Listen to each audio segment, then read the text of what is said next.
Good morning, everybody. Welcome to the Manchester Major. We finally made it to the UK, my very first time in the country, and boy, what a time it has been. We spent the past few days setting things up here in Manchester just to get you in for Phase 1, where you eliminate teams and move on to the big leagues. Hello, I'm Milos, your host, and I'll be following things with you as we go on through Phase 1 today and tomorrow and the rest. But you see, we are in a LAN setting, which means we want to show you what this all looks like, and for that, we have our field reporter, Milos, to tell you all about it.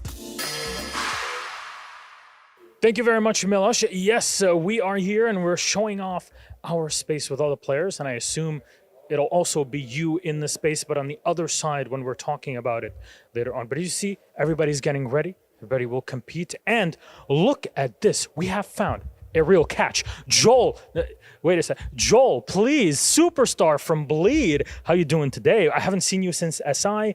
We had a great interview back then. How you feeling?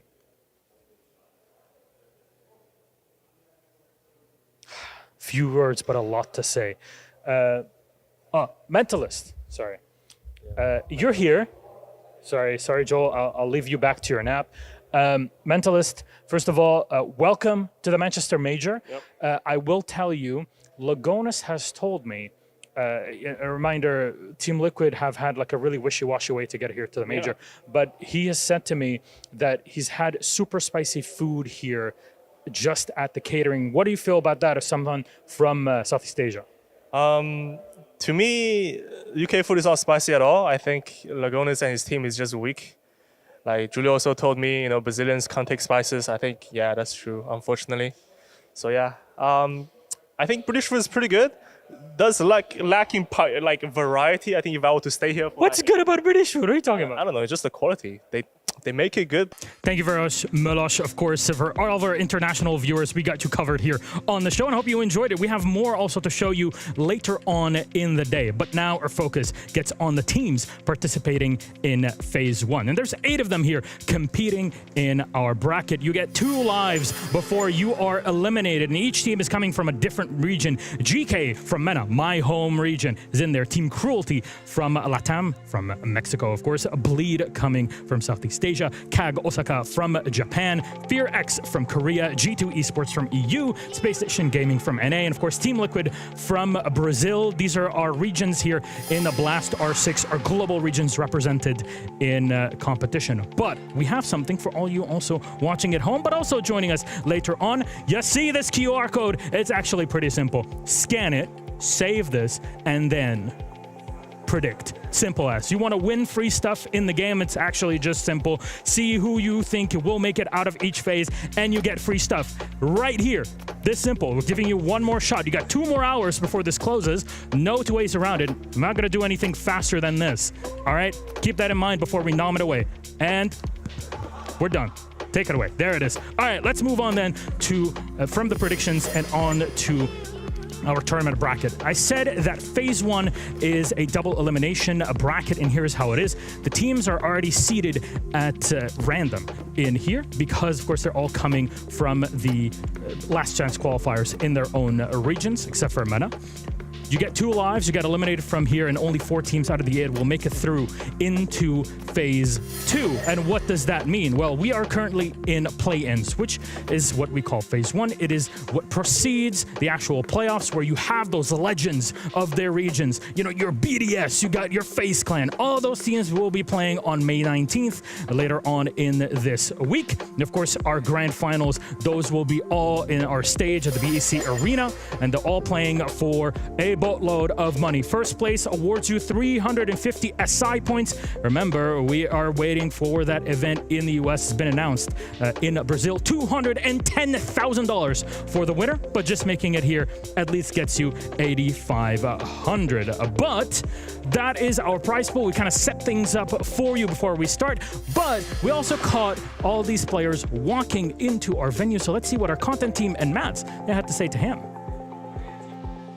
Tell us what you're feeling coming into Manchester, and how's the morale and team spirit right now in Bleed?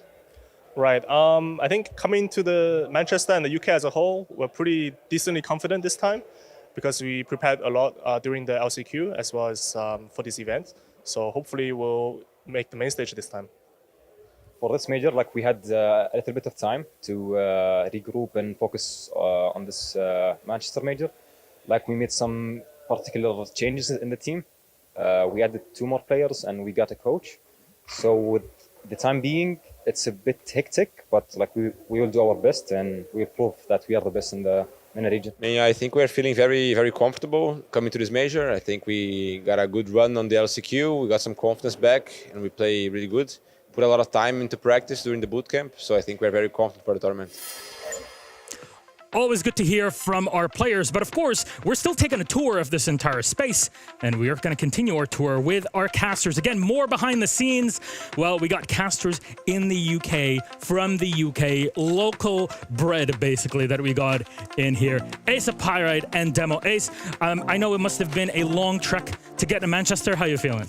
I've made it. I've been meant to feel welcome all over the world, Miloš. People do a brilliant job of that, but I can honestly say I've never felt more at home than at this one here in Manchester. Because, like, you're literally... Because I'm literally at home. Fair enough. Well, if anything, Tim has come back home. That's all we need to learn from it. Demo, you're back Tier 1 events. Good to see you at the major. How you feeling now? You're home turf. You've been in this arena many years ago. Yeah. I mean, I've seen Navi was a side that we seen lift this trophy. Well, not exactly major, but the trophy we had back in the UK. And, look where everyone's kind of ended up. We've got 3 of those players who were there that day lifting that Premiership trophy. They're all on different teams, which I think makes it even more interesting to see how they've ended up. So, yeah, hopefully Phase 1 will deliver, because obviously you got some of the big dogs still in here. You talked about all the big ones going in Phase 2. We've got some here in Phase 1. And those kind of young players back then, they're now in the top teams. That's the power of the T2, T3 scene here in Europe. Gents, you'll be on Stream A today all day. Make sure to catch them on there. But let's head on over with the magic of cameras.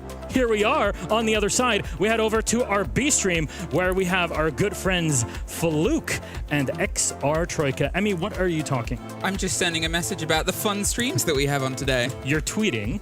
Maybe. Maybe.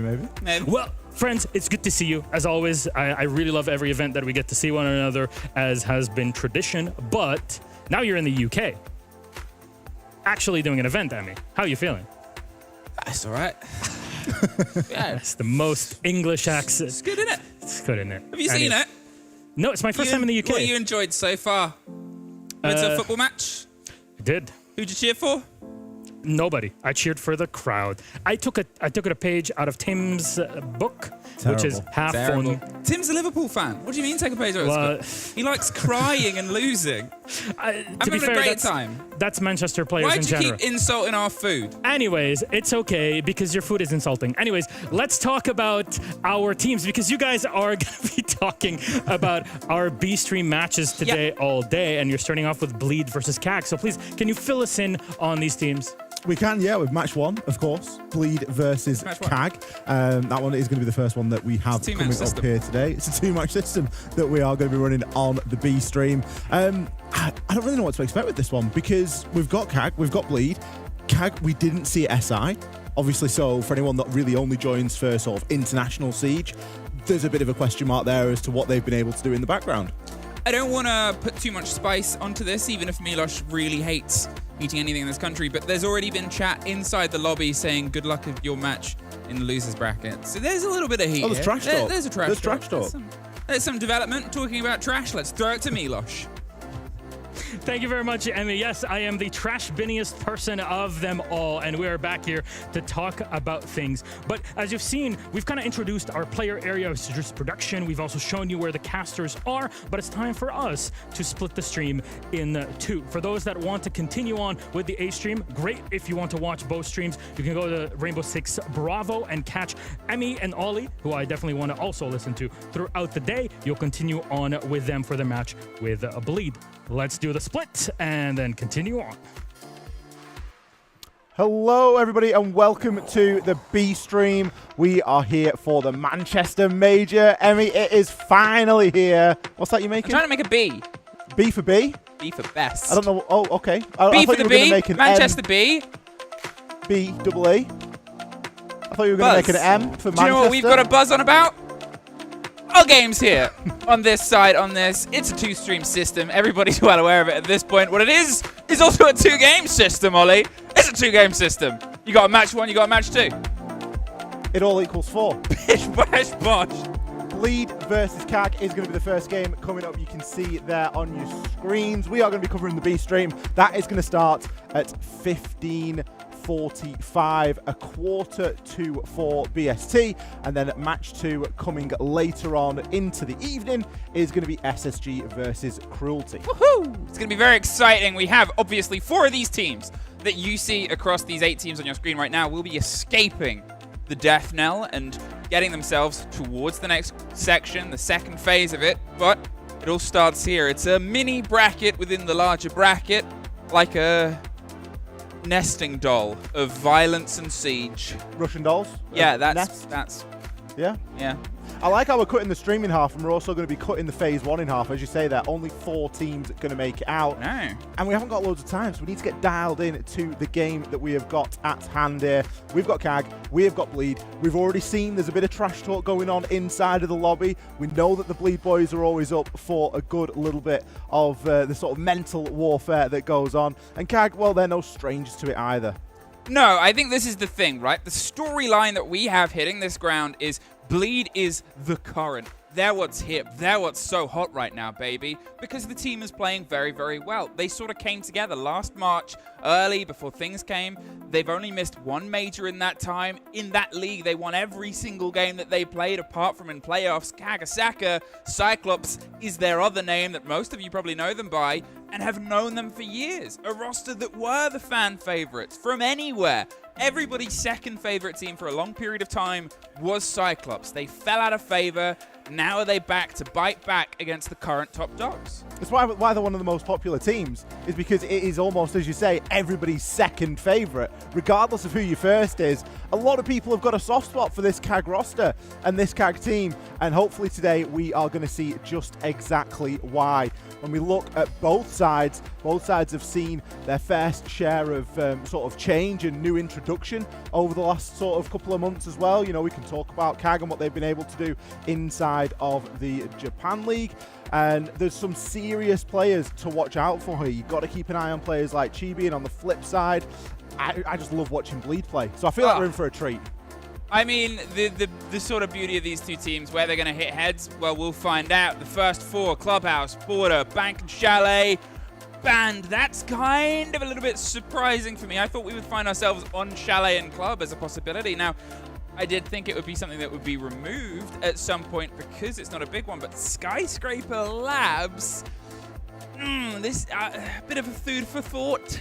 I think Labs is a huge pick. Obviously, coming in, you pick Labs if you're confident in it. You pick Labs if you know how to play it. Bleed looking pretty comfortable there on that map. And the decider, if we should require it, would be a Consulate.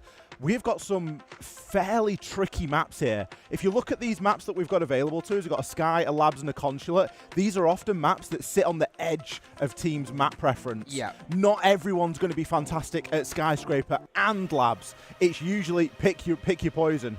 Now, Skyscraper I do actually have as Bleed's favorite map, as their sort of preference of how often it gets banned against them, is something that they like to play on, whereas it's a little bit lower in the sort of par for the course of CAG. However, on my sort of note of that, Labs, by the same system, is a CAG favorite, even though they only have 2 plays. It is so consistently banned against them. Is there going to be something on the other side of this where we suddenly see mistakes made by Bleed for letting it through?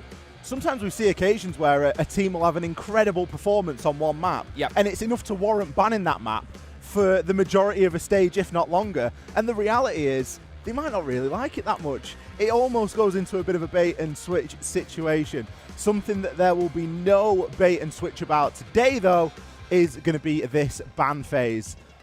I don't think many people will be surprised. If you played Siege lately, you know how good shields are at the moment in the current meta. I mean, come on. Monty is a little bit ridiculous. Blitz is also a nightmare, so you can't get rid of them both. And they were made better with the impact changes recently. If you missed it, the impact radius, the damage is done. Before, if a Blitz was charging at you, knock a couple of impacts at them, they're gone. Not a big problem.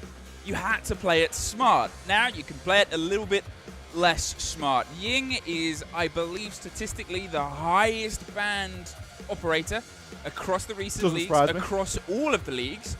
Smushed together. Azami's still up there, even with the nerfs. She's still some teams' consistent ban. Some teams will just always remove Azami Solace is the final. That's a sort of Skyscraper game. Azami, Solace there getting removed on the defender side of things. You can ban the Monty, but you can't also ban the Blitz. You've really got to choose which side of the coin you want to fall onto there. And of course, if you know that shields are good and you know that you're going up against a team that has exceptional, potentially some of the best in the world shield players, then you know that you're going to be leaving up. Great sense for Reaps to sort of tuck his head out and go for the swing and go for the fight when he did. False start. Cyclops. Is that what we're putting it down to? That's what we're putting. Sounds like you're huffing copium already. I am, because they have to, because it wasn't a great round. It was, if a player can get that many kills in that smaller play space without it being the site, it's not a great round. It's a problem. It's a problem. Round number 2 underway now. We are actually going to be going, I say we're going back to that site. We weren't really ever at that site in the first place. That was just where Bleed had chosen to defend, and it's also where Kag had chosen to attack. We are going to be defending this as a site now. Very standard extension there through drum, getting yourself into Geisha, a little bit of pressure there. If we look at the lineup, it is a little bit different. We haven't got the Amari this time. Instead, we've got something that is a little bit blunter. We have the Blitz. Now, you would think, well, there's no way that we should be allowed to see Reaps play in a very similar position, and if it isn't Reaps, we shouldn't see anyone play in that position, because Blitz would be fantastic at removing that. Ooh, well, there's the cover, there's the attempt at something snappy. They said, well, we failed off the site, let's just go right to it. There's 3 players in Geisha, and they've got to get themselves a bit back. Shoereap, he's being a little bit challenged, but Hoven gets 2 before Chibisu slows him down. The body balance goes away from Cyclops. They're now holding on, and this gives Bleed so much time to try and bleed their way back in. I mean, go a little bit faster here, Chibisu. He doesn't want to go for the plant because he's still some concern around what is covered, what's in control. Anaton has a single door, but all of the pressure is coming around from Shrine side. Reaps drops Chibisu, and a shield drops nothing of value at this moment in time. They wanted to be snappy, and Hoven baked them like a loaf of bread. Copium of just a false start becomes just a false map. Bad map. At what point do you hit that? That's that sort of conversation. Now, whoever loses this game falls to the lower bracket. They have an extra life. It's a best of 3. You have an extra life. You don't want to think like that. You don't want to think, you know, who are we going to go up against next? Who's going to win? Who's going to lose? Play the game. Play yourself to the live stages. This is also Kag's map, which would lead me to believe that they believe they can get at least 2 attacks on it. Typically, you would expect 2 attacking rounds on Skyscraper. Skyscraper is it Kag's map? I thought it was Bleed's. At the top it says Kag's map. Bleed picks labs. That's crazy. So you would expect them to be able to pick up 2 rounds at the least on the attack. That is the measure of success on this map. Typically, you have to win a couple of attacking rounds. If you can win more, great. At the moment, they are still struggling to penetrate, and, well, losing Black Ray early on is not going to help that either. Losing the Thermite, still got the ace, but obviously a part of your plan is going to be left by the wayside. All right, if you're not up to speed as well with some of the other changes with the meta and how things have come together, the boss G isn't as, let's put this in a highlight reel clip as it used to be. If you can be snappy with it, it's a one-hit, one-down. You know, it's a great gun in the right hands. The problem is you cannot take prolonged firefights with it, and for a long time, that was the meta. You think back towards LMGs and how we sort of tipped up to there and fallen down slowly. We've gone back to that snappiness here, but when you're looking at the right hands, I mean, your team's up and you're dead yet, you're more than happy to pick it. Well, that's it. You don't need to do anything here as the defenders, and that Bleed aren't. They're just sitting in their positions. They know that they've got utility that they can hold on to. We're seeing C4 go out there. It's just going to do further time burning. Skyscraper, fantastic map. You can defend it in a very layered mentality. Take control of drum and wait there. If you're playing someone like a Wamai, you can stay a little bit longer before having to drop back to that main stairs area. All this is doing at the moment is really running the clock down. I mean, there's a minute left. They've still got to get vertical. They're about to find a bit of a firefight here. There's a player entering underneath. They push into the first. The kid's cold. Does he know the second fight that hits Pantry? Reaps gets the connection with one more of the swing round the pocket. Anaton gets in, gets a little bit of control. But it's a 4 versus 2, 3 rounds, and they've only been able to kill the same player from Bleed. Can they find a second name to suffer the fate at the end of a gun? Anaton isn't going to be able to. Down to Sireneko. And he won't find one either. Got two Boss G kills there. There's that Boss G I talked about. Turd came into the round without picking a kill up, mainly because Reaps and the rest of the team were doing a lot of the jobs, and he picks 2 up there on the Boss G. It doesn't matter how you get the kill. It just feels a little bit disrespectful. It just feels like you're just playing with it a little bit. Feels like you're on a different level. Tactical timeout now from CAG. Now, this is a great time to take a timeout. I think it's probably the best thing that CAG have done all game is take this timeout after losing 3 rounds. 3 rounds? Because they've seen a full rotation. Likely. There are other sites that we could see Bleed go to, but it's very likely at this point you've seen a full rotation and you can figure yourself out. Because as we've said, you need to win a couple of these attacking rounds. You cannot rely on just picking up rounds on the defense here. 3 rounds, 3 kills. Reaps, 3 rounds, 6 kills, no deaths. Haven, 3 rounds, 3 deaths. He's the one that's suffering at the end of this, which is kind of funny. But those aren't the numbers that I actually want to talk about too much. What I want to talk about is the 3rd column, the assists column. Ooh. Nothing has been able to get a back-end connection on the side of CAG. And yeah, 3 rounds, 3 kills, way less opportunity for it. But these engagements that they're finding have been so far clean to them. Every single player of Bleed, apart from Reaps, who is absolutely destroying everything, is finding themselves sort of double down on engagements. You know, Turd, he had 3 sort of assists on the sort of step in, and yeah, you got aided by utility, but they're making sure that there's a support structure. We're seeing them rotate and respond towards everything that CAG is trying to do, whether it was the snappy punch attempt on the 2nd round, or there where they sort of had, you know, you saw Reaps baiting the drum door and pulling back, and they said, no, you're fine holding the close. They're looking at me, they're being me. I will, and that just isn't in place for CAG's play throughout Skyscraper, which is a map made of a bajillion shoeboxes. Bajillion? Bajillion. How many pairs of shoes goes in a bajillion shoeboxes? 2 bajillion. Great answer. We are into round number 4 now. As you mentioned, you can see that stuns are now going to start to come out, but again, the layered nature of this map means that you can get blown away. The reason Mentalist does that is because if he did it before, it would have blown that wall as well. The exothermic finds its way and leaks onto the breach, so they can play the extension, but then they can also ensure that that wall stays solid. It's brilliant as well, and you can see that was very purposeful. It was the last reinforcement used. Nice little pocket job, and all of a sudden, you've layered yourself off again. Now there's single doorways and windows that have to be pushed through. Chibi, he's going to be going for one of these challenges now. He doesn't have a clue what's going on, and he still doesn't know about Mentalist. This should be an absolute freebie here. He maybe just has to bide his time. The rest of CAG are falling around him as Reaps and Asby pick up 1 apiece. And only if it could get any better, Emmy, that's the case. Again, beautifully attentive, beautifully drawn in from Bleed there. They said, they're chasing me, stay where you are. Mentalist was asking for the angle to be built up from Pantry on the door, but he didn't even need it in the end. We actually saw the kit had been dropped in an engagement across the side of the shoulder. A flawless response from Bleed to the only flaw in their round counts so far from the round before. I think Bleed are going to feel pretty good about that. It shows that they can play at different levels. They can play confidently, they can play cocky, and maybe get into CAG's face a little bit too much. They can also drag it right back and say, look, you want Geisha? Take it. You're going to have to use an exothermic on the wall. You're going to have to invest a little bit of time and utility in getting that done. But ultimately, we are more than happy for you to take that, and we are just going to rat ourselves out inside a drum, because that's what Mentalist did there. But there's nothing wrong with it. 4-1. Now, if that gets itself to the 5-1, you can imagine it'll be, you know, it's a defender-sided map, sure, but Sky has got itself in a nice position from some attackers. You have to be able to consistently attack at least one of the sites. It's why a lot of the sites in this meta, the first picks, have fallen away. This is that. This could be that moment where I said there might be preference, but if they've got a game here that CAG can repeat and rinse and run again and again and again, this will be the thread onto it. The side of Bleed, happy to sort of keep with what they are. Black Grey in the pocket of the shield. Shuri with the quick zip and the kit. Baby, we cooking? I'm not sure I like what we cooking.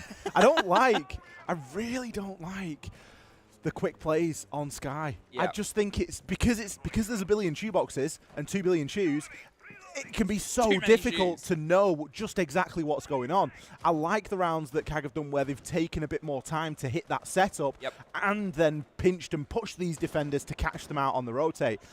the Amari pick, it does scare me. It's going to be hitting karaoke window by the looks of the current But setup. it has to be. There it is. There's nowhere else you can go. They're going to try and send it in. Now, if a Ying's on the board, usually you'll try and offer some of the support here. They're in. Are they going to be out? No! But they don't get the kill. They got to reload. It swung around and shotguns locked and loaded. A 4 versus 2.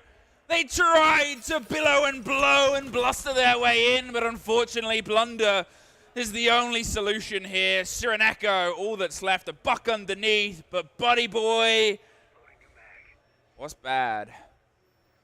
You feel sorry for Sireneko there because he's just blinked. He's got him. He's like, right, guys, I'm ready to do my job. Oh, everyone else has died. Oh, great. Oh, I mean, if the kill on Geisha had happened. I mean, that was rough. I don't like blaming anyone, but sure, that was shocking. No. Like, that was really bad.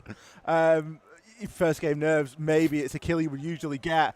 I think Bleed got a little bit lucky there because had they lost that player, it would have, it would have caused a little bit of a problem there. You would have lost Reaps, and Reaps swung around and picked himself up a couple of kills off the back of it. Surely only a matter of time for our poor old Buck here. Even with the skeleton key, he is no match for the super shorty at close range. That secures a very nice split here for Bleed. 5-1. They're really sort of steaming along now. They've got themselves in a very good spin. Do you know what that is? I think it is a beach towel that's got French fries on it. Yeah. Do you want to know why? No, probably not. Because I believe under that beach towel is Joel. Oh, the fish? The fish, and it's fish and chips. Nice. Usually, maybe we should ask him if he could put Joel on top of the beach towel. Usually you do have the fish You on don't top bury of your you don't- fish don't with bury your it. chips. So, some salt and vinegar? Yeah. Yeah. I don't think he'd take kindly to you just pouring salt and vinegar all over his nice new beach towel. Batter. Throw it into the deep fryer. Get some scampi. Ooh, 4. I do hope anyone that is coming over towards the Manchester Major from abroad that might not have experienced the finery that is Fish and chips? fish and chips. There are better things, but there are worse things. There are worse things. That's the official slogan. fish and chips. There's better, but there's worse. 5-1, CAG on their defense. How many do they have to get in a row? A, before they feel more confident, and B, before Bleed, stop it. Get a timeout. Well, that's the advantage that Bleed have got here. Typically, you would never use your tactical timeout on the defense on Skyscraper. You would wait until you had to. I think Bleed can ride this momentum for a bit. I would expect them to see at least 3 sites before looking to try anything too crazy. Speaking of crazy, we have got a very similar lineup, but the crazy difference is that we have a Deimos this time. Asfi, he is going to be rocking the old Deimos. Ooh, great kill there from Mentalist. Chibisu, no chance there. We do have Pulse Below and C4 inside of the Valkyrie, so there is still potential to try and reclaim a little bit of this site, but the very early advantage there has gone toward Bleed. Now they have the cam, sort of revealing all. They got the pre-place. They got themselves pushed and ready to go. And as I said, we sort of have these sites that you learn how to attack. Now, how do they try and build from what is a lot of teams second? Hoven's going to see if he can get the stick on the plant. Nobody's stopping him until they suddenly are. Not entirely sure what that was. There might have been a pulse underneath. It was a bit of damage sprayed through. The C4 will get the end of it. They're really trying to do a lot with not a huge amount. They've got the single player pinch. They're pre-firing. There wasn't really much. Sireneko could have done the 3 versus 3 though. The blitz survives. Asfi gets the trade out. It's all down to Anaton. He's under, has the kit, but there is so much time and still a lot of utility, including a Deimos. There's a lot that could go wrong here for Anaton. If this was a lot later on into the round, you'd be feeling much more comfortable. He hasn't got a C4. There's a couple of boosts left on the Finker, so health isn't going to be too much of a problem. Oh, no. And then the small fact is you got a Deimos who's going to send a little drone to fly around your head and give your location away. Sure, you're then going to know, as Anaton, where the Deimos is, but that isn't the point. The Blitz is going to do a great job of collecting that shield. Deimos can just try and poke and prod at Anaton and distract while the plant goes down. Great swing from Anaton to take Asfi down, and he's now going to make that rotation up. Picks himself the kill, but it's not enough. We mentioned the Finker had a couple of stims. They've also got an LMG. Turd, he's going to pick up that final kill and send Bleed racing here toward a map point. I mean, very, very clever. There is one spot in that sort of area you can plant with full safety from a player with a gun underneath, which is hopped up as the blitz was. They didn't want to risk the Valk. So the Valk knew that they had to take the rotate. To do that, they had to win the fight against the Deimos. Great, they did that. It's Anaton. He has those moments. I've seen that man drop-shotting on several different operators to the point where most of you will know him as a Monty drop-shotter and being the guy that introduced that into the world and the ethos of Siege. Yes, that's him you have to thank for that. But at this point, when it's 5-1 down, when things have gone away, when you're sort of playing on the back end of it, how do you break the momentum? This has gone so one way, Ollie. I had to double check. Is this really Kag's map? And it is. What is You that? didn't trust me. What does that say? I didn't trust them. You didn't trust them? I don't You didn't trust trust anyone. them. You don't trust anyone, do you? No, I'm hard to trust. Yeah, trust issues. 6-1. 6-1. It's a stomping. First round successful on the attack as well. Okay, it came down to a 1 versus 1. It was a 3 versus 1, and sometimes you've got to break a few eggs to make an omelette. So you give a couple of kills away in an effort to secure that final kill. Things like getting the plant down and putting the pressure on do just exactly that. Bleed weren't to know that there was a Valkyrie camera still in the site, giving information and saying, look, Anaton, you need to swing because they're planting. But this is just how things shake down. Bleed have now got many opportunities to convert this into a map point and to go into their map with a 1-0 advantage here. At this point, Kag obviously trying their best to slow a game down here. The combination of the castle with the Turborao, the man who throws the freezy canisters, it might give you some more time on towards the Geisha wall, but it's really just hoping that they can push that time. You said it before, in the 1 versus 3, you've got a minute 30. That's a lot of time. If you've got a minute, if you've got 30, suddenly it becomes a lot more doable, a lot more believable. They're going to try and put that pressure on towards a map that requires clearance, and clearance is going to come towards the top of Black Stairs. The pressure of Mentalist with the kit outside karaoke window is going to let the team force some of this play space. If they can get rid of anyone that might be underneath and get rid of the player on karaoke and Geisha, they've got themselves a good window to plant. But look at this, Asfi's just gone for a walk. There's no way that Asfi should be allowed to walk in there.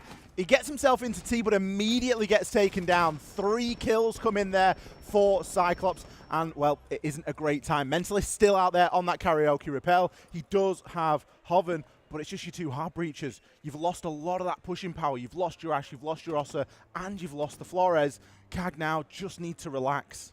It's a solid response. It's a solid sort of locking it down, as I said. Asfi getting in that weird position is maybe the only breakaway, but, you know, Mentalist hasn't moved since the start of this. He's been stuck outside. Hoven gets 1. A 2 versus 3 with Mentalist taking a lot of damage. Not sure if that was in the same engagement or not, but still, they can try and formulate a little pocket. A minute, well, it's slightly less than a minute 30, but is it enough to try and pull this together? It's still doable here. It just depends on how disciplined Kag are going to be. We can see him throwing out Toxic Babe canisters. They're trying to slow this down. Chibisu still got 2 left, 45 seconds. He can choke out the majority of the round. We do have some Vulcan canisters down there as well. So if Hoven is thinking about a bit of a drop, it probably isn't going to end too well here. He's desperately searching and seeing if he can find anything on this vert. But with so limited vert being made, it is a bit difficult. He can't just rip open the floor like he'd be able to if there were some other operators still available. Black Ray, he's happy to collect, although Mentalist hits him with a great wallbang, levels it up, 2 versus 2. Now there's 10 seconds left. The pressure is seriously on. Soronic, he picks up Mentalist and relieves a little bit of that pressure here for Kag. GBC closes things out. A round that was very back and forth there, and for a time, it looked like Bleed might have had a chance to sneak it through, but we got the expected result. I mean, look at sigh of relief for them, but, you know, if that round went away from them, right, if you've got a little checklist, and this is your things I wanted to do today checklist, things that, if things are going well today, this is my checklist of things that have gone well. Losing your map, nah, it's not on there. It's not on the list. Cross that off. That one's bad. Losing it quite heavily, yeah, that's pretty bad. We don't want that one. Losing when you have a 4-2 advantage on a final round, it's not on the list. It would be over. And that kind of loss, that kind of round going away from them is the kind of round that carries over into map 2. You can sort of sometimes shrug off single map losses. We've seen teams talk about it. We've had, obviously, when we get our brilliant pro players on the analyst desk, they'll say at this point, sometimes you just go, we've got to start thinking about next map. We've got to get into our... On the defensive side, so there is potential to chain a couple of rounds together here. I'm glad that Bleed aren't... Just misses the player, but they don't miss him back. 2 versus 5, and another round taken away here. There's a skeleton key opening a man, but with 25 seconds and only scratch damage to 2 of the other players, probably not going to be able to build their way through here. It is going to be difficult here. We've got Mentalist and Reaps occupying a similar position. You never really want to be doing that in this occasion. Mentalist playing on these black stairs, picks himself up what is likely at this moment an exit frag as he gets taken down by Chibi. Now this is a point where I would be expecting to see a little tactical timeout coming in from Bleed because they've seen a good few sites. They've got a little bit of a feel for this, and Cyclops are up for the fight here. Suddenly, they are. Now it's a defensive side of map. It's not worth sort of breaking down. And here's that other point I talked about before. When will Bleed have their timeout? Because, you know, they're on a 6-1 position. Brilliant. We've seen 2 attempts at attacking that haven't worked. Are they taking a little bit too long? Look at the round where they won, Ollie. They threw themselves in with the blitz. They caused a lot of chaos and they built themselves around it. The past 2 rounds has been, all right, you get here, you get here. It's takes that do work on Skyscraper, but seemingly Cyclops and Osaka have the game on that. They are shutting those down. They're doing the jump outs. They're putting the pressure on. They're leaning back in towards that, let's knock your setup down. I think this timeout is the conversation of Bleed saying, we need to hit them with some chaos and some pace here. I just like a bit more confidence, I think. I just like a little bit more conviction in what they're doing. They're holding these positions. We saw quite heavily there, playing in and around the sort of black balcony, the top of black stairs. That was a position that was being occupied by 2 people. There was no one pushing in from lower black stairs. There was no one on the karaoke window. There was no one threatening Geisha. Where was that, you know, team effort? Where was that 3-2-1 that was trying to be established? It just looked like Bleed were maybe giving CAG a little bit too much respect there, which isn't something that we will say often about this Bleed side, because they are more than happy to just go in there and take whatever they want. However, we are back into the game now. The timeout is over. Still with a very comfortable lead here. Bleed have another opportunity. What will we get? What will we see? To the surprise of probably a lot of people, bathroom, bedroom. One of the statistically least picked sites on any of our comp maps. I think it was, last I checked, the second least picked, maybe third. I believe stage was the least seen. Clubhouse? I concur. This is where Fresh is somewhere. Fresh is in the green room. Fresh is in the green room. It's like you've forgotten about... You've forgotten about Super Basement. Toilet. You've forgotten about Toilet Tree. You know, that's classic site. Toilet Weird Tree on Oregon. Shirip trying to find the bite on the first engagement and gets it. Mentalist, where are you looking? The wrong place is the answer.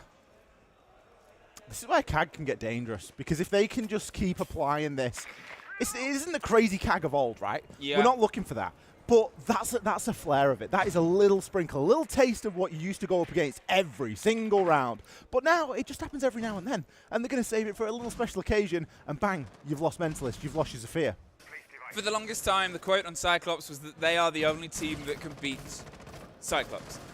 And it happened more often than not. And the introduction of Shirip and Cyrenaica, this was the hope that they would get a little bit more sort of static into them. They would get a little bit more of that structure into them. They obviously still have the brains of the operation behind the back, but with Shirip getting Ashby, and with Shibisu, does find the wrong end, but it's still a 3 versus 4. Tad hops in, gets some control so far. To be fair, Reaps and Hoven have had a pretty solid day at putting people in the ground, but with the next engagement going away from them, again, it's looking like the gamble of putting pressure onto this side after the break is working quite well.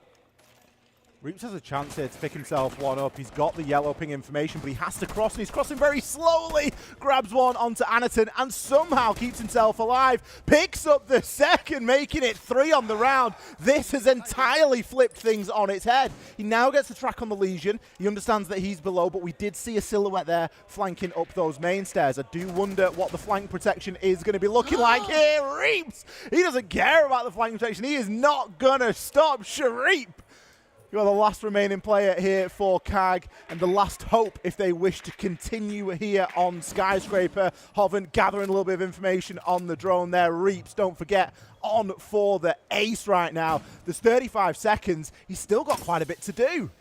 They give some of the game away with the goo mines. They might try and get themselves close to formulating a plan where Shureep steps his way back, but the pre-fire around the corner, he's isolated. There's a hard wall, but there's also Reaps making the distance. He pops up, pops him down. A 1 versus 1 to keep themselves fighting on their map with only 15 seconds. He's got to get himself around. He's got a goo mine in his foot. He's got to pull out.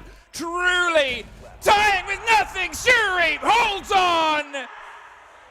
And he gets the back end, but let's be honest, let's be real. That was a round that really should have been going their favor before Reaps started to turn things around. It's a round that Cyclops should win, right? However, Reaps is a thing and a fantastically talented player, and he picks himself up 4 kills. And all of a sudden, Cyclops are like, guys, we're throwing this. This was meant to be ours. This was it. We'd done the hard work. We just needed to get a few trades. And you start to panic. Now, all of a sudden, that huge momentum boost there for the side of CAG, that's a huge mental win for everybody on the roster. 4-6. Doesn't really look that bad in the grand scheme of things. No. Couple of rounds, you know. And I said, and I will always say this when I commentate at Skyscraper, Skyscraper comes down to a couple of rounds on the attack. Yep. And there was only one that was able to be won by Cyclops. And there's only one so far that's been won by Bleed, so... And it was the first one. Someone's got to win too. It feels really far away at this point, and that's that other sort of statement about this game, is the further and further CAG go, isn't just the more momentum they build, but the longer the distance has been since Bleed has last won anything. I said it before, the situations that go away from you, they're just as bad either way. And yeah, Reaps, the Grim Reapser himself, almost got an ace to pull that round back in. But unfortunately, you couldn't get the last kill. Even then, that'll frustrate him, because it was a 2 versus 1. They were going for the plant. They smoked the cover. If they hadn't have put that smoke canister down, they wouldn't have been able to rotate. They would have got the kill. That's a moment that will stay with them. Shuri put himself in the worst position there. He just put himself in a box, and then the smoke's there. It's like, oh, great, we can run. But Legion won the round because the Legion mines were devastating. Yep. There was 2 hit on the stairs. There was 1 hit downstairs inside of Laundry. It was the Legion for me that was one of the difference makers there. And it's something that goes overlooked a lot of the time. But those goo mines, they're really, really tough these days. So you've got to be pretty cautious about it. Bleed, let's see how that has affected them going into this. Obviously, Reaps getting 4 kills is never a bad thing whether you win the round or not, because he's going to be amped up for it. The little Maverick makes things dangerous to play on the back end. Clearing the utility from underneath. The IQ might have a fight coming around the shoulder of a bedroom, but otherwise, when you've still got the Deimos to offer you some support, they could also go for a hunt at this point. Try and get a clean opening engagement. It felt like a million years ago I was saying that they were entirely in charge of that game, and obviously since then, we've had CAG pull themselves back. There is the call towards the Pulse, the expected player underneath, the man of the previous moment, Sharif, and well, a lot of this is soft, so he's going to find himself locked towards the hard, and Ashby cannot get the fight clean.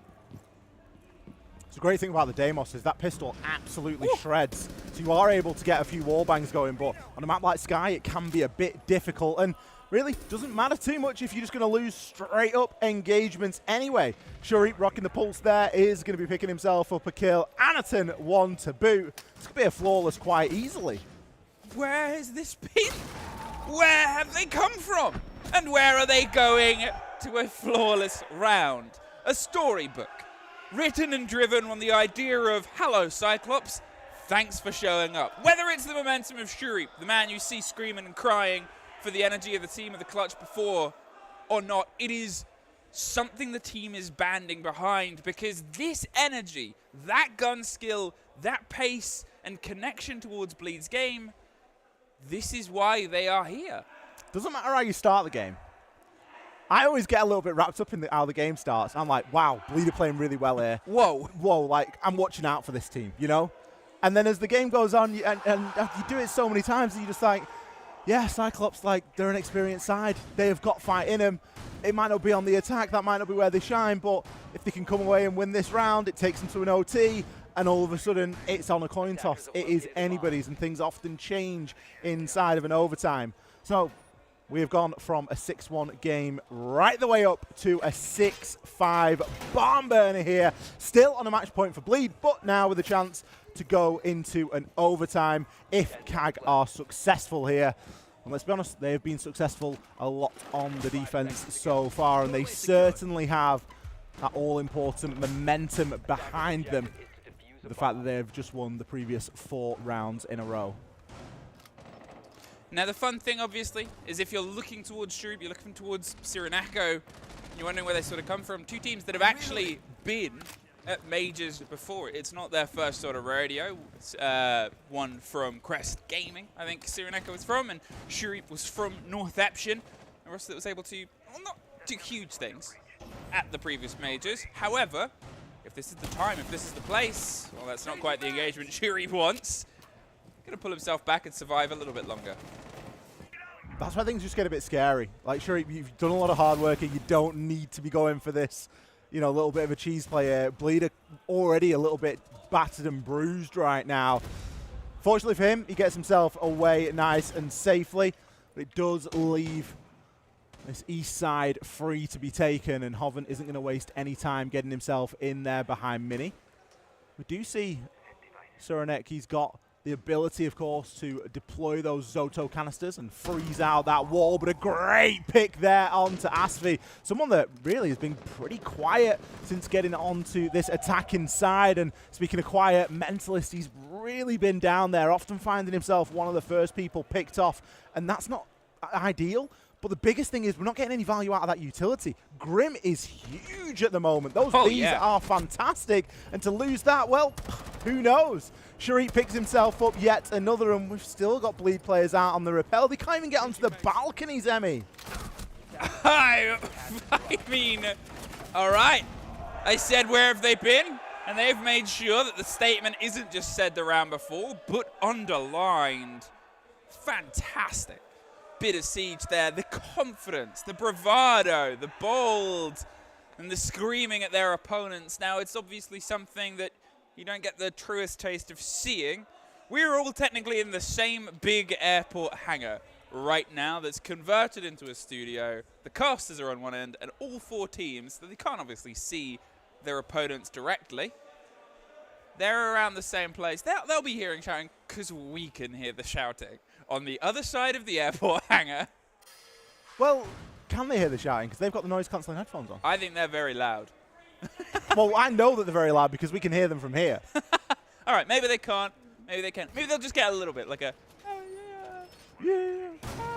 Like someone really small. yeah, like someone shouting, like Tim. Like Tim. But Tim's very loud. Tim is actually quite Tim is on the other side of a, Tim could be in a bunker, buried underground, and we would still hear 6-6 overtime. How did we get here, by the way? Because We I got was here looking from at this 6-1. I understand the maths, but the reality of this has been quite shocking. The momentum's flipped and flopped. CAG are now in the ascendancy. The most important thing here, coming into the overtime, is that CAG stay on the defense. Yes. And this is that weird question, because although it's Skyscraper, although we've seen defender-sided metas at International, there's a bit of a drive at the minute, and it's a good defensive map, it really has felt like a turn of 2 halves in terms of momentum. It's the fight has a bit disappeared from Bleed. They seemed a bit lost compared to where they started. Cyclops on the other side, they were so disjointed in the beginning half of this map. They started to put things together towards the end of it, even though they lost some of the rounds. Regardless of the split here, this is Cyclops' momentum to drive right now. Dokkaebi call comes through, and we can hear a lot of flashes, which usually means one thing. Someone's flying in through a window somewhere, and it's Reaps! Picks himself up too. This is more like it from Bleed. Not only have they got an opening kill, but they've tripled down. 5 versus 2 now. Blackray, he's tucked in behind the desk inside of office. That is, of course, the site. Sharif just trying to keep himself out of the range of that death mark there, throwing the Zoto canister down, seeing if he can get himself into a mute jammer, anything possible to try and deter that death mark from giving away his location. Now that is a snappier push that we've just seen demonstrated by Bleed. We think about all the previous rounds and it took a lot of time weighing things up before they made it. 4 players threw themselves in towards the other half of the top of this map and they have found execution.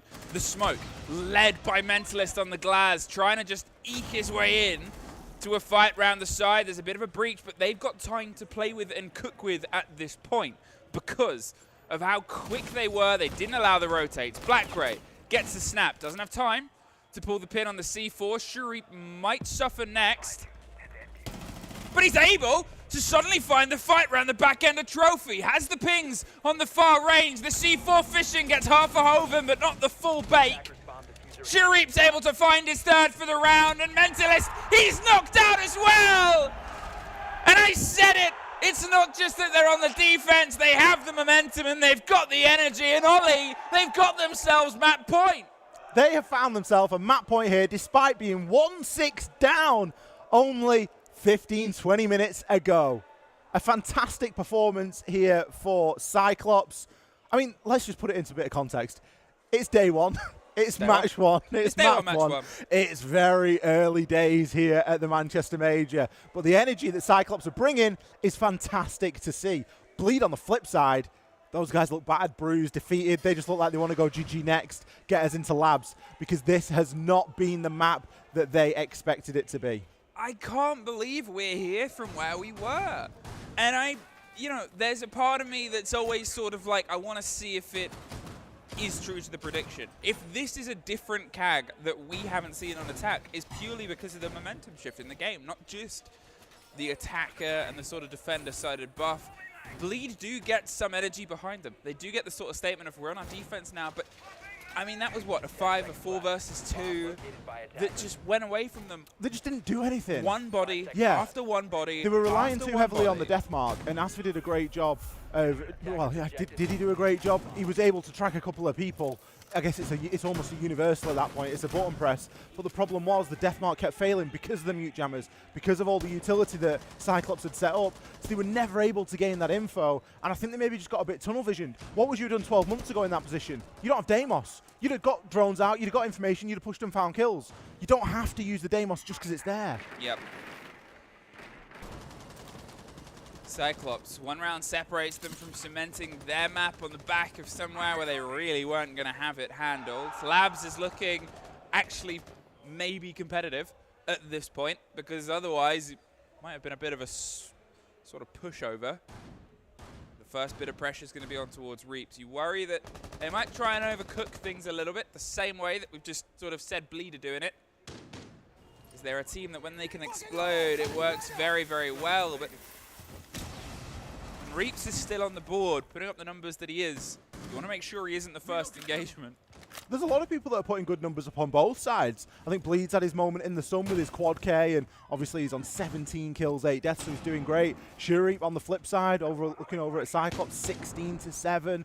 Anaton, he's going evens, 10-10. It's not setting the world on fire, but there are performances there. I think the way that Bleed were able to win some of the rounds early on was maybe the difference. We got some more favourable KDs over there, but in reality, it's been a very, very close map one. I don't think we could have asked for much more going into it. And Cyclops have still got a chance to just snatch it away from Bleed right here, right now. They haven't been able to get a body out of it. They have got some ground, but it's 2 minutes. And now they're putting their boots inside the other side of the map itself. They still have to do that massive middle pass. You're looking at Dragon, Shrine, Terrace. All of this area is the choke point. And it's still technically in Bleed's control. So without them being able to force out Hoven, who's happy to sort of dibble and dabble and dance behind the dragon statue, they're just throwing utility at sort of nothing now. And without it, well, where do you execute? There's a rotate going towards the bottom of the brown main stairs. There's a bit of pressure that's coming into Anaton's favor. I said they didn't want him to be the first fight, but they're happy for it. Asfi and Hoven, they're able to get 2 back themselves. Shuri keeps trying to push, but keeps finding Fenrir.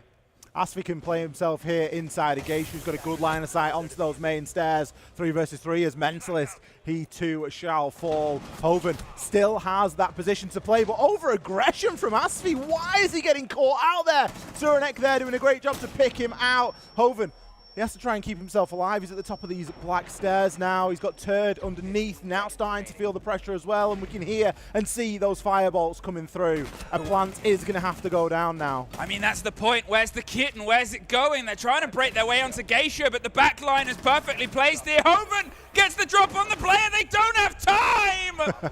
Oh, as close as you like. The one player in the one position gets bleed. The one lifeline they can clutch onto. But look at the expression. To them, it's still a stress. It's still a fight that they are not on the good side of. I can't believe you've kept us in Sky for one more round. That's what people are thinking. They're thinking that. They're like, Hoven, why did you keep us on Sky? We're getting battered here by Kang. We wanted a break. We were just going to go GG next. I love Hoven's energy there and the fact that he was like, I can't take a gunfight. I can't risk losing it. I'm going to rip the barricade down and try and get myself outside and just stay alive because I know he's not going to be able to get me. 7-7, overtime match point, maximum overtime here for map 1 in this best of 3. If you would have asked me at 5-1, would you have said no? Even 6-1, I probably would have said no. I mean, the game has gotten to this point as well, even just that round. And if that round happened under different circumstances, you might frame it a bit differently. You probably would. And yet, Max OT on the opening map of the B stream at the Manchester Major between, let's be honest, 2 teams that I think people want to see at live. Whether they expect to see them or not is a different question. But I think a lot of people want to see these. Crowd favourites. Yeah. We mentioned about CAG. There are a lot of people's second favourite team. Bleed did a lot of that picking up as well in some of the events that CAG haven't attended. Bleed gained a lot of fans there that just, okay, you might have your main team or you might have a couple of teams that you like watching, but also, you know what, I kind of like Bleed as well. They've got a lot of pull factor in that way. They've got Joel the Fish. It's exciting. Well, Asfi finds a fight, and he's able to lock down control of the top of the black stairs itself. He takes a lot of damage, but he deals even more. The smoke gone is a big first bite. Chibisu playing with the mute jammer in pocket might be to go against the Deimos if he can try and get the deploy at the right time on all the soft floor itself, or even on a teammate. You can work with it. That C4, very clever retreat from the Blitz, but Mentalist, as long as he's sitting on this window, he is the attempt to cover and support Plant. They're still running the maths on where they think it can go down safely, though. There's not a lot of safe areas here. They still need to do a little bit more work. They're going to collect that diffuser. Hoven is going to pick that up. I say there's not a lot of safe places. Look inside of Karaoke right now. We've got Mentalist out on the rappel. There's still a little bit of presence that you need to deal with inside of Geisha and the rotate. Anaton, he's going to be hanging around there. And there's a lot of the floor that's been ripped open inside of Karaoke as well. So very easily, you could find yourself in a position where you can get shot from below. No C4s in pocket though, so it will make things a tad bit easier here. The Lion scan is usually a good indicator of a push, and well, with the Bees going out there as well, you can be pretty safely assured that something is happening right now. Asfi's got himself to the top of those black stairs, and he's just waiting for his teammate to collect a few on the cross. Hoven with the LMG, holding a nice skinny angle there, might find himself 2 here, but no, gets burned by Sureneko. 4 versus 3, but he's reloading in the middle of a window. It doesn't really matter. Everything else is exploding inside the site. Anaton, the man who I said once upon a time defined shields, gets defied by one and Bleed. Let's be honest, only just, but it's their first map to take, their opponents to take it from them. However, it is a tale, it's a best of 3, a tale that's told as old as time. Will this be a bit of a quick one on Labs, or are there lessons learned that can be delivered for both teams here, Ollie? I think Bleed are going to breathe a sigh of relief there. That's, in my opinion, the result we should have seen right at the start. It just took a heck of a long time for us to get there. Cyclops, they were late to the party, and sometimes when you're late, you miss out on the best seats, and you can get caught short. In an ideal world for Bleed, they would have taken that game and they would have made it a lot simpler. Not gone through as many rounds, but they've got it over the line now, and that's the main thing. It's the main thing. It's the main sort of setup, and you know, from this point, the conversations of Bleed, you still have to intrinsically have them and go, look, that wasn't our best. And there was a lot that they can sort of take from there, because regardless of where you are right now, there's 3 phases that you got to play your way through. There's 3 sort of whole ideas that you've got to go against, including teams that, let's be honest, will probably be tougher than your first phase teams. I didn't realise that the players were literally going to be walking right there. Yeah, they just walked right past us. That's going to be, I mean, they maybe won't understand exactly what we're saying. We might speak a little bit too quickly, but when we get some EU teams near or some NA teams, maybe they will. We have some map stats to show off just exactly how close that game was. And boy, oh boy, look at those chunks of rounds being won there. 3 rounds off the bat for Bleed, tactical timeout. Then we see Cyclops coming in with a little bit of a resurgence. It wasn't for long. Another 3 rounds for Bleed, but then bosh, bosh, bosh. Cyclops picking up those 6 rounds in a row. Yeah, I mean, you obviously sort of look at the spread of this and you see the fact that Reaps had such a huge game. Asfi, Hoven, both. Again, Hoven's entry statistic, he kept on being on the positive side of it and really delivering. Mentalist and Turd not quite getting themselves into the pace, whereas Cyclops had a little bit more. If these sort of genre of stats of the missing link is currently on Bleed, you go to maps that Bleed are less comfortable on, that doesn't get as easily covered, that turns into a Cyclops map, that turns into a problem for Bleed. So those 2 players, I think, we need to kind of keep our eyes on those 2.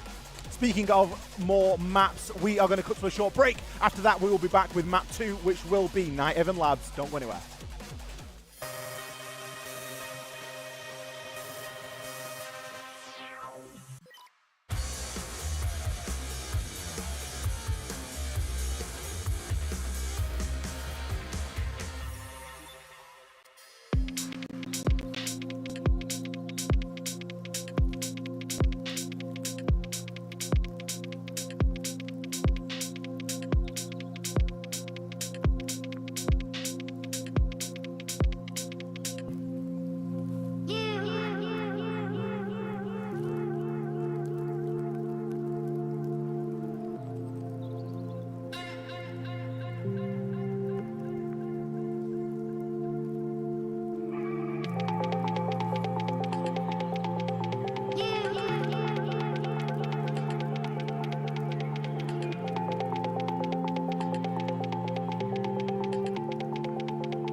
Hello, everybody, and welcome back to the B stream. Myself, XR Troika, and Emmy Fluke here are joined, and we are ready to get into map number 2 here today.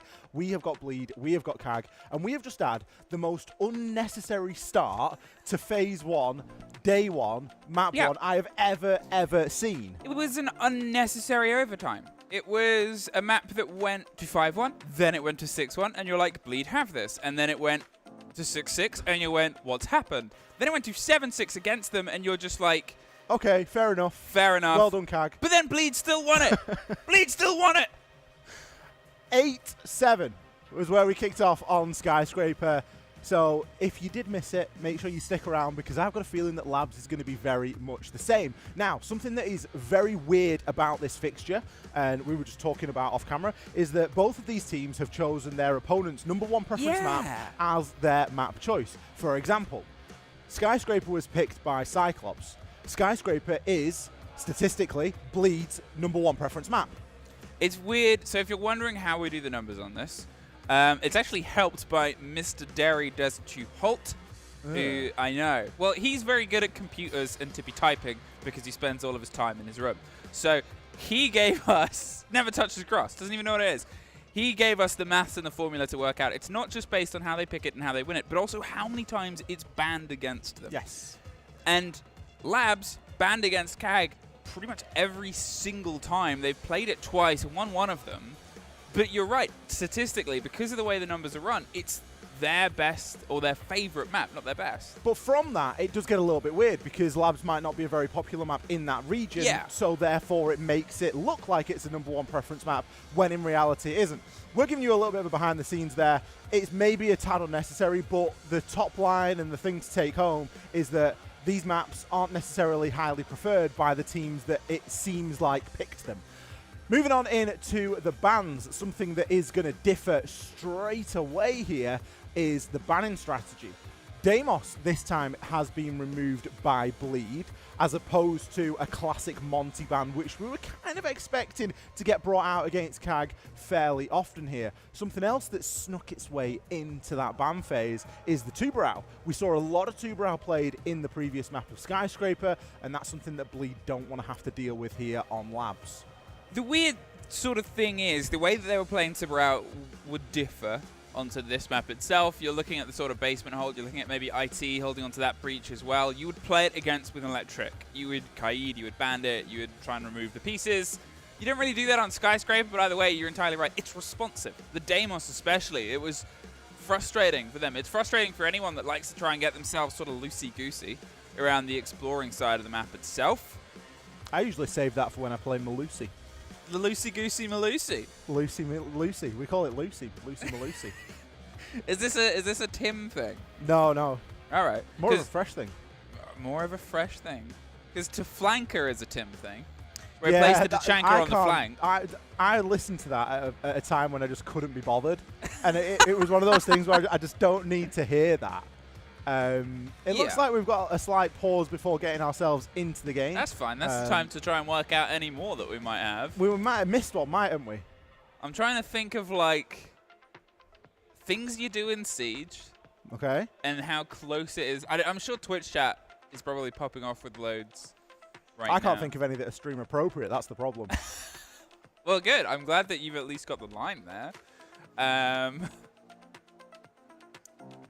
Does anyone? No, no one.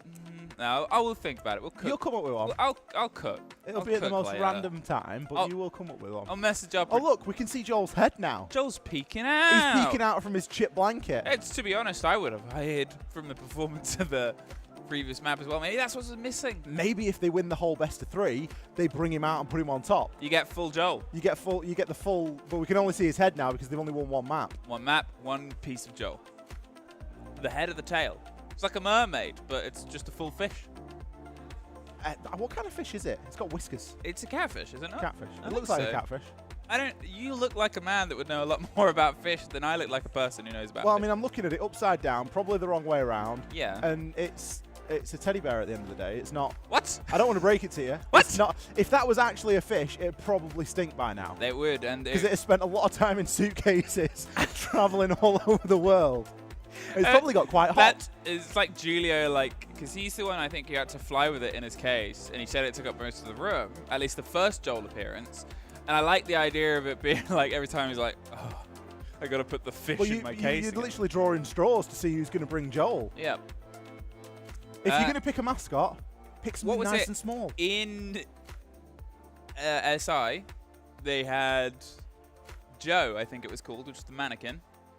Joe the mannequin. Oh yeah, well they just started collecting things, didn't they? Just started collecting. Joe hasn't made it because understandably, yay Joel! Understandably, it's quite hard to fly a mannequin around. You'd probably have to buy a seat for that. A stuffed, not real fish. What? This is the thing now. Yeah. What can we get to give to Bleed as a memorabilia token? Because they collect the mascots. They collect the mascots from the UK. Well, I know some behind the scenes that French fry, fish and chips blanket was bought by Fresh. Yeah, but it's a French fry blanket. It is a French fry. Not something. Those aren't chip shop chips. No, they're not. They're not thick cut. They wouldn't know that. That's fair. They're not. I feel like we should clap every time. It's like, you know when like arenas have like the cam and it will cut to people, they go boo, and then they go yay when it's just like goes back to the same thing. Not that I want to boo the players, but it's that energy. So you want to clap every time. Every single time it cuts to a close up of Joel, it's like yay, and then it cuts away. If anyone's wondering the story behind Joel and why it was picked up in Atlanta.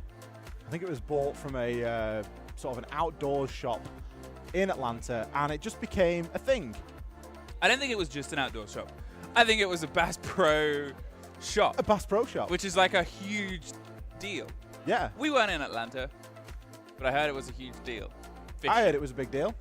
Hey! I like how it's also because I mean, brilliant. Kudos for the producers to get this delivered. But I love that it gets more and more like grainy and like. Well, we're getting further zoomed in. Yeah. 10 more likes and it'll get zoomed in a little bit more. It's becoming horrifying. Every 10 likes, we increase by 10%. Joel gets bigger and bigger. Right. What else is getting bigger? Our excitement, Ollie, as we find our way hurtling back towards the map. Everything is resolved. You see the players getting prepped. Will we get a little bit more of an early back and forth this time? I hope that we don't see as one-sided a game as we saw last time. It's weird to call a max overtime game one-sided, but it was because all the rounds were won, in essence, back-to-back to back. So I'd like a little bit more back and forth here, and I think we're probably going to get it. Labs, it's very different to Skyscraper. Some things, there are parallels to draw. It can be good for defenders. However, there are also a lot of good opportunities for the attackers here, and especially with the bans that we've got rocking here. One thing that I always like to touch on when we talk about bans is what did we do before this operator? So if we look at the operators that are up on the screen there, we've got Deimos, who is brand new. Okay, he isn't brand new, but he is the latest operator in the game. He's new. Then you've got Tubrow. Another newbie, another one that hasn't been around for a long time. So 50% of your ban already there is operators that we're used to playing this game for longer without. So it does open up more options both sides here. You're going to see the Azami, you're going to see the Fen. The Solace is even available here. So the defenders, they've got the run of their teeth. And you look over to the attack, they've got it as well. You've got things like a Ram, you've got an option of things like a Grim, and you've got the full wealth of shields. Well, I'll start building about this round, but remind me to ask you what the hell the run of their teeth means in a little bit longer. The breach on the main wall is getting popped open. We said the Tubarão would be the slowdown, but there's the rundown. Not sure entirely where they were trying to get themselves to, but Anaton getting himself out of the blue door, swinging his way all the way from top to bottom, rocks them. They were focused on cargo, was what they wanted to try and eye them up to. And now, this is where that player, the Deimos ban, comes into a bit of pressure here, because you've got to try and hunt down this player, right? You've got some chance, but a lot of this is just going to come from drones. The gridlock can secure you some safety, but you're now at the body disadvantage. You've lost the Ram for any of that soft destruction, which is pretty required for the original approach you wanted to make here. They're in such a limited position. All of that hold above the double wall is going to remain problematic. It is. The Ram is a really big part of that. You can look to other things, right? We've got a shotgun potentially on the gridlock. We had breaching charges on the Ace. But it is no substitute when you bring the Ram and you want to throw the boogies in, because you don't bring a book. because you think, well, the ramp is going to do a lot of that hard work. So you're right, this push is going to be very difficult indeed. Quick little trade back and forth there. GBC is able to get a little bit of work done, but Asfi, he was just crouch walking towards Serenity there, and he's got away with that. He's navigated the vert. Sure, he's on 1 HP, but he's also picked himself up a kill. Third is a fight that's happening towards the side of Cargo Stairs. He doesn't quite want to give the engagement yet, but Anaton also isn't really thirsting for it. Remember where the site is and where they've got to try and get themselves in. They've secured some vertical. However, at some point, that needs to be pulled away with some of your bodies. You'll leave one player, maybe two, but probably only one up there for the final countdown and the push, so you can still have the plant to go, the cover from the breach itself. At that point is when Anaton can strike and find himself in a much better engagement, because if he wins that out, the vertical is his. This is where that motion comes from. Anaton, see, he's looking for this single engagement. He takes this and wins it. He probably wins the round. The cover comes across. The grenade will force a player off of that door. No cook time on that anymore. It's pushed back. Anaton, in fact, doesn't want to risk the fight. They've pulled themselves in. Reaps with a scrappy engagement. Doesn't go his way. The cover crosses there. 25 seconds. Only Asfi left above. Great kill there from Anaton on the drive by Asfi. We knew that this round was going to be very difficult. I won't call it chalk, but it's going to be very difficult as soon as you lose that ram. GBC comes in there to pick up that final kill. If you're going to leave the Azami, you need to bring something to deal with it. Is that a Flores? Is it a DMR? What is your plan for those Azami keepers? Because they need dealing with as well. There was a couple of things there that you could look at and you could go, Bleed, I think you could maybe do a little bit better. Already we're seeing the Flores brought here for round number 2. Of course, it isn't going to be the same site, but the premise remains. What was it you said about teeth? I think that's just something that I say because I had a look and I can't see it, but it was something that my gran used to say. Yeah. I don't know. We can bring it back. I say bring it back. We can create it. Well, it's created. It's created. We'll ask Tim about it later because, you know. Tim will know. Tim will know. And if he doesn't, then I'm going crazy. Then you invented something. No, you're just creative. That's it. That's what a teacher would say. It's That's like what a good teacher would on like say. parents' evening, it's like, Ollie's very creative. Oh, yes. What does that mean? He keeps drawing on the walls. Oh, yeah, okay. But it's very artistic. It's very beautiful. He was talking about his... but he needs to stop doing it. He was talking about his grand's teeth. But he needs to stop. But he needs to stop doing it because this is maths class and he's 17 years old. 5 seconds to insertion. We're in 6th form. First round. Cyclops is to take. Now, the Clash, the first time we're seeing her played, doesn't quite have the same sort of success story that the other Shields have been looking at recently, but it's a different angle, it's a different idea, and she's still quite problematic for anyone that's not ready to face it against her. You've got some EMPs, and Zafir obviously is the perfect sort of counter towards that Clash engagement. It's just where the Mentalist can find it first. The Clash can be a nightmare. Yep. There is ways of dealing with it. You've mentioned there the AMPs, you've got the Zafir, but typically a lot of your utility on the attack is already spoken for, and you don't really want to be having to throw it at a Clash. So a Crossfire is usually a good way to start, and you can try and build and work something in from there. However, the Clash and the very nature of it means that if you get the breach open, they can just plant themselves right in front of it and go, great, I'm now just going to give out all this information, and you can't really push to me because I'm just going to zap you to bits. Now they've got IT open. First of all, the Clash is just going to hang around top blue as connector. Gets breached next as the follow through. It is reinforced and locked off with a bit of the soft to buy themselves some time. Sharip dancing on the doors of electric to make sure he can put the pressure on whilst the window is still soft. But at some point, they're going to have to try and angle towards the push itself. They've got Rafters control. They've got the wall open. They've got Mentalist going to try and find the fight with maybe the Clash on the back end of top blue. But who is going to get this first snappy engagement? Because it's still a very dangerous crossing to make. Something that you also have to be mindful of, if they're bringing a Clash, you really can't afford to waste time. You need to be working in this round a little bit quicker than they are. We're already well into the second half of the round here. The Clash has been disrupted there, but it isn't enough to cause too much of a problem. Hoven, he's in a position to try and do something about that, but immediately a Kiba barrier greets him. Blackray, he will be the first player to fall, but a brilliant cross there. It's Turt that's credited with the kill, but Bleed have set up a great little 3-2-1 here. I mean, a bit of a surprise strike there, and you can see Anaton. I think they didn't quite know where the Clash was, what the Clash was doing. The stun hit them, and Keeping One is probably thankful. There's the pressure onto Chibisu. He's going to get caught out as he tries to roll the impact turd. Right time, right place, right reaps, right shoe reap. But now, with 3 bodies remaining, they're all around him. I said they only had a single target before. They're sort of lining up for the next. He pops up on the reload, gets the drop.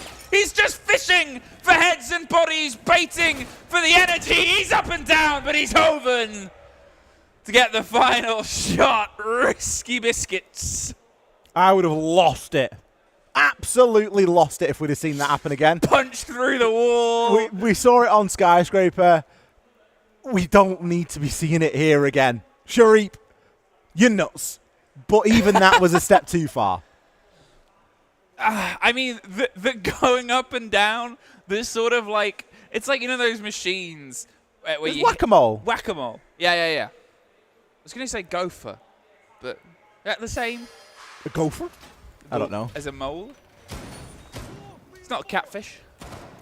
It isn't. Shareep doing a great job of battling there, but it wasn't enough. And I think the reason that it wasn't enough was because Bleed had set up a very good execute. They had good pressure coming in from all sides. They had a player coming through Electric. They had a player coming from IT. They had Turd doing great work below. He got a kill on the vert, and then he went to the bottom of Fish Stairs, walked up, immediately picks himself up a kill, helping his team there because they just lost a man there. So there was great gap filling there from Bleed. And I think they did a lot of work, even though it looked fairly straightforward. Obviously, where they fell was right at the end, picking up that final player. And better teams inside of the major will punish them if they continue to do that. We've already seen it happen twice. This lineup from CAG, it's a lineup. Oh dear. It's a lineup. Both French ACOGs trying to get themselves an early fight. Shareep, I'm assuming, has the Boss G in his pockets as well. No, actually doesn't. The K1A. Instead, I mean, you've got at least the structure that comes from Cyrenaica and Chibisu. This is a very small site. It's a very thin site. There's a little bit of vertical, and then there's the hop-in that you can get control. It's awkward to go for the retake. It's still a bit back and forth based on the team, based on the region of whether teams like to bring it for their third because of how the pressure can be stolen so swiftly and how hard it is to offer support when it does get taken. In comparison to the other side, here is at least the start of the pressure. The hatch is always going to get dropped regardless of whether it gets reinforced. Cyrenaica wants to fish with a C4. That drone should get, there it is, the read on the player. Are they just going to try and send the fight? Do they think they're sharper than Cyrenaica? What is going to be the take here? Potentially could be sharper. Firebolt. Fire goes down if you drop it. That's what they're going to try and do. Hit it on the side. It'll all drop down and rain, force the player to rotate, and maybe they can get him from the window. Something I worry about with CAG's setup is the lack of utility. They've not got a lot of information. They've not got anything to catch. They've got some denial in the C4 and the mute jammers, but realistically, they've not got a great deal. The information is something that they're really going to lack here because they won't know when to hit that flank. Cyrenaica, he's going to get stunned out here, full white flashed.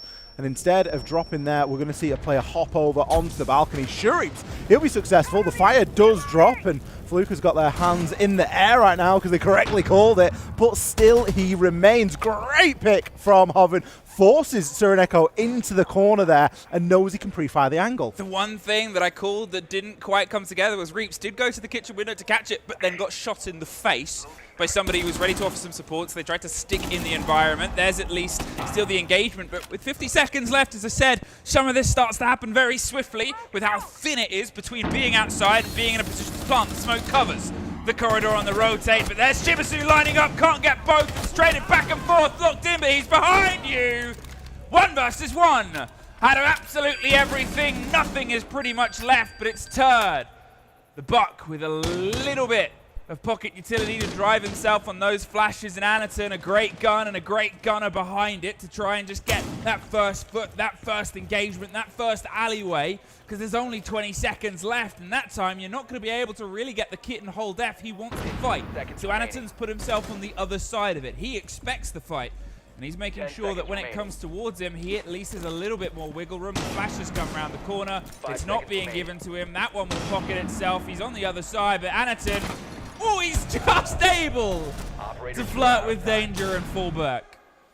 That's one of those that if you lose that as Anaton, that's unforgivable. Get yourself up the stairs, play the vert. There was vert upstairs inside a meeting which looked down onto the diffuser, and that's what I thought he was going to do a little bit earlier. I think that may have been the plan if we hadn't seen the push come through as aggressively there from the Buck. He maybe rotates upstairs because it comes back to whilst the lineup from CAG was okay and it got them the round win, they didn't have any information. So if that diffuser does get picked up, the plant does start going down, you're left at a little bit of a loss as to where that's happening. You had one bulletproof, and you know, the chance of that looking in the right direction, a little bit slim. But a good round there for CAG nonetheless.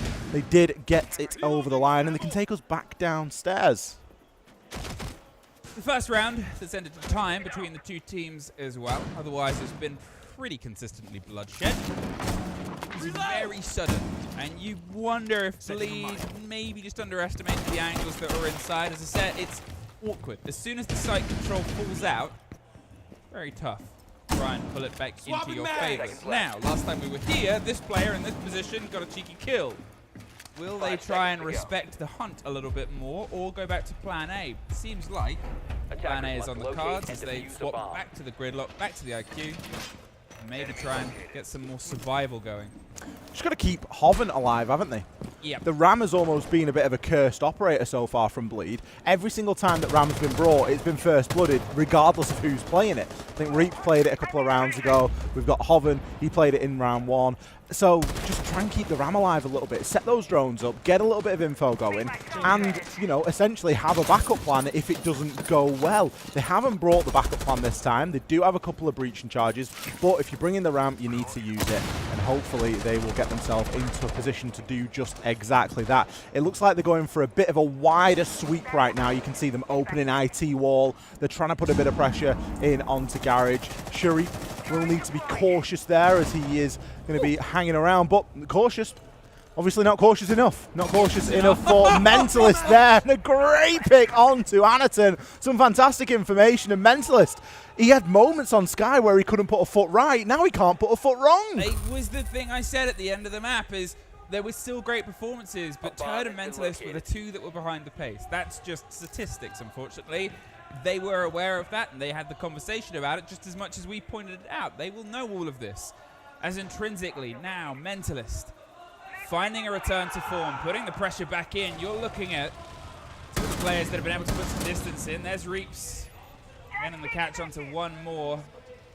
I thought the Observer was going to hit a nice shot then. I don't know, we saw the chat and I was panicking. I was throwing like, himself in. Don't say anything. We don't want to rile these players up any more than they're riling each other at the moment.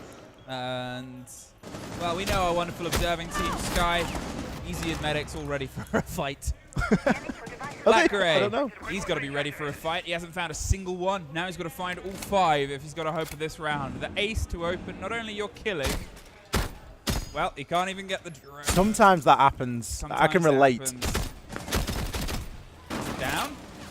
There's also another down, but it's the plant down, baby. Well, the C4 was a little bit late there, maybe a bit ambitious. I'm not sure where that was pre-placed. Mentalist there just having something to say about that down as it comes through. But Bleed doing a really good job of taking just a lot more of the map there. You got to remember, attacking into the basement, you've got a lot of time.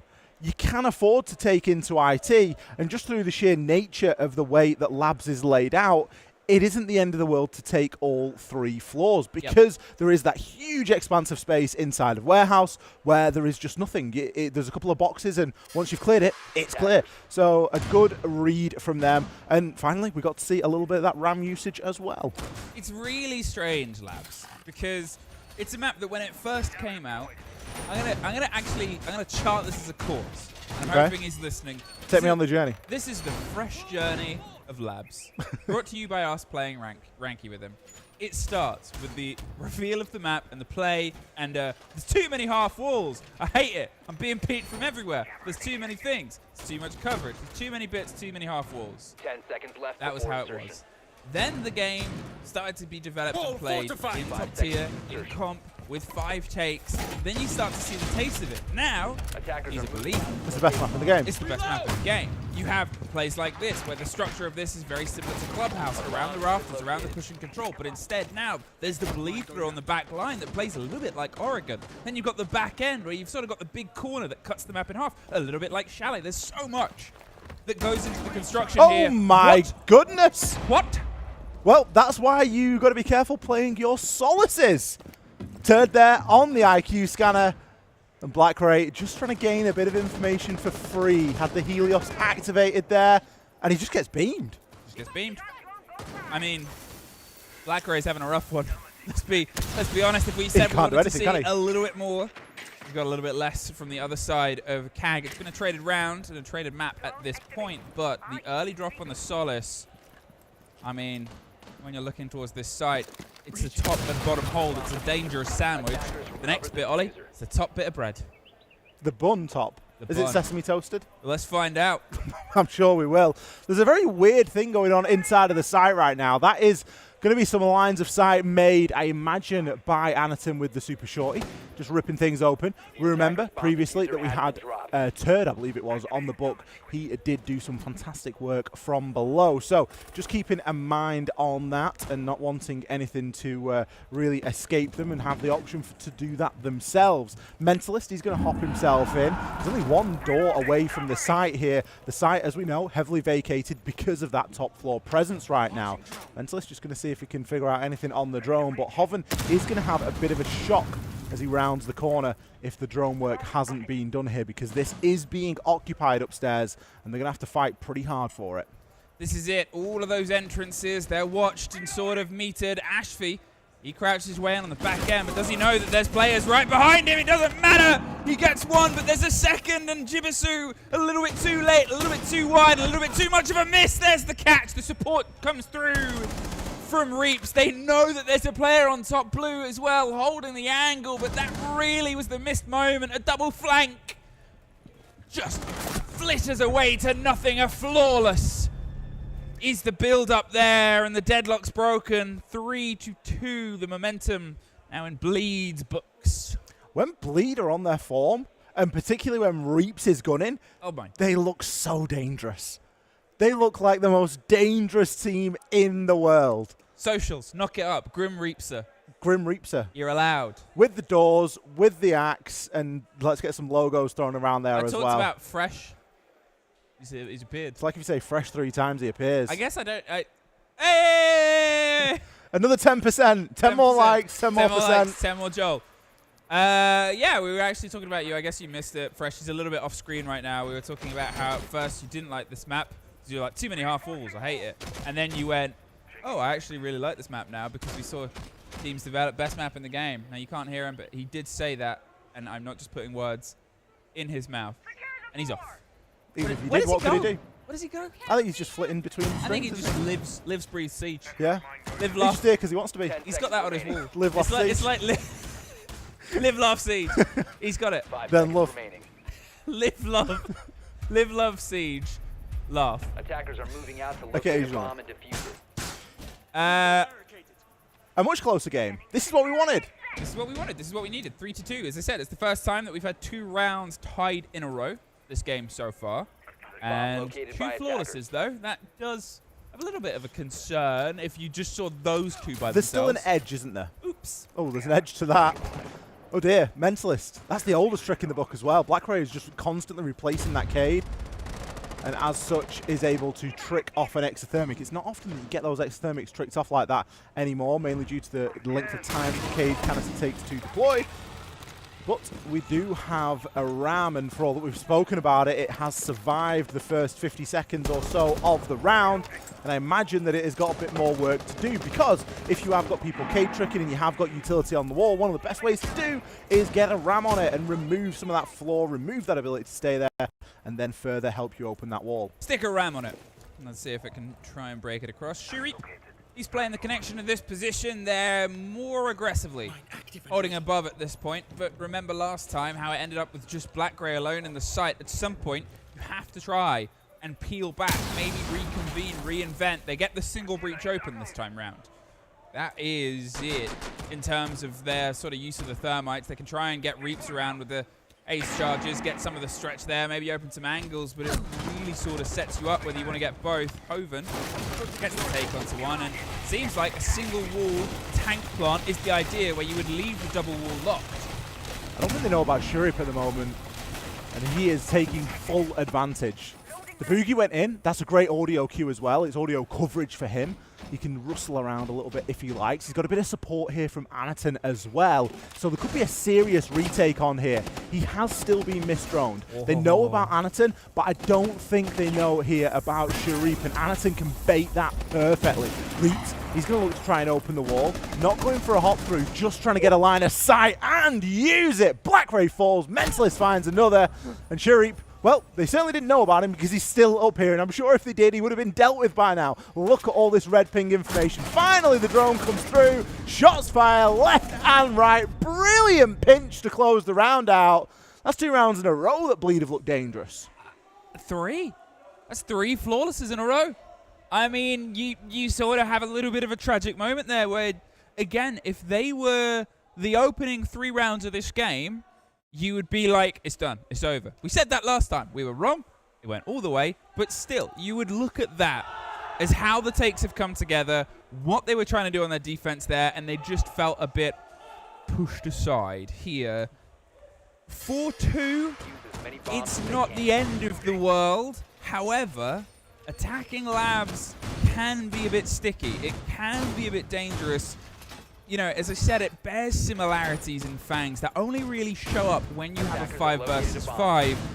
It hasn't shown up a huge amount in CAG's history as a played map and a playable space. Won it once, lost it once, and in the words of Tim, because I asked him about it, because he cast it, they just looked lost on their attack. I was with Tim on that cast. What? Yeah. I didn't read all the way. I read half of the Wikipedia. I read Ace and I went, right, and I closed it. You closed and the book. I looked away. I'm sure it was.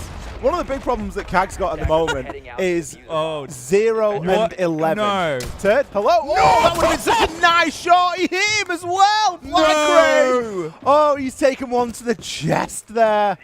I hate that I'm going to see that in ranked games. Oh, that could have been so devastating. I was just about to mention that one of the bigger problems that we've got here is that 0 and 11 between Black Ray and Soronic. So you need a bit more out of these players. Turd's got himself locked in. Hoven said, you just stay there, mate, and see what you can cook. I don't know what he's going to do from that position. If he gets droned, he's dead. If he doesn't get droned and can do a run out or a bit of pressure, I mean, the run out position is very limited and very thin. What he's hoping is they go into rafters, and then he gets a call and a ping, and then he pops open with maybe the other impact. Maybe he just tries to shoot through it, but it seems like, I was going to say Sireneko knows he doesn't, but he's giving it a very wide berth. It's tense stuff. I don't think that CAG will know he's there. The longer it goes on that they don't know he's there, the more dangerous it is without them getting a kill. As soon as they get a first kill, the pressure entirely changes on that position. I mean, he might be playing at the moment for the window that goes into the top of cargo stairs. Could be playing for that as well. I don't know if he's prepped the door. It doesn't look like it. It's difficult to prep a door without giving the game away. Yeah. He could always rip it down. We'll keep an eye on it and see what happens, but he is there in support for Hoven if needed. He's not too far away there from making a little bit of a difference. As such, the attack for the rest of it is kind of stalling out a little bit. Obviously, you've got the Azami to deal with. We do see Sorenic get himself into that cargo window, but immediately gets himself tucked here, and he can still start to try and work this vert. He's cautious, though. He knows something's not quite right. There's something off with the water, and how much bite does a catfish have? Maverick's going to start their work. They wanted to hit it with a C4. They couldn't quite get it. Hoven does find Chibisu in the meantime, so the first is into their favor. Mentalist wants to swing around with a shotgun, looking for the second follow-through, but it's all heavy. It's all very direct on towards this back-end site. There needs to be some pressure elsewhere, whether it's top blue and rafters. There goes Turd. Didn't quite have the impact that he wanted, but he might have drawn some attention. However, with that cut in, there's still this pressure of time. Aspie, he's trying to hold on towards the top of blue itself. As I said, there needs to be a second for this to move in, which is why they're trying to retake it. Hoven gets one, the drift by, drive by. It's a retake that hasn't quite worked, but there's at least the second back end, one on IT.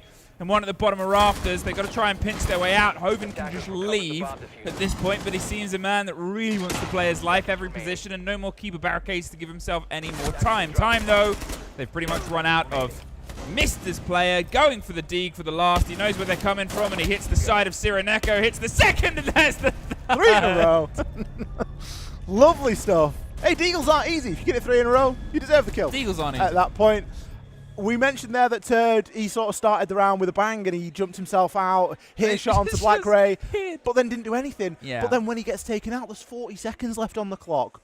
So what's he done? He's taken 80% of the health off Black Ray, and he's wasted so much of the round because Surineko was so focused on dealing with him.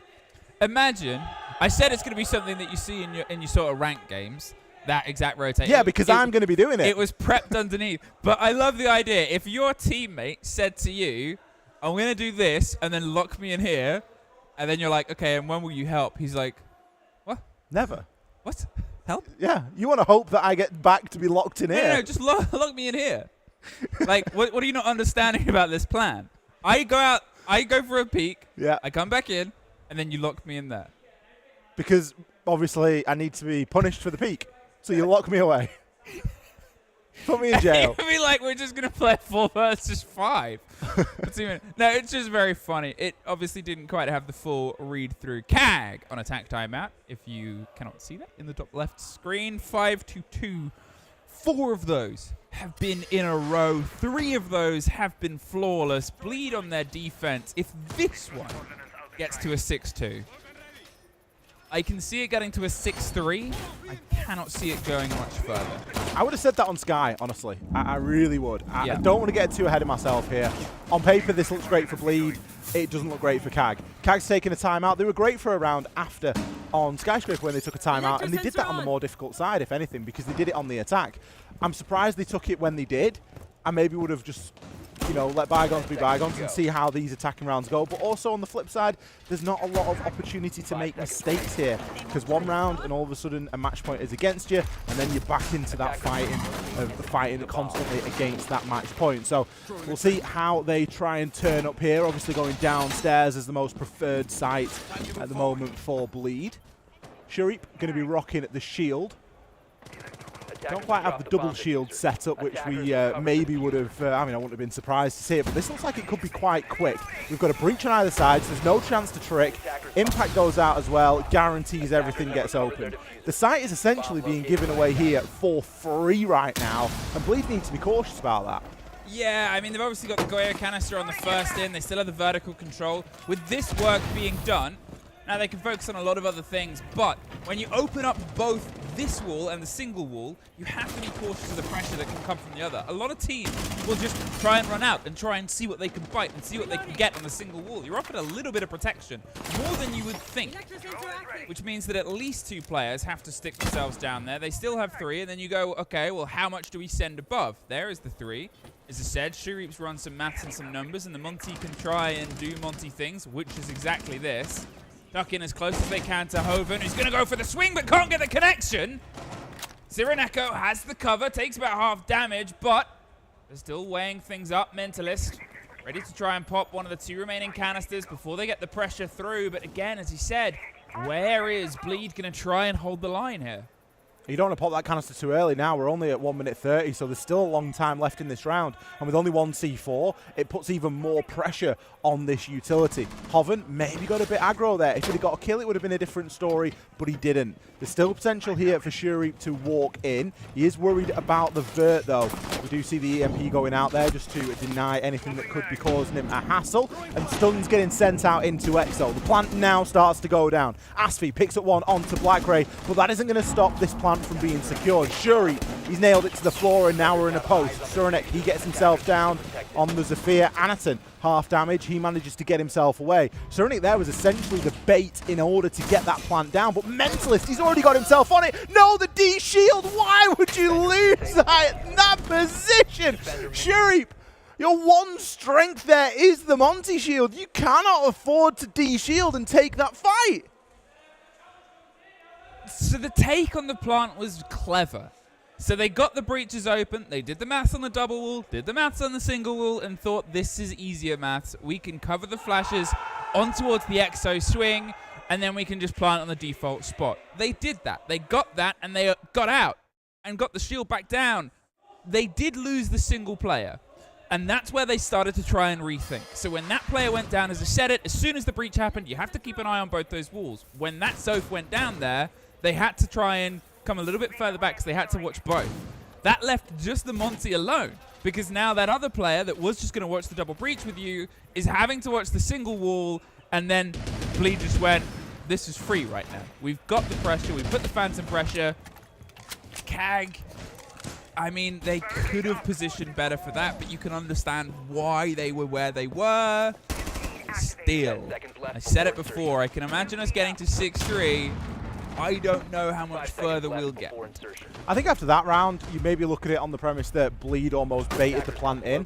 They were quite happy to deal with that once the plant had gone down. There was an intent to keep hold of the wall, but it was never to trick and really delay a lot of time. So I think they've played that one quite smart indeed. 6-2, it puts them onto a map and series point now.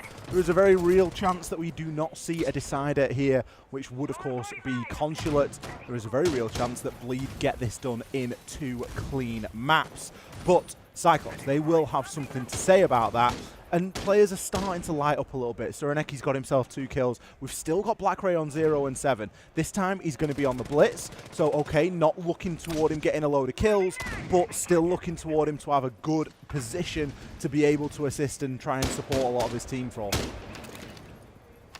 6 versus 2, and where will this first strike come through? It seems like they're going to try and keep things quite close together, as they did before.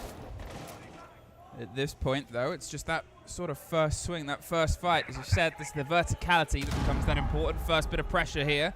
The Solace can play underneath to try and do it. It's a dangerous bite of a sandwich. The Solace was the first pinch that Bleed approached last time. CAG have a different idea, which is try and smack off the top bun and then find the route from there.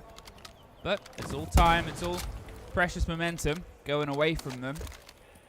At which point will Bleed try and lean back in? It's Reaps that wants that fight, but the Solace is in fact playing on the top floor. They're, I think, just leaving the basement. The attacker's bomb diffuser Solace can afford to play this one pretty loose as well. Reaps looks like he's rocking the shotgun here, so giving himself a few little options. Another plant opportunity going in for Cyclops. Anaton, he's going to try and get it down in and amongst the chaos. He gets taken out, but so does Mentalist. Mentalist hits him with a little head shake there, but Shuri from above.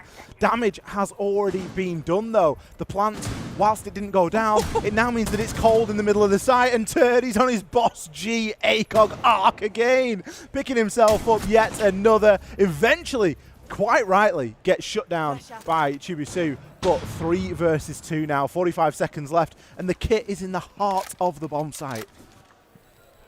3 versus 2, as you said, the Ram. They're drawing some attention elsewhere. A very, very noisy gadget. Oh, and a very, very noisy rotate. Saw a body, but saw a closer one, unfortunately, with their gun raised. Shuri, all that's left. Turd hits the GG a little bit early, but at this point, when they can't even find their way through the rotates, he's done magnificent clutches before Shuri. They've been 3 versus 1s, but not against this one. Bleed. A long first map into a very smooth second. Labs was theirs, and they delivered it just as it should have been. 7-2 there for Bleed. A great performance over on Nighthaven Labs. Night and day compared to what we saw over on Skyscraper.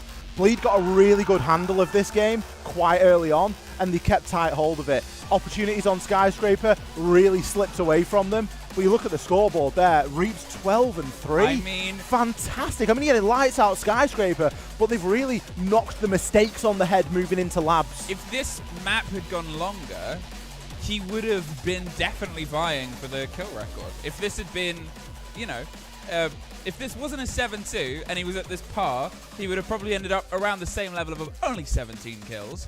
And then you're looking at if they went to a map 3 where he could have been. If this is a form that he keeps, one of the best fraggers and one of the best players in this tournament could be sort of underlying their name a little bit more in history. Day 1 of a major, he's dropping 15, 16, 17 kills in a map. Unreal. Back-to-back maps as well. That was the impressive thing for it. See there, 12 and 3. Hoven, great performance from him. I think he got some very important kills. Wasn't lighting it up. Still 8 and 3, so very positive. but it was the importance of the kills that he was pulling through as well. You've got Mentalist, who I love watching him play. I think he got unlucky, but it's turd for me. Mentalist and Ted, both of them, as we said before, they were the only two players behind the par sort of last time round. This time, they show up shooting, they show up with a huge development. Black Gray, unfortunately, has one of those sad sort of games. Couldn't really get a connection in. James Bond's work, pal. 008. 008? Yeah. Not 007. 008 instead. Wow. That is how things sort of cook. Later on in the day, we will have Cruelty versus SSG. That will be the next game on the B stream itself. But for now, our team that, let's be honest, are probably seen as being the strongest from the APAC region as a whole, still firing strong. Bleed. They've delivered, haven't they? I think, this is what we were looking for from Bleed today. We were looking at Cyclops as well, and we were thinking, right, you didn't make it to SI. We've watched you through Japan League. We know what you're capable of, but again, at an international level, what have you got? And I think Bleed have really taken them to the cleaners today. Obviously, the first map was a bit of a disaster class, but moving into the second, it was a fantastic performance. This is going to be the series summary, so this is going to be the map, both maps added up together. Obviously, we can see there Reaps 137 EPS, 30 to 12. 30 to 12. Like you say, get him another map in. If he hits 15, 16, he's up there, isn't he? If it had gone more than a 7 to 2, he would be 40. Let's be honest. And then if you're looking at a third map, not a million miles away. And again, a great form he can sort of carry on. Black Gray missing on the second map. It showed, but it was what I said after the first, was if you have those two extra factors of Bleed operating, you'll probably have a much more decisive game there. Labs, we said it at the start, it's a preference that gets banned against Cyclops a lot. It's not looking too sharp for them. No, it doesn't get banned for the right reasons. I think it gets banned because it is an unpopular map regionally, not because it's a map that Cyclops are particularly good at. You can see the ratings there speak for themselves. Anison, Chibi, Suranik and Black Ray all under 100 EPS. 100 is the standard. 100 is what you should be maintaining. You're going to see players dip and, all that over the course of a series, but 51, 70, these are particularly low, and there's only so much carrying that Shurip can do. Don't forget, if it hadn't been for a couple of his clutches on Sky, we'd have probably been done already. Yep. And, I think that's the sort of thing. It is the first play at 8, it's the first game, but it's a lower bracket run that now has to be made by Cyclops in what is the first bracket to be run through. Only 4 of the teams get out of this. They might both make it, but Bleed, they now are one series away from securing themselves one step closer to securing themselves live stage.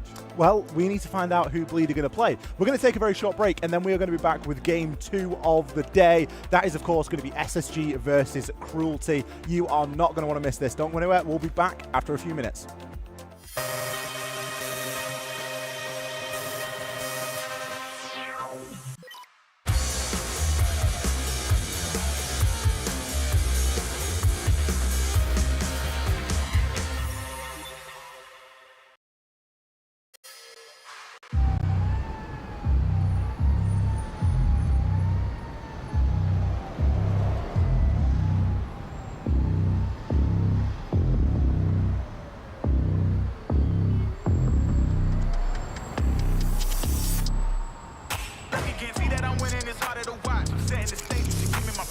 I think City of Atlanta is a place that has something for everybody.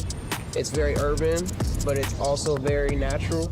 We've got some of the best teams in the world finally here in Atlanta ready to show their stuff, so we are in for an amazing weekend. I love Siege. My little brother was super hype on it, and I finally tried it out and was like, yeah, I see what this is about. Any team that we're going DZ, SSG the whole way, no doubt.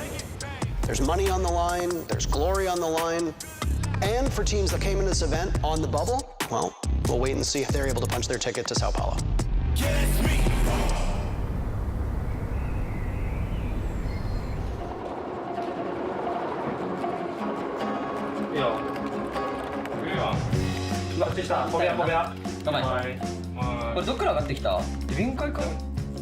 プレイヤーネームはピョンでやってます。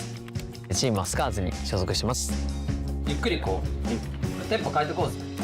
子供の頃からスポーツが全部好きで、小さい頃から野球とサッカーと e スポーツタイトルがオリンピックに採用されるっていうニュースを見てから自分たち前回ベスト8でコペンハーゲン終わっちゃったので次はベスト4を目指して、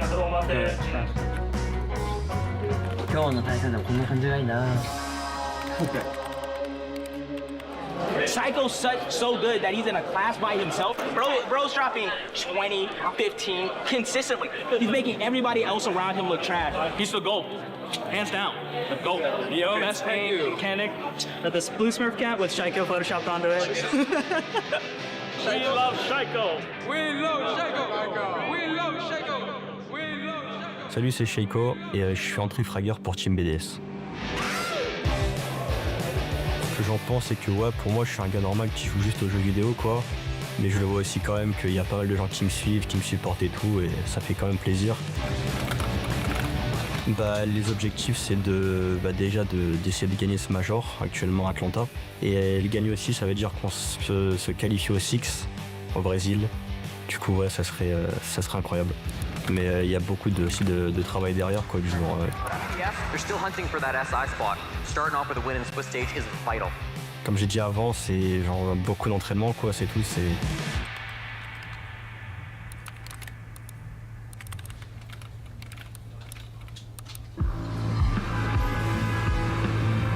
Game over. I don't know the game over. Game over. Game over. Turn the baby up, game! The world champions are here, and their trophy case still has a little more space. G2 is already locked and loaded. It's easy to win one competition, but trying to win more, that's the hard part, you know? I'm Jack Robertson, also known as Doki, and I'm the entry fragger for G2 Esports R6. A new generation pick up where legends left off. I want to keep it going and be classed as the most achieved player in the game. I mean, I guess you could say we have a reputation of being seen as like the bad guy. Try to make one round today, John! Because every time we play, like we are screaming at the enemy team, just trying to get in their boots. I smell the fear, says Doki. Okay, it's game time. Yeah, good time, good time. Oh, we are the best at psychological warfare. It isn't even a question. 2, 1. They're gonna crumble! G2, are they getting their first dub here in Swiss, or is Scars about to pull off the upset? Oh, Scars. I'm gonna say good luck again to them. He's got another! He's absolutely nuclear to their third. Anyone else want to line up? Yo, Scars, you're terrible! This one is a foregone conclusion, I imagine. That's going to be G2 onto a 7-1, cruising through their first game here in Swiss. Like we won the first round in the game, and we typed in the game like GG. It's kind of bad manners, I guess, but that's called mental warfare. That's winning the game before you even play. Even if you end up losing today, it's not the end of the world. Yeah, and the big thing to keep note of is that if you are ever in a best-of-3 situation, that is elimination territory, and you have to win out if you want to qualify for the next phase. The only difficult game for G2 is W7. No. But I think the favorite to the major is G2. Not you? And me too. Yeah, of course. Alright, good luck. I'll see you later. Day 1 of the Swiss stage yesterday, 2 top 10 teams finished dead last in the league, losing huge games. Hello. Salve rapaziada, eu sou o Herds, sou jogador da W7M, eu sou entry fragger. Most people universally have put W7M thinking that they will be the first ever back-to-back major champions. Are you gonna pop off on stage today? Pop off? Yes. W7M here in Copenhagen. No one could stop their rampage. Eu não vejo essa sensação de pesar. Já conquistei uma vez, eu já sei o caminho, como eu consigo chegar lá. Both teams said that they're going to be fixing what they need to be fixed. This is going to be an in-your-face sort of game. I win, you lose. If you win, you get the chain. No, what's the map? I don't even know. 5 seconds. It's going to be a lot of trash talk. Bateu o cabelo! Sua criança! They're down to just one more. It's going to be a 3-3 half, Tim. Really hard to call which way it goes. A gente é um time que trabalha muito E eu acho que isso é posto em prática nos campeonatos e tem dado resultado. That Hurts gets taken down, but Felipox once again there for the trade, and they are going to find that final kill onto Kitchen, and W7M go on to 1-1 here in the Swiss. Tô me sentindo muito feliz com essa vitória, acho que o time tava precisando aí pra... SSG é sempre fácil, né? Sempre acho fácil. Esperem a gente na final aí, vambora. Passar vergonha. Passar vergonha na gravação do vídeo. Então vem agora, então. Vem aqui agora. Parece uma rama. Mostra a bunda dele.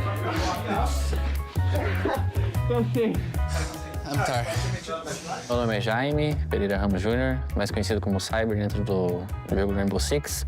Jogo pela FaZe Clan. O que eu poderia fazer, então deixou eu mais maduro. FaZe que vem nessa... Família feliz. Nessa segunda temporada pra tentar de novo ser campeão. Olha lá, vai correr atrás do papai. Ô, que sorriso. Acho que essa parte foi o que me ajudou bastante a evoluir muito então, dentro do jogo. Ele é um amuleto pra gente, né? Querendo ou não, acho que ele me deixa eu mais com vontade de querer ganhar, olhar pra ele, saber que ele tá ali me assistindo. Acho que instiga mais eu querer tá dando o meu máximo.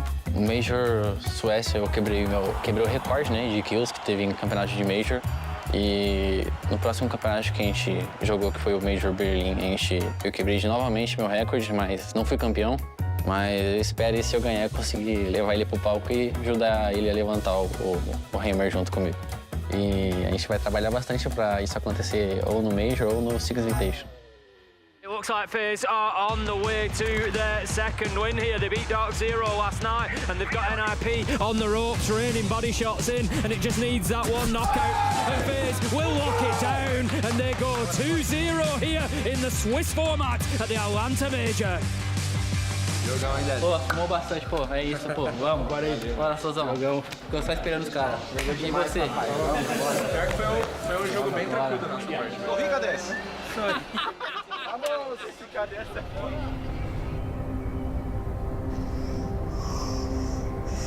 It's been a year and a half since Dark Zero raised the hammer in Charlotte.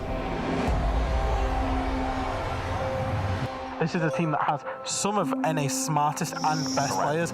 If it clicks, this is a very dangerous team. I'm from Toronto, Canada, which very high percentage of NHL prospects come from. I grew up playing with and against true stars of the game. I wasn't like a super talented player, but hard work is more important than talent. That was my whole life until I got a bunch of concussions. I couldn't play anymore.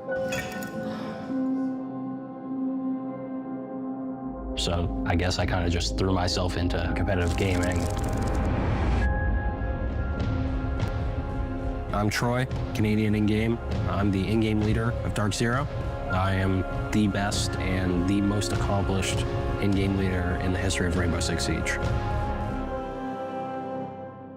One of our beloveds, our staples, Dark Zero and M80, one of these teams guaranteed to move down to the O2 best of threes. I'm Iconic. I'm IGL for M80. Go get him. My style is just free. I feel like my whole life I've always stood out, so like if I'm comfortable with who I am, no matter where I am, then nothing can stop me. M80 has been looking very solid up against DZ for quite some time. We'll see if they can go from zeros to heroes here, get their first dub under the board. We'll see. Okay, Dark Zero Ben's first. Being the IGL's added level of pressure, you know, when no one's really sure what they should do, you have to be the person who trusts in yourself to know what's best in the moment. Tina's got to take this close quarters engagement. Should be an easy pickup, especially now that Diaz is taken down one. Huge first round for M80. The matches are just, it's incredibly tight. But you can feel like the chest, like you move a piece, like the instant reactions. Very likely have won this round as Gomez drops down, takes down Pamazoo with a very, very heavy retake strat. Force this point. Play your lives. Switching box. Growing up and having that discipline definitely gave me an edge. Rear end from the back end, but it's gonna be Rice that takes down Gomez, and all of a sudden, it's just down to Iconic. Gonna go cage, gonna go up yellow, gonna go up yellow. Back to wall, Hearts are pounding. It's a sport, you know? Rice needs to hit this shot if he wants to end it in regulation. Doesn't know about Iconic. He baits out the engagement, hits the retake. Let's fucking go, Jay! 7-5 for Dark Zero as M80 move down to the lower bracket and recreate a run in Copenhagen that only ended in misery.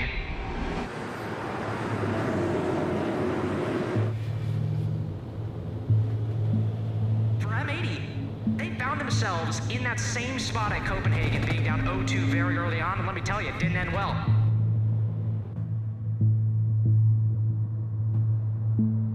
North American teams stand on the brink of elimination. A Southeast Asian and a Middle Eastern team might qualify for the main stage.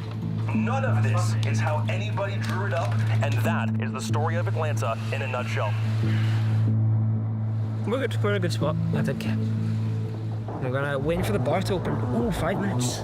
5 minutes to the bar opens. It's like pushing the drone already, you know, so the drone's coming and you drop, and it's gonna have the intel fast. No, because then we're gonna trade. We're gonna trade a player, which we don't want to. We wanna have all the 5 up. No, bro, it's just like to take less time just being a bot below. Hey, I'll tell you when a forester, and then you can drop, because the forester's gonna take the time to get to him. I think some teams put way too much pressure on themselves, like scrimming every night, or like, you know, trying to do some crazy routine. Like in my head, if a team is at the event and they need to practice to fix something, then they aren't prepared for the event, you know? Nothing else about Bleed. They're just having a lucky tournament and they have a big fish. What is this fucking play, man? They see the pick and they go for it. The nade, it does find the kill onto Asphy. Souls has been massive in this round. Brazil have their first team on stage in Atlanta. Wait, did FaZe win? Yeah, 7-4. Oh boys, you're gonna win the major. Tell you guys right here. And buy some Bitcoin as well, guys. Be smart. 2 top teams, one of which still with SI qualification on the line. The fact that we're only 3 months away from the 6 Invitational and BDS, one of the best teams in the EU League, still hasn't qualified for the event is very, very surprising. And in order for them to make sure that they guarantee a spot at the 6 Invitational, they have to make a deep run. Yeah, good. Good luck. Good luck, guys. Good luck. You need. You can You need. Claw back that advantage, but Shaiko realizes the moment, seizes the opportunity, keeps BDS in control of it. Herds is certainly not confident, but let's be careful, BDS. Let's not let the all chat dictate the pace of this game, but it will. W7M 7-5. They will send BDS to the elimination series, and what a dire scenario it is for them as they need top 4 to qualify for SI. Não tava nada nervoso. Só que, tipo, tava foda ali, tipo, no começo. Eu acho que a gente vacilou um pouco, porque tipo, as defesas a gente se preocupou em pegar nova, os ataques a gente repetiu os que a gente sempre faz. O Shaiko foi lá que nem o demônio pra cima do Nade, aí tipo, matou ele rápido. Mano, o Shaiko restou 2 games pra quebrar a reclusão dele. Se eu só fico parado no cantola, no off, não mata. G2 up against GK Esports. Where do they go against the world champions? The one map that G2 are unbeatable on.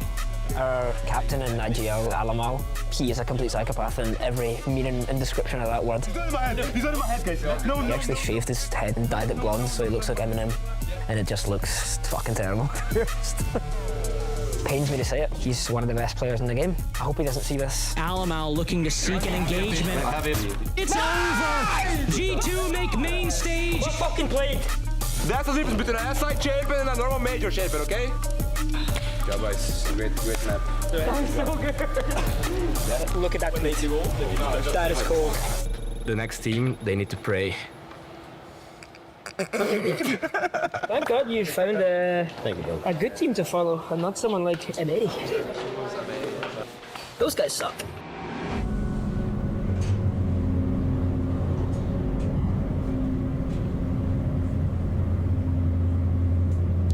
M80 versus Wolves. Could the M80, a tournament favorite, go out 0-3? He'll now force some of these defenders out of their position. Cuts through the reinforcement on line wall, flashes a plenty to go on in. Gomez following up. Down goes P4. Gomez dies to Mowgli. Sheikah still in the same spot. Mowgli to the rescue. Bibu in on it as well. Time running out. Mowgli with the sidearm. And Spoit dies to Bibu. Match point, Wolves. And as Spoit Voigt tries fruitlessly for an opening. Nobody on Wolves will give him that. Wolves can easily line him up, and they get him on the cross. P4 with the final kill. Wolves survive a scare, and with a 2-0 victory, Wolves stay alive. M80 goes home. In the moment, I don't feel too great about it, but you know, it's just life. M80 as the #1 seed out of North America. Unfortunately, they come to the event and nothing could stick for them. It's got to hurt for the players that were putting so much effort in. You got to be in love with your fate.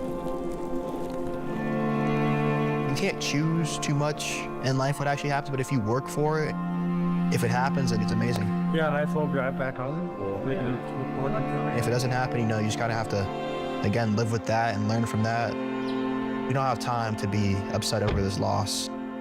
You might look defeated, but trust me, at the 6th Invitational, M80 will be there and we'll be roaring.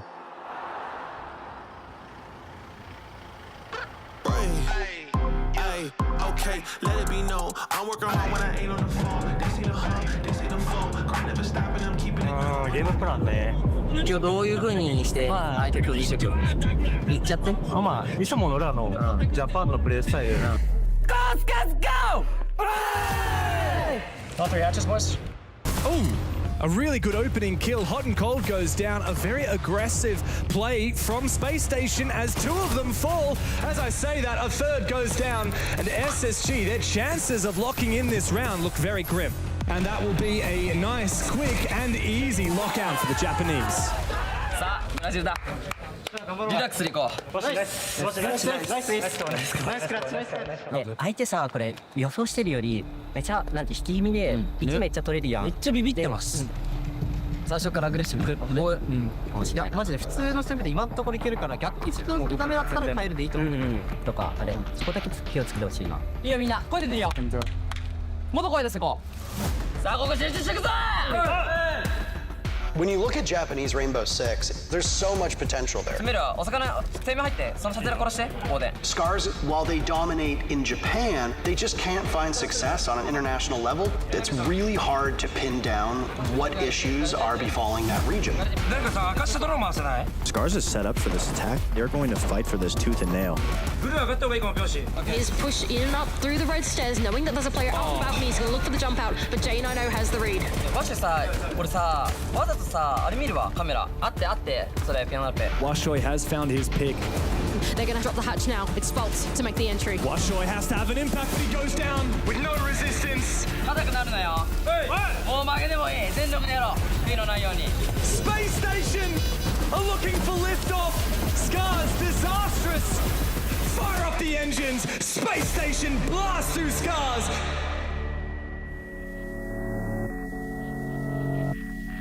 I don't even know where to begin. You fought with all of your heart. We could feel. 楽しくプレーしようとか、まあ負けることは考えないようにとか、まあ自分で言ってたんですけど。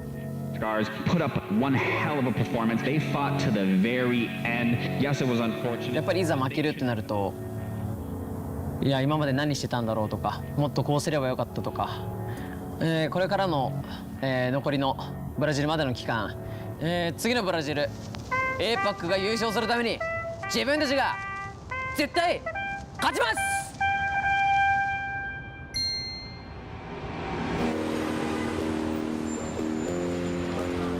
We need an NA team to just force through. We need them to make phase 2.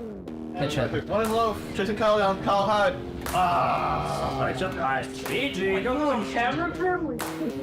When you're playing and you want to win for the guy next to you, not just for yourself, and you want to win for the team as a whole, you can go a lot further doing that. It's looking rough for NA. I mean, the one thing about DZ is they have only beaten NA teams so far in playoffs. How can they beat an APAC team? It's the best I've felt going into an event, honestly, ever. Good luck, guys. Les Fiches Joël bought it over in Bass Pro Shops. Only about 10 seconds still to play with. Won't be able to find his kill. The crossfire comes on through. Bleed up to 5 rounds. One round at a time. Force the late rounds here, okay? Make them work for it. He's got to go now, he's got to move, but without vision, he's got nothing to go on. We're going to overtime. Close. They're dropping in quick, and they've got the read. It's down to Reeps all by himself. They know exactly where he is. Let's go! Let's fucking go! DZ are making it through to our live finals. Down, group hug, playoffs, come on. We fucking reset for phase 3. We learn from our mistakes. Get that shit out of the way. Yep. But good shit, boys. Gotta say, Chalet and Siege superiority, really. W7M just looking like a different beast today. Let's go. Playoffs.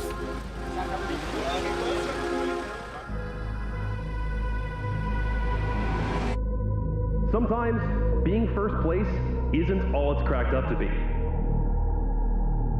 BDS and Sonics were both the #1 seeds coming from their respective regions into Atlanta, but now find themselves in a scenario where only one of them can continue into playoffs. The main vertical angle to deny this plant. Licky Fack on this lurk has finally found his kill. Just barely survives. Rexon cuts him down, but it's all a distraction. 19 and 9. Him and Citizen both putting up big numbers. Have put it all on Shaiko. It doesn't matter. Through the ceiling. They send bullets down, raining upon Shaiko. Sonics take their pick, 8-7. Déjà, ce qu'il faut savoir, c'est qu'au début, on a fait que des trucs rush BP, etc. Machin. Je suis quasiment full trap BP, du coup, le rush BP est compliqué. Par contre, le clear, ils sont trop nuls. Vous avez vu, dès qu'on a commencé à clear, après, on était là, etc. BDS, they invest so much in a player like Shaiko. He is often what can make or break rounds for BDS. Shaiko takes down one, but sees another in small office. These are two 1v1s, and Brixer gives him away. Citizen, you've got to get the kills! But you're just simply not outgunning Shaiko. And Licky Fack is waiting. Licky Fack hits his mark. It's just Geo on the site. You've brought us so far, but you've let BDS move into a post plant, move to where they're strongest. He's looking the wrong way. It's Shaiko! He closes it out! SI is still here!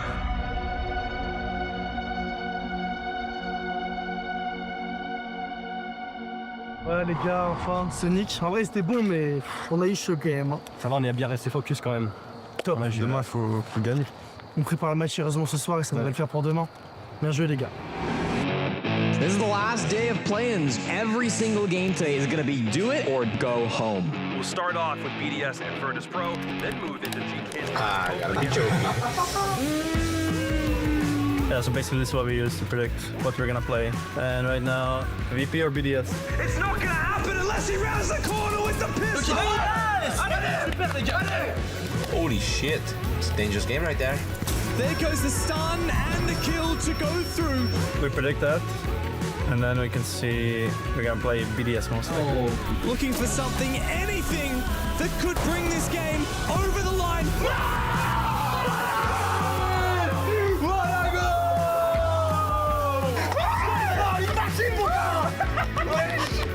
On aime bien de toute façon. It's gonna be first time we actually play against BDS, which is gonna be cool. Oh my god. Did you play with this controller? Rematch? Je me sens bien. C'était une game très dure, mais en global, je me sens bien. Du coup, hâte de jouer les playoffs, quoi. I'd rather VT1, because that means no BDS at SI. Se a gente quer ganhar, a gente vai pegar o ganhador de Bleed ou o SSG. Prefere pegar aqui? Tudo faz, pô. Pra ser campeão tem que ganhar de todo mundo, pô. Não tem essa. Tá preparado pra qualquer um? Preparado pra qualquer um. Porque eles são muito lentos, mano. Final do round a gente vai ganhar. E não entra ninguém embaixo dele. Não entra ninguém embaixo. I mean, literally every game we've played so far, I have felt in control. Playoffs, come on. On se voit sur le main stage, donc à bientôt. You want to go out? But wait.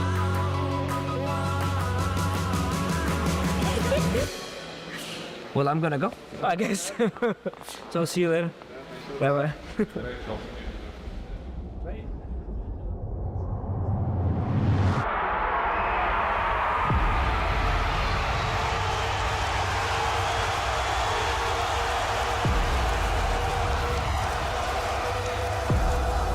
Bota na cabeça de vocês, a gente é melhor que eles. Et oui, on n'est pas des merdes, on va jusqu'au bout les gars, jusqu'au bout. We can fucking solve the problems. We don't fucking force anything.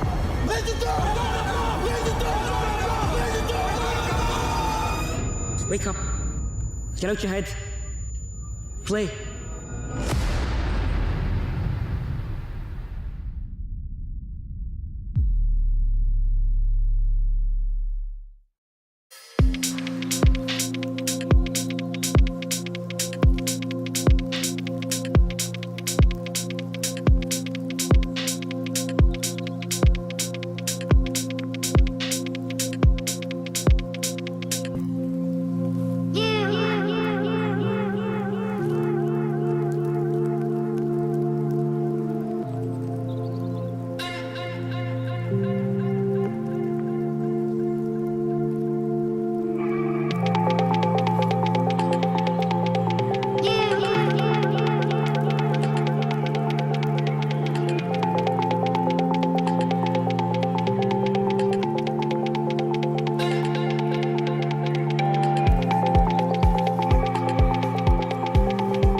Hello everybody and welcome back to the B stream. We are here to bring you our second match of the day. We have got Space Station and we have got Cruelty coming up here in just a few moments. We've already seen our first match of the day. Yeah. We've already seen Bleed versus CAG, but now it is time to get into our second. We have a bracket that is going to display quite nicely exactly everything that has been going on. The first game on the A stream was FearX versus GK, and that was a 2-0 for GK, so they advance through their bracket as well. Yeah, so they're able to find themselves a bit further on. I think the maps were a little bit more intense, but obviously winner plays G2, loser plays Liquid, or vice versa. That game is actually still to happen. Hazeman is just reading them off in order. On the other side, we have the same thing. Bleed, they could be facing up against Cruelty or SSG. Otherwise, they'll be dropping down to the opposite spin, the opposite swing round. Now, I think we've probably got a little bit of an understanding of an underdog-overdog story here based on just history of these two teams. You really don't have to be an expert to look at this bracket and to go, right, okay, what's coming up? Space Station versus Cruelty. I might not have even heard of Cruelty. You know, if you've not been keen on the Brazilian scene, it might not be a team that you are entirely familiar with. Fear not, that's why we're here. We are going to bring you all of the information. Obviously, Space Station is a roster that is a little bit more on the well-known side of things. Yeah, well, I mean, just the org itself, they're one of only a few that's been at pretty much every single major. They've missed one major event since Berlin back in the day. They have been very consistent. The new sort of blood, they've had great fights at the most recent, and obviously you look at that team on the right-hand side, Ollie, if you squint a little and cover the top, you could sort of see it's Best Australis. It's the build of that old team. Same coach, same sort of driving force, and that was such a fun team to watch come together. They fell out of favor, but with Iconic joining this roster, it's the rebuild, baby. I was covering half of the players' heads. No, you just cover where it says Space Station. Yeah, Gaming. well, that's clear to me now, but I was trying to cover half of the players' heads. No. And Astralis Flare in there. Obviously, you've got some OG Space Station in there in Fultz, and they are really looking to try and make something happen. And for my money, they've been a team that have been pretty consistent throughout the course of the NAL at this stage. Yes, they didn't we know get... where we're going. Yes, they didn't get the greatest finish. Maybe a bit of a spoiler alert there. They didn't get the greatest finish inside of the NAL, but when you look and you dig down into a lot of their games, they were very close games. It wasn't a case of, you know, they were getting blown out. There were a lot of 7-5s thrown in there, and then it just brings into question, is this Iconic change just taking a little bit of time to mesh? But obviously they got themselves at the major, so they're in the best place. I think that's the thing, and obviously talking about SSG and Iconic's role as well, he is a very defining player. He's a player that when he burst onto the scene, it both doesn't feel very long ago because of the sort of COVID tournaments that we happened, but he did a huge amount within that time frame, within that sort of growth towards it. It is a player that will change and define a roster. He was obviously part of the M80 project that didn't quite come together recently, and it's a super team building here where it's back with guns he's familiar with, back with sort of friends he's played with for a long time back in the day. I think as soon as they start to find that flair, once again, we'll start to see a terrifying new force towards the forefront of North American Siege. Now, obviously, who you're up against as well, it's Cruelty, a team that you would understand not knowing much about them. It's their first ever international appearance for, I think, all of them. Yep, no one has got any international experience prior to this. Typically, they have played inside of the LATAM League. Obviously, before that, before the amalgamation of the LATAM League, there was different subdivisions of that. There was the Sudamericano, there was the Camp de... I used to be able to remember all these, but they've just faded from memory over the years. Ultimately, this is a really big showing for a lot of these players. It's going to be one of their first times playing in a LAN environment. Obviously, there is a lot of LAN inside of Brazil and LATAM regions. They do tend to do that with the player houses and things. I'm not entirely sure on these guys' setup. However, this is going to be the first time they're facing international competition at a LAN, and you know, they're not on home soil. These guys are a long way from home, so all of this does really start to play in. There are a couple of players to keep an eye out for, though. Players like Motto. He is someone that has got some incredible plant statistics. Over the course of the LATAM League, he's had 13 plants down.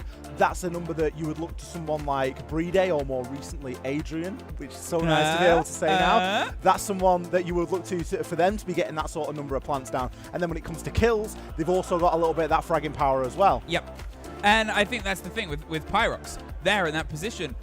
An insane amount of numbers, an insane amount of people killed. That man, I think it was 140, 150, that sort of range of what he's achieved over this split, which in that sort of window against some of the teams they're up against, even in their region, they weren't really the favorites to make it through. Vasco, for a lot of people's money, were that sort of LATAM team to be the next to tread the boards. We've seen a couple. We've obviously had Revan, kind of.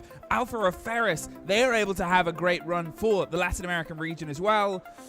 Here, though, this is the new chance. Can they be the first LATAM team to get themselves through towards a live stage? And it is exciting. It's exciting that here. I cannot wait to get this game underway. It does, however, appear as though we have got a little bit of an issue that is going to take slightly longer to resolve. So we are going to cut to a break. It will be about 10 minutes. After the break, we will be back with our maps to see just exactly where we're going. Spoiler alert, I can read upside down, I think it might be Clubhouse. I think it might be Clubhouse. But we will lock in all 3 maps just after this break.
Hello everybody and welcome back to the B stream once again, this time for real. We are hoping to hop into our next game very, very shortly. Thanks for bearing with us during that short pause. Hopefully now we've got everything resolved and we are ready to get underway with things. We've got SSG, we have got Cruelty, and we have got a spot to decide who is going to advance on through this bracket and who is going to drop down to our lower bracket. It's exciting. It's dangerous. It is, out of all of these games in this first set, the sort of biggest underdog-overdog story. Because Cruelty, as we said before the break, their first international appearance ever from the only region that wasn't able to make it towards Invitational. Chalet, Consulate, Skyscraper, Labs, 2 of the maps we've already seen, gone out of here, including the Decider as well on the 3rd of Consulate. We've got an entirely fresh series ahead of us. No surprise to see the Consulate removed there. It is without a doubt Cruelty's best map. It's their second preference, but they have got a 4-win streak on that map, so it makes sense to remove it. Let's get them somewhere that they aren't going to be too comfortable. In this situation, you can very easily imagine that SSG probably have a slightly deeper map pool than that of Cruelty, and you can see that getting exposed right here.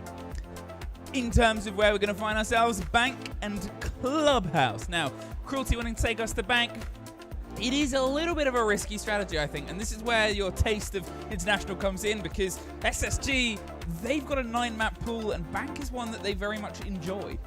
Bank's a great map for SSG. I'm very surprised to see this coming out here, and it could genuinely be one of those occasions where we've just got a team that is really muscling through the map bans. It's not necessarily a case that Cruelty want to play on Bank, it's just that they want to play on Chalet and Skyscraper a lot less. Chalet, on the flip side, is Cruelty's third most preferred map, so it was kind of a surprise to see them come out with that one to ban straight away, but Skyscraper, with it being a 7th preference, no real shock, and it does leave you a little bit open. We mentioned about maps that SSG are fond of, and Border coming in as our decider map is another map that SSG are more than happy to go to. I mean, Border and them as a team, I just put, that's bread and butter. That's 1-1 makes 2. I'm already seeing, if we get there, blitz plays from Forest, charging their way up. They know their way around a shield, and this is that conversation that we had before, where we're talking about the power of shields in the meta, the power of shields in the current game.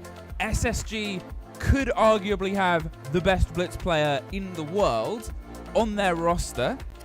I know it's up for argument, and people are going to talk back and forth. Is that just going to be a constant no from Cruelty, or are they going to risk it? Because these are maps where I think they could really get a run with it. It is, and you don't have to look too far to realise just exactly why. We can look back and cast our minds, and we can see that the last time that Cruelty played Bank, it was a good deal of time ago. It was 58 days ago in a competitive setting. And don't forget, the quality of teams that they are going to be playing inside of that competitive setting isn't necessarily the same quality you're going to be seeing in NAL. I know we like to rag on NAL quite a bit, but we've got to give them credit where their credit is due. So coming into a map like Bank, it really does leave you quite open. We've spoken about both these teams now. Digging a little bit deeper, you think about Bank, you think about this roster of SSG and what they are capable of. With the way that Siege is played out at the minute, we've already spoken quite heavily today about shields, and we will do throughout the course of the major, I imagine. But those options, I mean, look, Iconic, he's flicking through the notes right now. Last minute reading. He has got some, that's not Strat, that's Shakespeare. He's going to write us a sonnet. He's just squatting up, you know? He knows what he's going to deliver, and it's going to be beautiful literature. This is the thing about this team as well, though. J90 has been unbelievable throughout this split. Ashen as well. The pair of them have delivered such a decent run recently, and SSG haven't been as sharp, I think, as we sort of expected them to be, based on the performances they put internationally, based on the run at Invitational, the run at the majors. This sort of showing of the pair of them almost pulling the team through in a region that's a little bit topsy-turvy, with Beast Coast obviously taking the crown. Is this going to be the moment where international ground, something they're all familiar with, they can start to deliver this project with the sort of old roster we talked about coming back together? J90 and Ashen are plus 120 combined. A crazy good season. It's absolutely nuts how much of a hyper carry they are for the team right now. And it's important that they are getting those kills and being able to almost keep the team afloat in some ways, because it isn't necessarily the same story throughout. Poor Fultz is only -1, so he's kind of pulling his own weight, but not really, you know, pulling anybody else's that might be falling a little bit short. It could be a fantastic start here for Space Station, but again, they are going into a little bit of an unknown here with Cruelty. So let's see how it all plays when we get ourselves down into the server. As we've said, we are going to be headed to Bank to kick things off here. Cruelty starting off on the defense, SSG starting off on the attack. Boo! I got a fun, sad fact for you. Well, it's an exciting fact. How is it a fun, sad fact? It might not be sad. It's definitely fun. Okay. But it depends how you're looking at this fact. Monty band, we'll talk about these bands in a second. The last time LATAM were in this first game on a first play day was against SSG. SSG took Alpha Ferris at Atlanta in that opening play day 7-3. I believe it was. It was 7-3, 7-4, something around those lines on Skyscraper. So this is a little bit of revenge potentially from LATAM as a region, because if they'd seen a little bit more distance throughout that tournament, they might have been able to get a spot at SI. Well, let's see if it plays out in a similar way. SSG no stranger in that regard to coming up against that, but it was a different roster. It was a bit of a different time. It's the same org, but these things do have a way of changing. We are going to see our first Fenrir ban of the major so far. I mean, at least from what I've seen. I don't know what happened over on A-Stream. We didn't watch the other games because demo was on them. Well, and B stands for best, so at least the first ban on the B stream.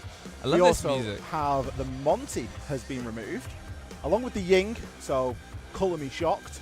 Valkyrie has also gone though. Obviously Valkyrie, massive intel operator, and even though there is so much available to the defenders these days, Valkyrie still finds the way into that ban, especially on a map like Bank, where there is just so much potential to hide those black eye cameras. The Monty removal, it's going to be a Monty, it's going to be a Blitz, it's going to be one of two. Now Bank, with its sort of vast open spaces, with the ability to dig in and plant on the back end of the sort of server room towards the basement take, it makes a little bit more sense. There's a lot more of a sort of run, so the Blitz isn't as powerful regardless of the build-up we made before. This is the lineup, this is the approach. Yeah, you got a good mix. J9O and the Carly to really try and put some pressure from the long range on towards the windows, potentially holding on. It's a power position, but it's one that you can't really sit on forever. You need the impact, you need the execution to come through from the rest of the roster itself. They have the cover. Now the questions are, Cruelty, what do you have to try and slow them down? Do you have the minerals? The Carly can be a blessing and a curse. Like you say, you can get yourself into a power position, you can get yourself onto a window, top of garage, wherever you might go. But if your team isn't successful and then you're left at a disadvantage, you are essentially just leaving your team in a 1 versus X. Ashen isn't wasting any time here. Immediately gets himself in. Some great drone work there for the side of SSG. We've seen 30 seconds, Emmy, and he's just walked in and picked himself on for Nout. I mean, what happened there from the side of Cruelty? It's almost like, yeah, you're at the major now. Be ready for us. The Ash of Ashen just tearing their way through. As you said, on the back of great drone work, the Solace. Ivan's waiting to see if anything does come a little bit further around the corner, is being pulled back and covered towards the top white. Remember where the pressure needs to be built from. They have all a stock open, so anyone that gets towards, obviously Marble, the top of the white stairs, will find themselves under a big sort of hit of pressure. Forrest, he's got that pressure on towards the windows. They need to make sure they keep the lobby security. We'll see a jump out over the next 6 rounds. When it happens, I mean, that's when it happens. Hopefully for the attackers, there'll be a Claymore waiting. You can see some there at the bottom of the screen right now. Fultz is going to find one onto Ivan. Finished off there, I think, from J9O. I think he may have found the down there. J9O still not being credited with a kill, so maybe just putting in that covering fire. But there it is! Top of elevators is not safe, Pyrox. You cannot just wander there willingly. And this is what happens when you have the Cali and when your team is successful in that opening couple of kills, because it just increases the pressure. Not only have you got short range pressure, it's now long range as well. Whoa, just circling their way around Matumbo. Unfortunately not able to get the take onto one. There's the crossfire of Ashen. They finally get rid of a single player. Iconic is gone. But with the plant being secured, the man exactly pinched all the way around. I mean, SSG, they knew what they wanted to do, and step by step, it really felt like there wasn't an obstacle, player or otherwise, that was going to stop them doing it. Easy as you like there from SSG. They walked themselves in, got the opening kill. Ashen, is this the start of some trash talk? Did you all set up your SSDs? Does he notice something like the wrong attachment on the wrong gun or something like that? I don't know. We are going to be popped into a brief tech pause as something is going to get fixed here. But a lightning round there from SSG, and to be honest, I didn't really expect much less from them. It was exceptional. And this is the thing, right? So when you're watching the leagues and when you're trying to get as much siege as possible in the build-up towards a major, you're trying to catch things as they happen. But you know that you can't watch everything. You got to sleep it sometimes. Siege fanatics, and you catch it at the end. However, you'll see results come through. We'll see on the NAL. You'll wake up and go, oh, okay. Beast Coast is having a really, really good split from this team that's come together. Amazing. How is that happening? You don't really get the true taste until you're able to go back and watch it. It was sort of the same with SSG because they didn't start great. It was long games, but you're wondering, why are they not quite able to it before you could sort of get into it? And then this is kind of the expectation when you get around to watching it, and this is how I think everyone expected, is how connected that play was.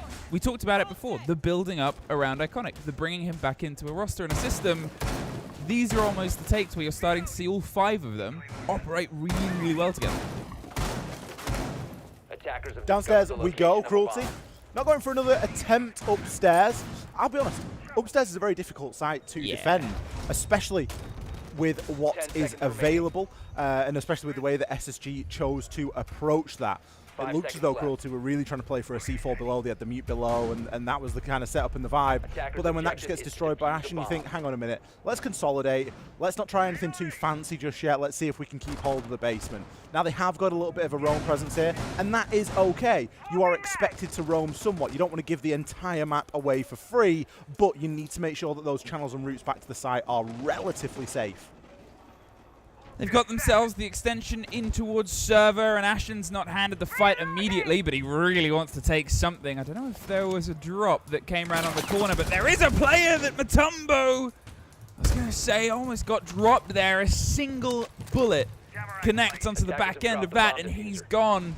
How aware he was of the positioning, whether he thought it would be a fight and just got entirely the wrong side of it. I mean, it's led to a bit of a negative result. But again, I love that Ashen, he wanted to be there. He wants that first blood. It was the discipline from Ashen as well. He didn't shoot him on the way across. He shot him on the way back because he had a better window and he didn't want to give the game away too much. If Mutombo goes past there and doesn't get shot at, he thinks it's safe. But he gets shot on the back because Ashen's just got that level of patience. Didn't take the jammer either. Didn't give Exactly, anything. didn't shoot the jammer, so there was... And now, guess what? The jammer's done nothing. Yeah, it stopped a drone going through, but that's now dealt with. We've now got Forest getting established up there, and we can start thinking about our own game. Whoop-a-daisy, out the window we go. Ivan, there it is. It didn't take too long. Ashen, for all that you started off the round pretty well, you have been taken out by one of the oldest tricks in the book. The question, can SSG deal with this directly? Is J90 going to lose his life to this? No, Iconic. He joins the party as well. Good teamwork to deal with that jump out. I mean, I said you would see it. I didn't expect Didn't expect it to be on the basement. I didn't expect it to be on the basement, but it's always going to happen. And it'll always probably net you one. Let's be honest. Although it's an old trick, it's still a consistent one. There's a reason it happens. But it's not something you can bank on. It's not something you can deliver every single time. Yes, I said it. I put the name of the movie in the movie. Pyrox, he was the player that really led the firefight game for this team throughout their split, throughout their season recently. So he's one that we need to start seeing getting a little bit active on these defenses. But Iconic, he deactivates his second of the round and gets the end of Rovey. The site was pretty light for a time there. We have seen a couple of players rotate themselves back. We do still have that presence inside of blue as well from Tusky. But Fultz, he's got the main stairs on his mind, and he's going to be taking Pyrox out. A severe lack of kills coming in here from Cruelty, and no position to be able to trade one another either. Castle Barricade could be slowing Forest down up here in open, and with 20 seconds to go, there is a hatch knock waiting to happen. A C4 in the hands of Tutsi, but not for long. What a frag there from Forest. Mutombo, he's got a lot of work to do. He's getting shot in the back, and it's going to be Iconic to finish him off. Iconic there, picking up a couple of kills where the defender was essentially caught looking the entire wrong way. Some brilliant teamwork from SSG to break that down. I mean, supernatural there for a second. The swing round, the comms was what a clear. Yeah. And SSG, again, for all that we want to talk about it, and when you get into a game that you know is framed as a sort of underdog-overdog story, just statistically, when it comes together, you don't want to feel like you're just harping on the negatives. But at this point, you can tell this is experience. This is a team that's faced international fight against Cruelty, who, they flew in, I think, the day before yesterday, and they're still sort of getting themselves immediately in to playing a team that was playing on the biggest stage in Brazil not too long ago and sort of putting the fight in towards Invitational. We've got a very quick rehost. Hopefully we'll be back in with the game very shortly. But again, this is all the thing where, to be honest, I don't think this will slow SSG down much because we see them when they get heated up. We see them when they let you know. They're sort of cruising at this pace right now. Everything's so controlled. Oh, we haven't even seen a crank round yet. Haven't even seen a crank round. Crank it. It's one of my favourite things about SSG. Is the cranking. Is the crank rounds, yeah. Well, they've got the call book, haven't they? It goes a little bit deeper, doesn't it? It goes from more of a traditional sports background where you have like an NFL call book and then certain things mean certain things. Oh, yeah. So call-outs obviously got this and put it through the team. And there is a thing called a crank round. And I like to have a little bit of fun with it. But in reality, it does work. If we get to a crank round point today, then I'm going to be thrilled. I mean, the things you love about this game is the things you love about this team as well. I think it's one of those things where the best bit of the major isn't just seeing the best teams in the world from all the best places go against each other, but also the styles of not only how they play, but how they energize themselves, how they deliver themselves on a server. SSG, to my little English heart and brain, are the most American team in like a cool way. Yeah. They wearing the same glasses. They're coming. Call out could be on the side of an NFL pitch, and I would be like, yeah, he belongs. He's supposed to be there. The team, they have the sort of guns, the flexing. I love it. I entirely am wholeheartedly, give me an American flag, I'll start waving it. That's how I feel when I watch SSG play. And it's just so entertaining to sort of bring in and develop. And again, this is them at their calmest. This is them on their first play day. And I think, people at the start of the split wouldn't have expected them to be a phase 1 team. They're here. They're going to make the most of it. Exactly, and this is what it's about. There's time for energy and there's time for that sort of explosion, but you really don't want to, burn out, and you don't want to go too big too soon. Yeah. And I think they'll be mindful of this game. They'll have done the research against Cruelty, and Cruelty will have done their research as well coming in. One of the disadvantages that Cruelty's got is that SSG have got experience playing internationally. They do. They've played a lot of these teams before. These aren't necessarily going to be first-time fixtures for them, whereas a team like Cruelty's coming in, and as the new kids on the block, every game is a new time fixture. Every time that they play a team, it's like, right, this is the first time we're playing an EU team. This is the first time that we're playing an APAC team or a Japan team or whatever it is. So it does get a little bit more tricky in that sense, and there is, arguably more to prepare for on the side of Cruelty. So you are going to expect them to have maybe a slightly slower start, maybe show a few more nerves, and take a little bit longer to really get into the fixture. Obviously, the technical pause doesn't help. We are in the midst of a rehost at the moment, and it looks like we are going to be going ahead. Obviously, we do have we do have a little view as to what is going on here. And the players are all back in the lobby. We'll do some final checks, and then we'll be getting ourselves back into the game. Now, this is a worry I have, Ollie, is if you're looking at Bank and you're looking at it, a lot of the times you're sort of on that 3-3-1/2 when you get into the game. There's usually a site that you should be able to get a bit consistency on, and there's a site that might be a bit back and forth. And the third site, you can play open, you often will. It's still tricky. It's still tough to get it entirely nailed in when you're in a sort of back and forth game. If you're there because you've won the previous two, it will be a fight. If you're there because you haven't, will it be a fight? And that's my worry right now. Sticking to a rotation is pretty bold from Cruelty because they've not found success elsewhere. Is that because they've made mistakes, or is it because SSG have outplayed them? They're obviously thinking at the moment that it's something they want to think about for a bit longer and try and find some success elsewhere before re-attempting either the basement or the top floor. So they choose open area and they see what they can find there. If open is then a problem as well, well, you start to get yourself into a bit of a sticky mess. Open, typically as an attacker, you're going to want to try and take a lot of vertical control. You're going to get yourself into stock upstairs, take control of janitors, CEO, square stairs, and really start to cut down some of the avenue for rotation on that top floor and work a little bit of vertical. Now, there isn't any more sign that you want to work the vertical than bring in a ramp, and there it is, the boogie, it's going in. Yep.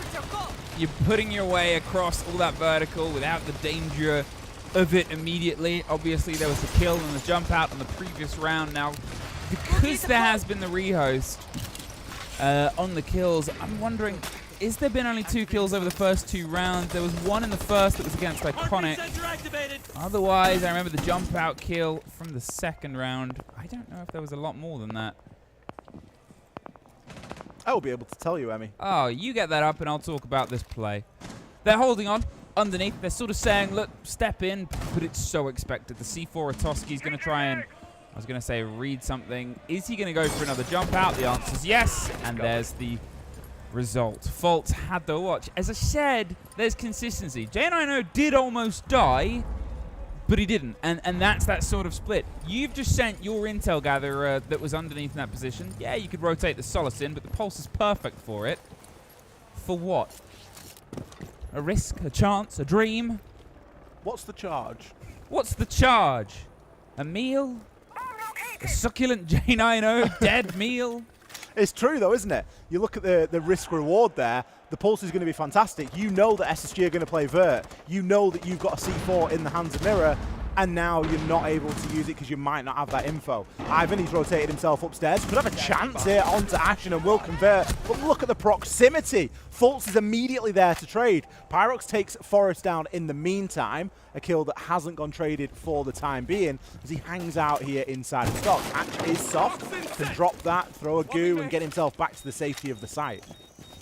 They've pulled back 50 seconds, and they've done well to get themselves the trade background. The Habana and the Ram are both gone. Now, with the control sort of in the hands of SSG above, they're going to see if they can try and focus around the bottom of the hatch, get security on towards Beepers, maybe try and tuck the plant on the back end, but it's not an easy drop to make. But when you've only got 30 seconds, easy becomes kind of out the window. Everything becomes a bit of a challenge. The hatch is open, the rotate's coming round on towards it. As I said, they're looking towards that. There's only a single player that's directly contesting it, but the Mirror can get there very quickly. Pyrox is an important call and job. 15 seconds, the Bees come round, they're hopped in the window, doesn't get the player on the drop. The swing comes round from Iconic, looks for the next, hungry for the fight itself, but Fultz is the man that needs to stick it. They've got the cover on Beepers, there's just Mutombo left. He cannot quite get towards one engagement. He's suddenly in 2, but the rotate's over the top. He has to quickly get this first. The C4 will cement it. Now the vertical. J9O, a sliver of health. The kit being played from below. The pop draws some of the attention. There's some great preamble, though. He knew where he needed to be, but he didn't have a lot of health to do it.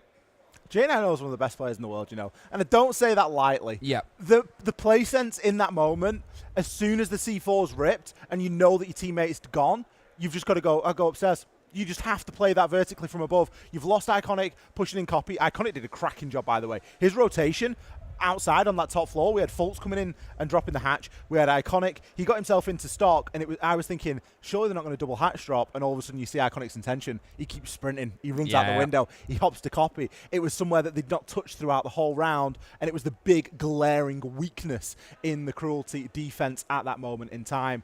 J9O securing it there, but a very, very much a team effort from SSG. 3 rounds to 0. Every site has gone answered here by SSG, and Cruelty choose now to take their tactical timeout.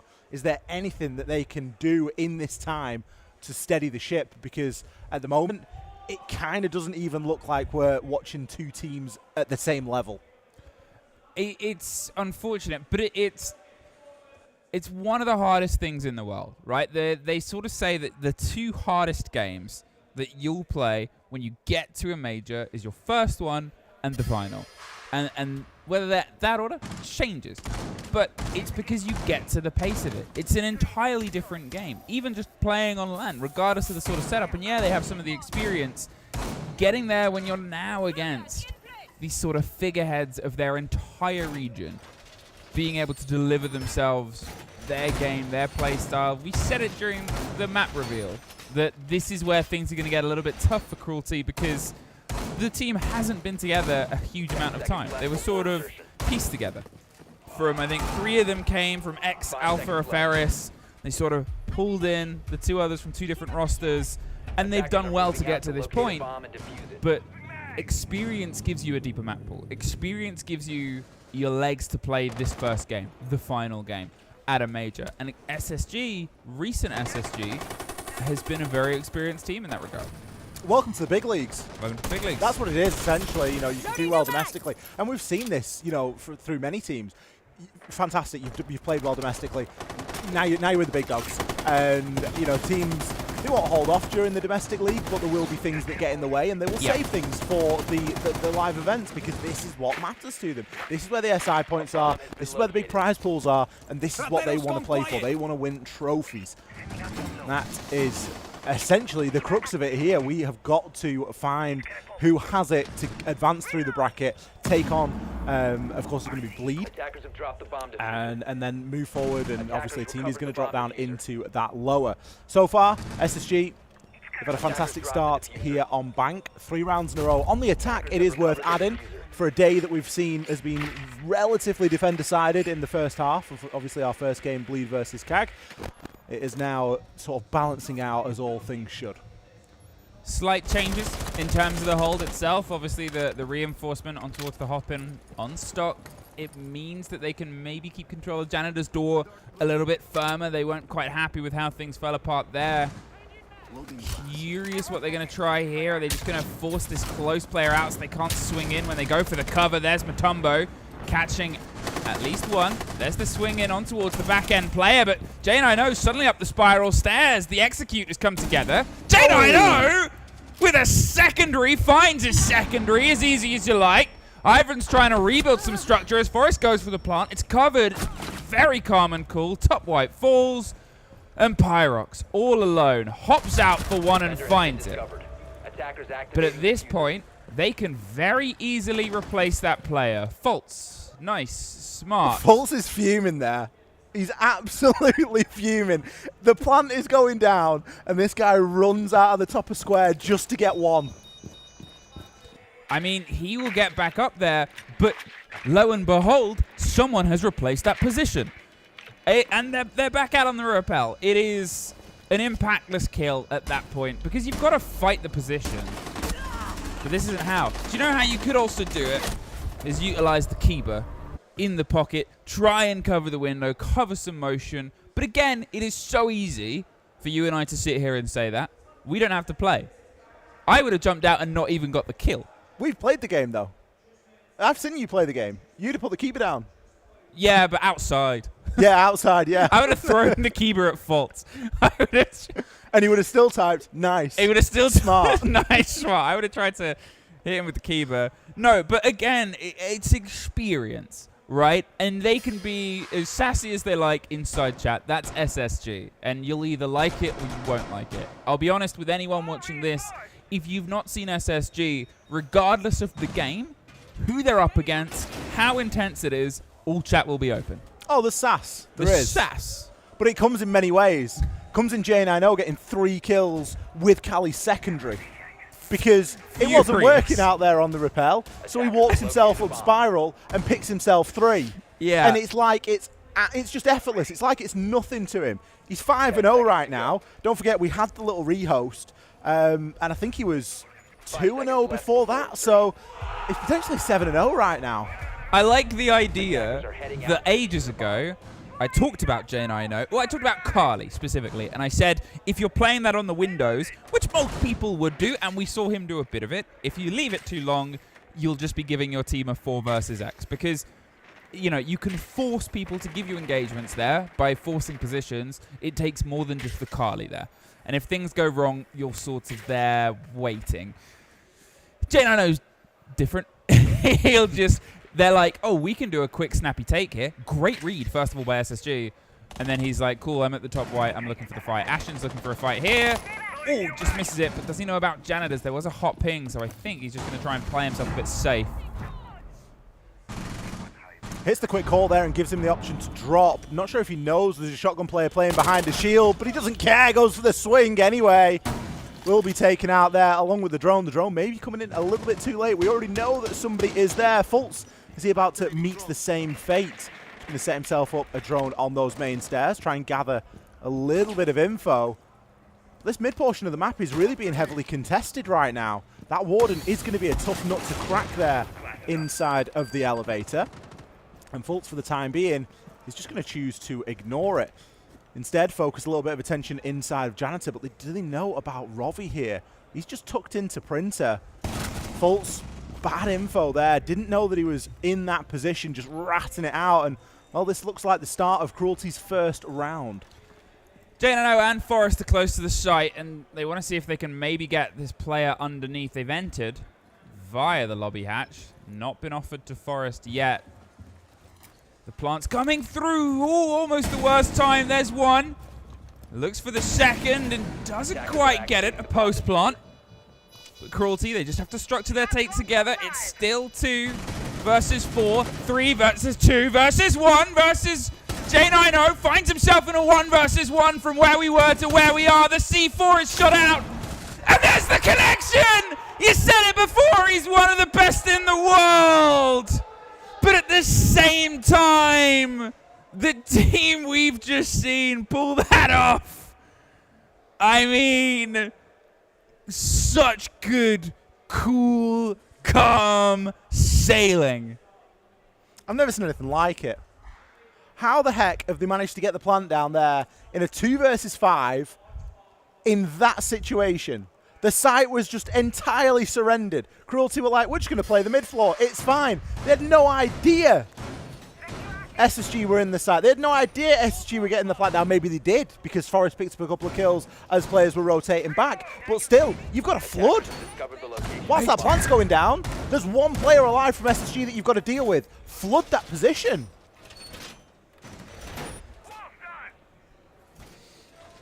I mean, first of all, socials, if you watch B stream, you can have a field day with that clip of J9O. That's gonna be in the reels. That's in the highlight reel. That's in the highlight reel. But I mean, you're entirely right, is what you want to think at that period of time is, what do Cruelty know? What do they think they know? They dropped the hatch, as you said, but they had entirely forfeited the site, which is strange, because even a single engagement before that could at least be the early warning sign. Forest was set up to get 1 for the freebie. He wanted the other hatch fight first before the plant was secured, which might have made things go worse. Just drop at the same time. You can't do 2 things at once. Can't do 2 things at once. Just, you know, if you're going to drop the hatch and you're going to try and retake the site, you've got to do it with somebody else. And I think the Warden there, Pyrox, he possibly just, you know, delayed a little bit too much. I don't know what the call was, or if he even knew that his teammate was going to drop and try and retake. But you've got to try and play with a little bit more togetherness, because at the moment, J9O, he's on absolute fire. Ivan, first to fall here. Ashen, in and out. How many times have we seen Ashen get himself in, get the opening pick, and then just get himself out again? He can get onto the rappel, can do whatever he likes now. Will they get the flawless half? I believe it will be the first flawless half of this tournament. Again, we weren't watching the A stream games, but they had a bit of a back and forth. Will we have the first flawless game? Now these questions that start to be asked. Remember, it is Cruelty's map. It's not their sort of drive on. Pyrox, he's trying to find an engagement. They've lost the Solace. They can't quite have the full read. You can see they're just sort of prepping for the drop, for the take. A C4 does get 1. J9O's in the middle of it to find 1 and 2. He is stopped. He can maybe be killed. He can be downed. They do get 1 on the back end, but with Fultz covering Rovi, it is just Matumbo. Trying to hold on and find the confirm. On towards the down player. Does he go for the pickup? There's the rotation. The catch is almost made onto Forest. Does the smart move, but now they know entirely where the 2 players are. They should get J9O's okay, able to live. He'll tell everything about Toski's position. They're able to react. Mutombo gets one. Forest is all that's currently left.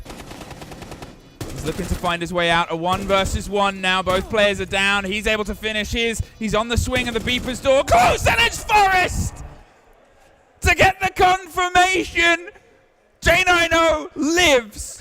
J9O still is 8-0. He's still not died. How on earth has he survived that? Forest has just saved his KD. His KD is now going to be through the roof. Cruelty are losing rounds here that they couldn't be more given to them. It couldn't be on a nicer plate. It's a silver plate on a silver platter. There's a nice napkin. It isn't a paper napkin, it's cloth. There's some thick spoons and it's thick like a wedding. cutlery. It's like a wedding It is. cake. There's some serious presentation going on right here. And Cruelty are just going, bosh, I'm going to eat with my hands and get it all down my shirt. That's the second or third round there that has gone. And you know, you always expect to see 1 or 2 inside of a series. There will be games that go, you know, and don't always go pretty. They don't always go the right way. SSG, time after time, they've been given the opportunity to clutch. And this is a team that will take that opportunity. They will clutch against you. 10 seconds to go. 6-0. SSG go onto their defense here to try and push Bank over the line. It is a fresh half. You've seen a flawless half before. See if you can try and replicate some of the magic here. Cruelty. It will start with almost going for this full mental reset against your opponents. Trying to get the delivery in. Now think about where we're playing as well. We talked about site preference. We talk about where you can sort of feel comfortable, how open is for a lot of teams. That tertiary, that go-to, it's a bit hit and miss. You get security elsewhere. SSG, I mean, when you're 6-0 up, you can do whatever you Go where you like. Go where you like. You don't need to give anything away. You could go to the 2 mid-floor sites if you really wanted to. You could go to Archives Tellers if you're feeling a little bit fruity. You know, there's no pressure on you. There's no stress. We've been in this situation before tonight. We've seen Bleed versus CAG, and Bleed went up 6-1. However, this just feels a little bit different, given that we've seen Cruelty not be able to keep up with the pace. They're a little bit off, you know, they're not keeping up with the guy that's setting the pace at the moment. And the team that's setting the pace in this match is SSG. Solace. Great little bit of Solace play here from Fultz, and well, he's going to give the game away, but again, it just wastes a good bit of time. If that player then has to go all the way out of Garage, it's wasted the time. But Robbie here could be in position to strike. The calls come through. The Solace can't detect that fully, and they're just going to still win the fight anyway. Pyrox does get Forest. At least finds one of the kills on the dip down, but J9O is there to get instant revenge. The rebuttal that was read by, as you said, iconic Shakespearean practice beforehand. I mean, this is turning into a bit of a tragedy here for Cruelty. Mutombo waiting for the catch, hoping a player swings their way up blue, but again, remember where the site is. At some point, you will have to contest that position, but at some point, you have to try and get the plant in. And Echo, he's reading everything. Toski does get faults. A good little swing round. They had the watch on towards the back-end player. J9O has one of them pinched, or at least well prepared for, but as he slowly gets surrounded, at some point, you're looking towards the activation. It's not the end of the world that we've got a couple of SSG players dead at the moment, because there are cams to watch. We've got Yokai drones, and we have some defaults. We've got the Bulletproof as well, so they're going to be flicking through those. But Tuski, he has got the 6th sense. J9O, finally, in round number 7, is taken out. Ivan finds Iconic, and it's all down to Ashen. The Echo hits the beepers. They'll know where he's coming from, but they're going to try and stick the plant anyway. They have some of the cover. It's close on the left, just a second too late. Gets the one he can. Holds the fight towards the next. Has time to reload, but the width that's offered, the hot pings on the players, waiting for the swing either side of the hard. They've got to make sure that they're playing on contact here. As soon as one's revealed, the other can act. The impact won't quite have the full catch, and finally, Cruelty break the deadlock. They get one. How much further can they go? Welcome to the Major, Cruelty. You have picked yourself up your first round here in Manchester. It's taken a good amount of time, but you got it over the line. On the face of it, quite a nice attack. They went for a bottom clear. They cleared through Garage. They cleared into lockers. Now, They did that for a couple of reasons. They knew that SSG were going to play a little bit deep. They obviously had some pre-placed drones there, but they needed to get a handle of that roam game because it was evident. Now, we said it was maybe a bit bold for SSG to go to open area, and perhaps it was, you know, maybe a little bit too confident. They've gone back down to basement now. They're probably going to try and lock it in here and now, but it was a chance for SSG to just flex the muscles a little bit more and say, come on, we'll take you to a tertiary site and see what we can do. That's it. That's sort of the build-up. It was, as you said, a great approach. From Cruelty, they knew where they wanted to take the fights. You had an almost hands-off attitude, I think, from a lot of SSG. They didn't give up territory. They were happy to try and take the fights underneath when they came towards them. They weren't just sort of sitting back towards the site. But at the same time, there wasn't that reactivity that we've seen that they're capable of on a lot of the other holds here. They were happy to sit on cams, on the Echo, and ping it as somebody gets killed elsewhere. It's not their always sort of story and song. Here, this lineup, I think a lot more mobile, a lot more ready for engagements. You've obviously got the Malusi to give you some of the calls and the Frost to try and slow things down as well, but these are heads-up players. These aren't looking in your cameras. No, there's no one on SSG that's going to be sat on site looking through a camera and flicking a yokai. Yeah. You might have Pulse playing, sorry, not Pulse, they might have the smoke playing down there, and, you know, you've got the Toxic Babe canisters. There's no C4 in the lineup. There's no Goyo. There's none of these things that are classic time wasters. Instead, they're looking to try and take the fight aggressively to Cruelty, and J9O has been punished for it. Ivan takes him down. Dokubi call comes through, and that's going to give Iconic now something to think about as well. He answers the phone, but he's tucked here inside of CEO. J9O, 2 deaths in a row, but still with a pretty confident game played out at this point, and he knows the team behind them. Ivan, though, gets one, gets dropped. A bit of a risky motion, as Ashen does get the secure onto the cover, and they get Ivan. Suddenly, that lead of 2 bodies becomes a trade back out. Matumbo is able to catch one, but Toski goes down in the same second. They're inside the site, trying to put the pressure on the same way, but it's come with a lot more pressure. Forest, once again, in a clutch situation of 1 versus 2. They have the ping onto 1 versus 1. Matumbo does not have the kit, but has one of the best guns in the game. Just needs to make a single connection here properly with Forest for them to go down. They're happy to jiggle and wait. Obviously doesn't know about the kit, doesn't know about the positioning, but we saw some pings. They obviously have some of that read coming through. At what point is Forest going to go for the swing? There it is, the hot pings, and there's the catch. SSG. They pilot us over. The single round Cruelty took is theirs, but I think the best bit of this Cruelty is that, unfortunately for them, Liquid vs G2 was on the other stream, so most people might not have seen how your bank's gone. Bank was very... Now we're starting to get Forest. Now we're starting to get False. Soon we'll get Iconic as well, but obviously he's sort of, I assume, playing that IGL, bringing the Voices role, which was something that he did before with the team. It is starting to take form for them. Well, you can see that there's definitely some structure there in that there was 4 plants that went down for SSG. Yeah. Not only were they getting the kills, but they were playing to the win condition. They were playing to getting that plant down and putting the pressure onto Cruelty and saying, well, you know, you've given us the site, we're going to get the plant down and we are going to work it through. I want to go back, and in the break, I'm actually going to go back and I'm going to watch that clip that we saw from J9O downstairs because it was insane. We're going to hit a very short break, and then we'll be back with map number 2. Don't go anywhere.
Welcome back to the B stream, everybody. Thank you so much for joining us. You join us in the midst of our second match of the day. We've got SSG and we have got Cruelty. We've already seen map 1. It was SSG's map. I mean, it's in the end. It's hard to say anything else. Really, it was so in control, so calm, so cool, so SSG, so fetch. But the thing is, it was Cruelty's first ever match on an international stage. They're in an air hangar in Manchester. You keep calling this an air hangar, it's just a shed. A plane can fit in this shed. Yeah, no, but like, I don't mean like shed in a derogatory term. I just mean like, it's just a big metal building. What do you think a hangar is? Yeah, but there's no aeroplanes here. Yeah, there's no big door. Anyway, they've had the induction that every single team that does when they come to these stages pretty much. Now they've got to see if they can try and pull some of that control that got them to this place. They've got to do it against a tough team, but I think we'll see a lot more from Cruelty this map. I guess, you know, we've got a few sayings inside of Siege, especially when it comes to international events. It's a rite of passage getting smashed by a Brazilian team. Yeah. But, I mean, this is a Latin American team. This is a team that is from that region. You know, they're going to be scrimming a lot of the Brazilian teams, I guess, due to proximity. You know, they're not going to be scrimming EU teams and maybe NA teams and things like that. They're going to be used to this, but they've come on and they've been smashed by an NA team, which isn't always something that we get to talk about too much. A 7-1 bank. It was extremely convincing from SSG, not only because they were able to get in there and pick up the rounds, it was the fashion that they won the rounds in. There was a nice sprinkle of everything. Great amount of teamwork, a big clutch factor, and J9O popping off. I do like how in the group chat, obviously we discussed this stuff because the people who aren't here yet, they want to keep involved. And Lynx was saying American things about this game and was talking about the 2 vs 5 clutch. And then Pengu just very, very coyly chimes up and says, oh, well, we did that at the Paris Major. So maybe they're just really good. They are pretty good. Nick, you are a pretty good player at Siege. He does that a lot, and he doesn't realise that he's doing it, and it isn't in like a fancy way or like a showy-off way. He's just like, oh yeah, I've done that once. Yeah. And it's just like, but like, okay, we get it. We get it. You played the game. You played the game. We get it. You play ranked with him, and then you forget how good he can be because we bring him down. Well, we try. It's not that easy, though. No. It's like a life vest. Clubhouse. What does it give you? The basics. Are we going to see that help here? Maybe. That's the sort of sticky point right now because SSG, they are a very creative team. When they want to be, they can really develop new fun ideas. And as we've seen in the previous map, if they sniff an opportunity, baby, they're going for it. And this is where we might start to see things fall apart because if you are trusting the basics and the defaults, there is nobody that really likes to throw those on their head more when they see the opportunity than SSG do. Clubhouse was a map that SSG played a couple of times during the NAL. They lost it most recently against Loss, and they won it against Luminosity. So it isn't a map that they've been sort of shying away from. With it being a middle-of-the-road map, with it being a great basics map, it's usually a map that gets brought out inside of Best of Ones because it is seen as a fairly fair fight in a lot of ways. The bans are almost a carbon copy of map number 1, but instead of the Valkyrie ban, we have actually mixed things up a little bit. And we've gone for a Tuberal ban instead. So that denial and those freezing Zoto canisters not going to be a factor here. And whilst the Valkyrie does have use here on this map, it isn't anywhere near as impactful as it is on somewhere like Bank. But the Monty remains, as does the Ying. All right. After that, I really am digging the music. I like how every major has their own like music profile. We usually get the playlist of it, don't we? We usually get a playlist of it. Imagine if they suddenly like bust out some like Wonderwall. I mean, I was expecting that, to be honest. Tonight, or just tonight's gonna rock it. Like, you know, I'm not gonna do the whole thing, so I don't want to. I'm not sure what that song was. Well, I can't do it because we'll get copyright strike. But are you that generic, good? I am. Just generic Oasis noises. You know, that's where we'll find ourselves. Anyway, I'm enjoying the rock and roll. 10 seconds left. Cruelty. What can you enjoy here? Let's see what the build-up is. I feel like we've been watching SSG for attack for a very long time because, let's be honest, we didn't really get a lot of their defenses. Didn't need them.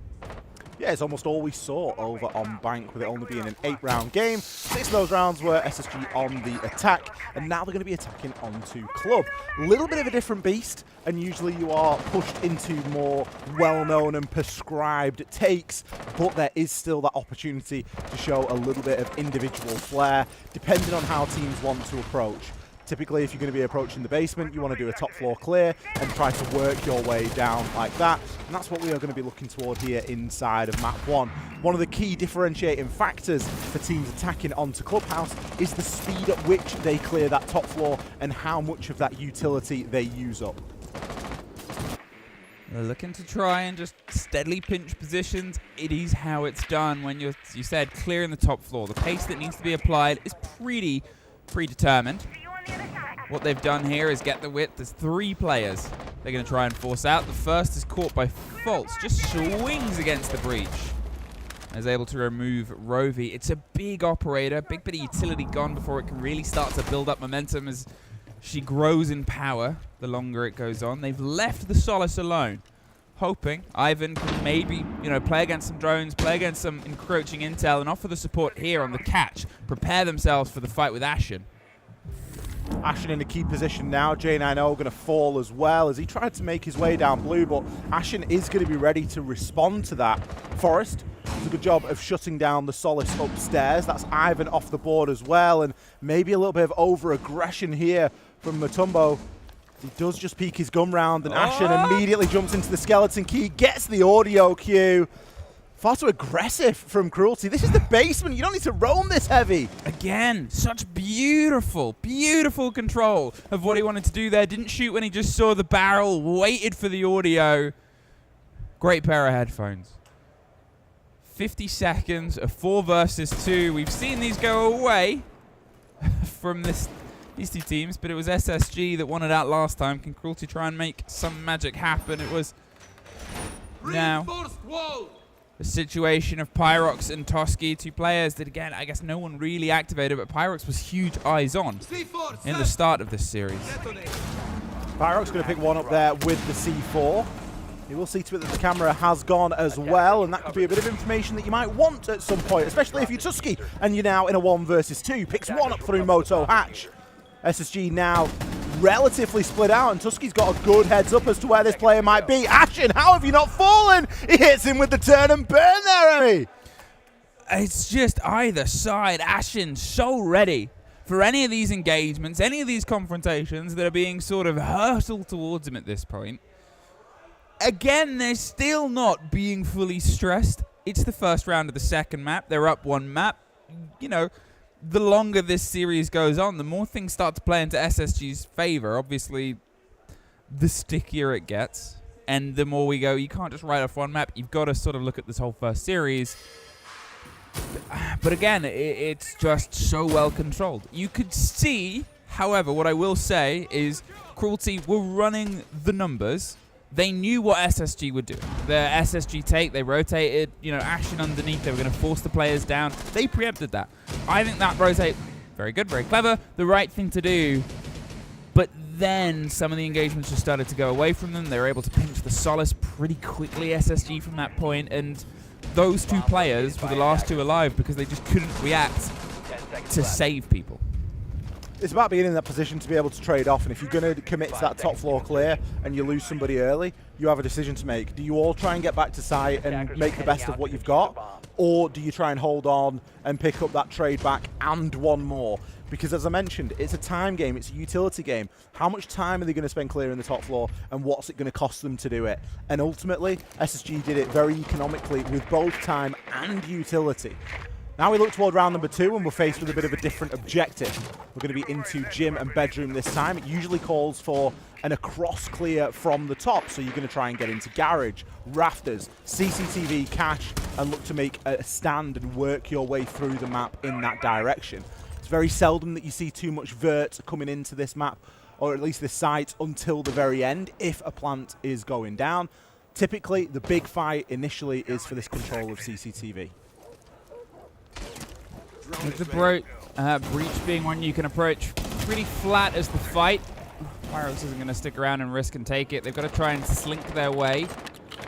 Past construction, it's that sort of shooting gallery that turns into. Ash gonna try and make its approach from, because if that suddenly shows up on the door of the site, you realize just how under pressure they are. There's the hop in. Do they know about the gym equipment? Now they do. It's a 1 versus 1. The blinds come across. I complimented the player, but with everyone else dead around them, instead he drops underneath and still wins it out. Then pulls out the goo mine. They should get the cement, and they do on the player drop behind the bar itself, but 25 seconds. He's gonna have to push his way up main stairs. There's gonna be some of the pressure on the back end, but where's the kit, SSG, and where are you going to try and get yourself towards? Forrest is going to push upstairs immediately, very aggressive. The castle barricade slows him down, and Iconic gets stunned as he drops Logi Hatch. Forrest, slim amount of health and a hope and a wish to try and do so, is able to stun out one, but Pyrox hits the deck, pulls out the Deagle, and gets the job done.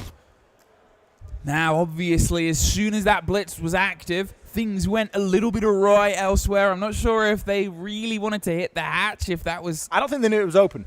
They mustn't have done. Unless they were going for the fancy fadeaway. It is a very fancy fadeaway. It's either in the heat of the moment with everything going against them, they tried to drop down and rebuild and not get entirely caught out and leave it as a 1 versus X. They were able to cement the first kill. Even without any bullets, if you're toe-to-toe with a blitz, it can very easily go the blitz's way. But whatever else fell apart from them, it brings us level. As we said, we expect more from Cruelty from this side. This is their half that they wanted to start on. They're looking at least 3, I say 4, if they want a chance at pushing this all the way. Rounds are here for the taking, absolutely. For both sides as well. There's nothing that's really key and defining, you know, in terms of the bans and the current meta that says that this should go one side or the other. A map like Clubhouse, it is a free for the taking for whoever wants it more. And Cruelty, they've got themselves on the board, which is fantastic. Successful upstairs, they're going to go for the other upstairs site now, CCTV room and cache. This, again, typically calls for a garage push. Something that's great for pushing the garage is, of course, a Monty. That has been banned by Cruelty.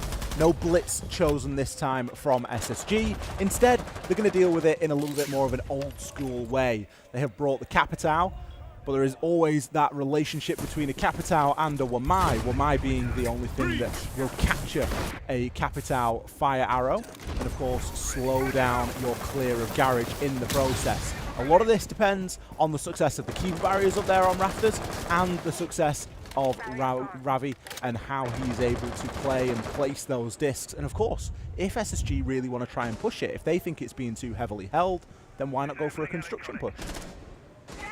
He's got himself a million miles away from getting in and putting the entrance underneath. Jane I know on the cover and the breach already down below. They want to try and get is the main breach open as the juggling starts to happen. There's a Selma that gets caught out. One of them does pop. Can't trick both walls, but it's a very high breach. Ooh! And a very low drop there. Rovi catches 1 and 2. There is at least the trade out from range. The keeper barricade. Fortunately, a second too late to save the player. Pyrox is looking for the fight and finds it. Iconic gone. He's feeling his energy now. There's 5-1 for Pyrox. Forrest left alone. 1 versus 3. The breach isn't possible. A bit too high. So at this point, hold off. See if you can punish a bit of a run-up. Find the freebie. You got a minute. Find the freebie. That round really hasn't gone too well for SSG. There's been a bit of a misplay in terms of utility. If you're going to bring a Thatcher, you better believe you should be getting walls open. Yep. If you're going to bring a Thermite and an Ace and secondary hard breach charges on a Capitao, you better believe that you're getting pretty much 90% of what you want open. They got construction open fine. They got the bottom garage open, but they struggled with main breach. And it's almost unforgivable. Are they walking before they can run? Because, you know, maybe you put a bit more pressure on holding garage and getting control of that, and it gives you an easier time getting into breach. Forrest, he's been here before. He knows how to run a clock down. There's no point in giving himself away too early here. Instead, just wait and try and prey on a little bit of impatience from the side of Cruelty. It's still very doable. He's got 1 down. He's going to confirm that. See how many more he can find. I mean, you know, SSG give it and they expect it. Toski would stop hiding. It is wasting time. It's taking momentum out. He'll probably die. He's not waiting for anything other. All the smoke canisters still in pocket. As you said, basics fell apart there for SSG and stopped the count. Cruelty, a 2-1 up. First time they've held a lead as well. New ground all the time for this Cruelty roster, and it's good that they get to experience this as well. Let's see how they choose to approach this round. Now we've got an SSG timeout. So, Callout obviously not happy with that either. It's very early days here, don't forget. We've only seen 3 rounds. Yes, we've seen a full rotation of what the likely sites are going to be, but there's something that Callout's not happy with about how that previous round went. And it might be something as simple as the basics. We commented, not getting breaches open. It's a basic. It's a first pager. Get that nipped in the bud straight away and figure out what it was that went wrong. Was it a breakdown of communication? Did people think that other people were further along with their prep in terms of getting that wall open or not? Whatever it might be, it looks like Callout wants to nip it in the bud. It's fair enough. You have to have these conversations before they turn into problematic systems. He's always been a coach. Remember when we got to do the sort of listen-ins that we've been gifted across the years, and you would have the different elements of coaches. You would have Fabian, you would have Mr. Officer at the time, you'd have very big, loud, impassioned, this is what we do. And Callout, his was very precise, always. It was always, this is what's going wrong, this is where things are falling apart, we need to do this. For a team that is very loud and vocal, he brings an element of calm control. He's always sort of got the eye on it. I think you're entirely right there. He's seen something that he's more than happy to say. Rather than things are falling off, he's saying, this is where it's going wrong, this is what you need to change, all right, the rest of the game is yours, good luck. And sometimes it's good to do that because it can stop a little bit of bickering. Yeah. I'm not saying that that's what was going on, but if it's going to lead into that, let's deal with it straight away. Down to the basement we go.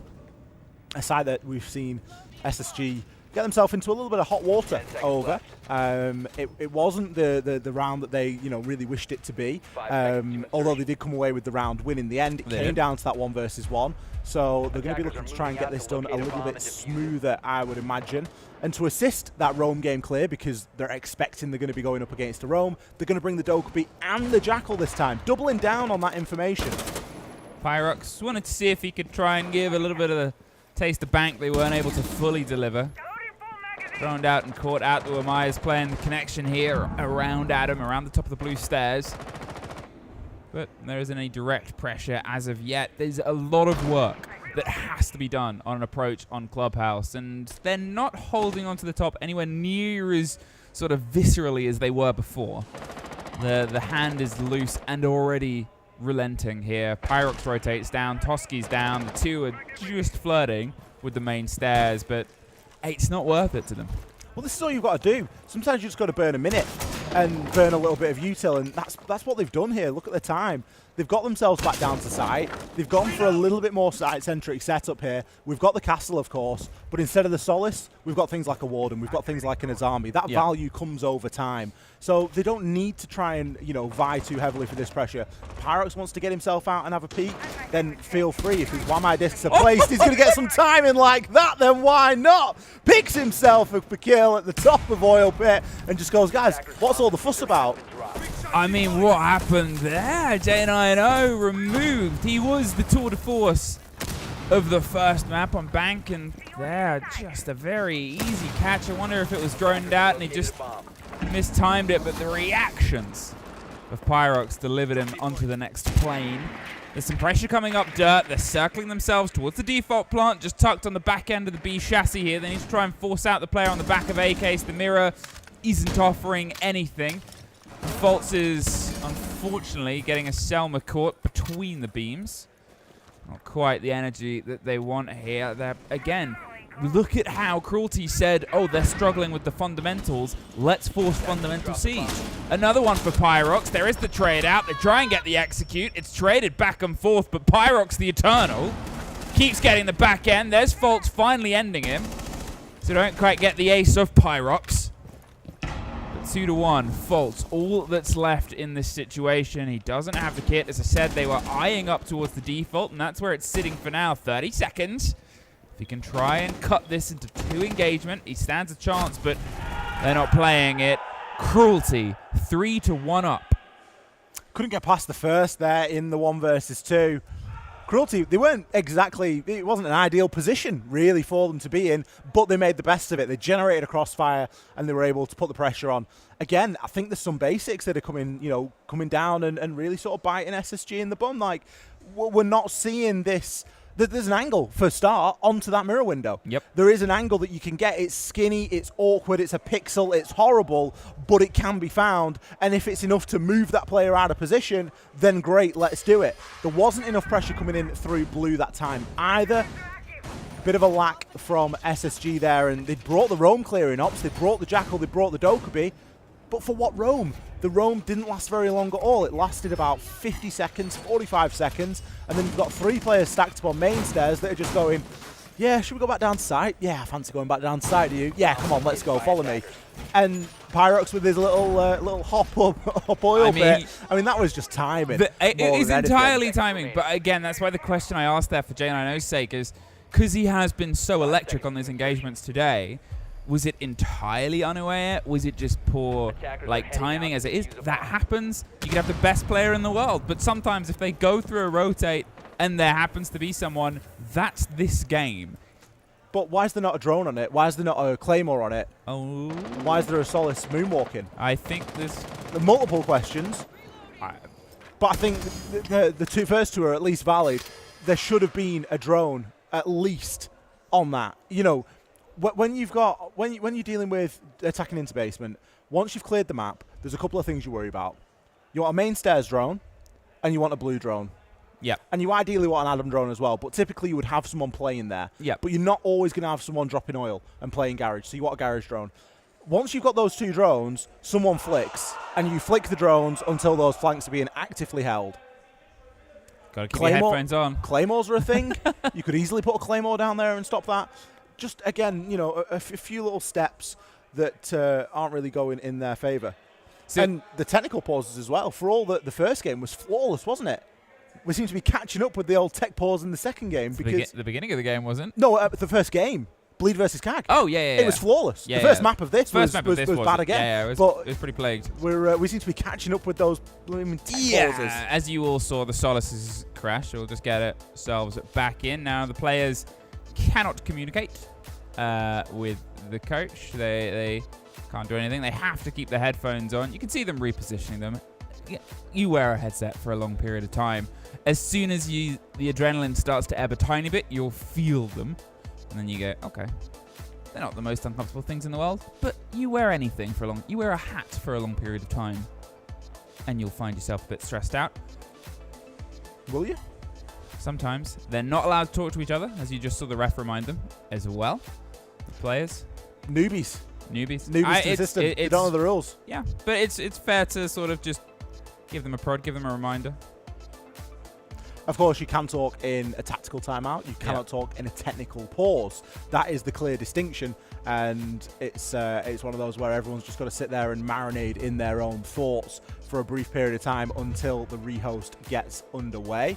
Obviously, SSG, they have that same not issue, but sort of rule to live by as well, where they cannot communicate, and they've just got to lock in and figure out how they're going to try and move forward. I would argue at this point the technical pause probably doing SSG a little bit of good. Probably. They need a sort of reset. They need to pull themselves a bit back together. As we said, what is going wrong here is the fundamentals, and that is when we talk about map pool, when we talk about experience, when we talk about whatever, it's an old reliable. It's something that throughout any tier of Siege, you'll have a club, you'll have an Oregon. That's the bare minimum of this game. And regardless of who you go up against, you can still make it work. And if you nail the fundamentals, you'll put rounds over the line. You'll put results together. That's sort of what's happening, what's coming together for them now. Just helping them get back into the game, into the lobby. We'll be back in, obviously, very shortly. But again, it's something where SSG, for how confident they were on the first map, each round loss on this is probably going to feel worse than round losses against a lot of other teams because of how dominant they were in the first map. Yeah, and there's that expectation going into this game that SSG come away with the win. Yeah. That is the overarching expectation. And I think that a lot of people watching at home will be thinking that. There will be some Cruelty fans out there that, you know, are excited to watch their team, you know, play and see what they're able to do. But the meat and bones of it is that SSG come into this and they're the expected winners. So when things stop going their way or don't even start going their way, it can be a little bit difficult to get that over the line. First map nerves from Cruelty on Bank. You know, you wonder if we'd, you know, sit here and we had the time to sit here and play, you know, a load of different maps tonight for Cruelty, how they perform going back onto Bank after seeing a little bit of success over on Clubhouse. You just never know. One thing I do know is that the third map of Border, while it was looking extremely unlikely at the end of Bank, it isn't looking a million miles away right now. 3-1 up for Cruelty on Clubhouse, still very much in the midpoint, but with some of the errors and stuff that we're finding SSG, you know, not necessarily making, but just finding themselves in these dodgy situations, you start thinking to yourself, if this snowballs a little bit, it could be a bit of a problem. I said, you know, they want 4. If they get 5, it'll still probably go all the way.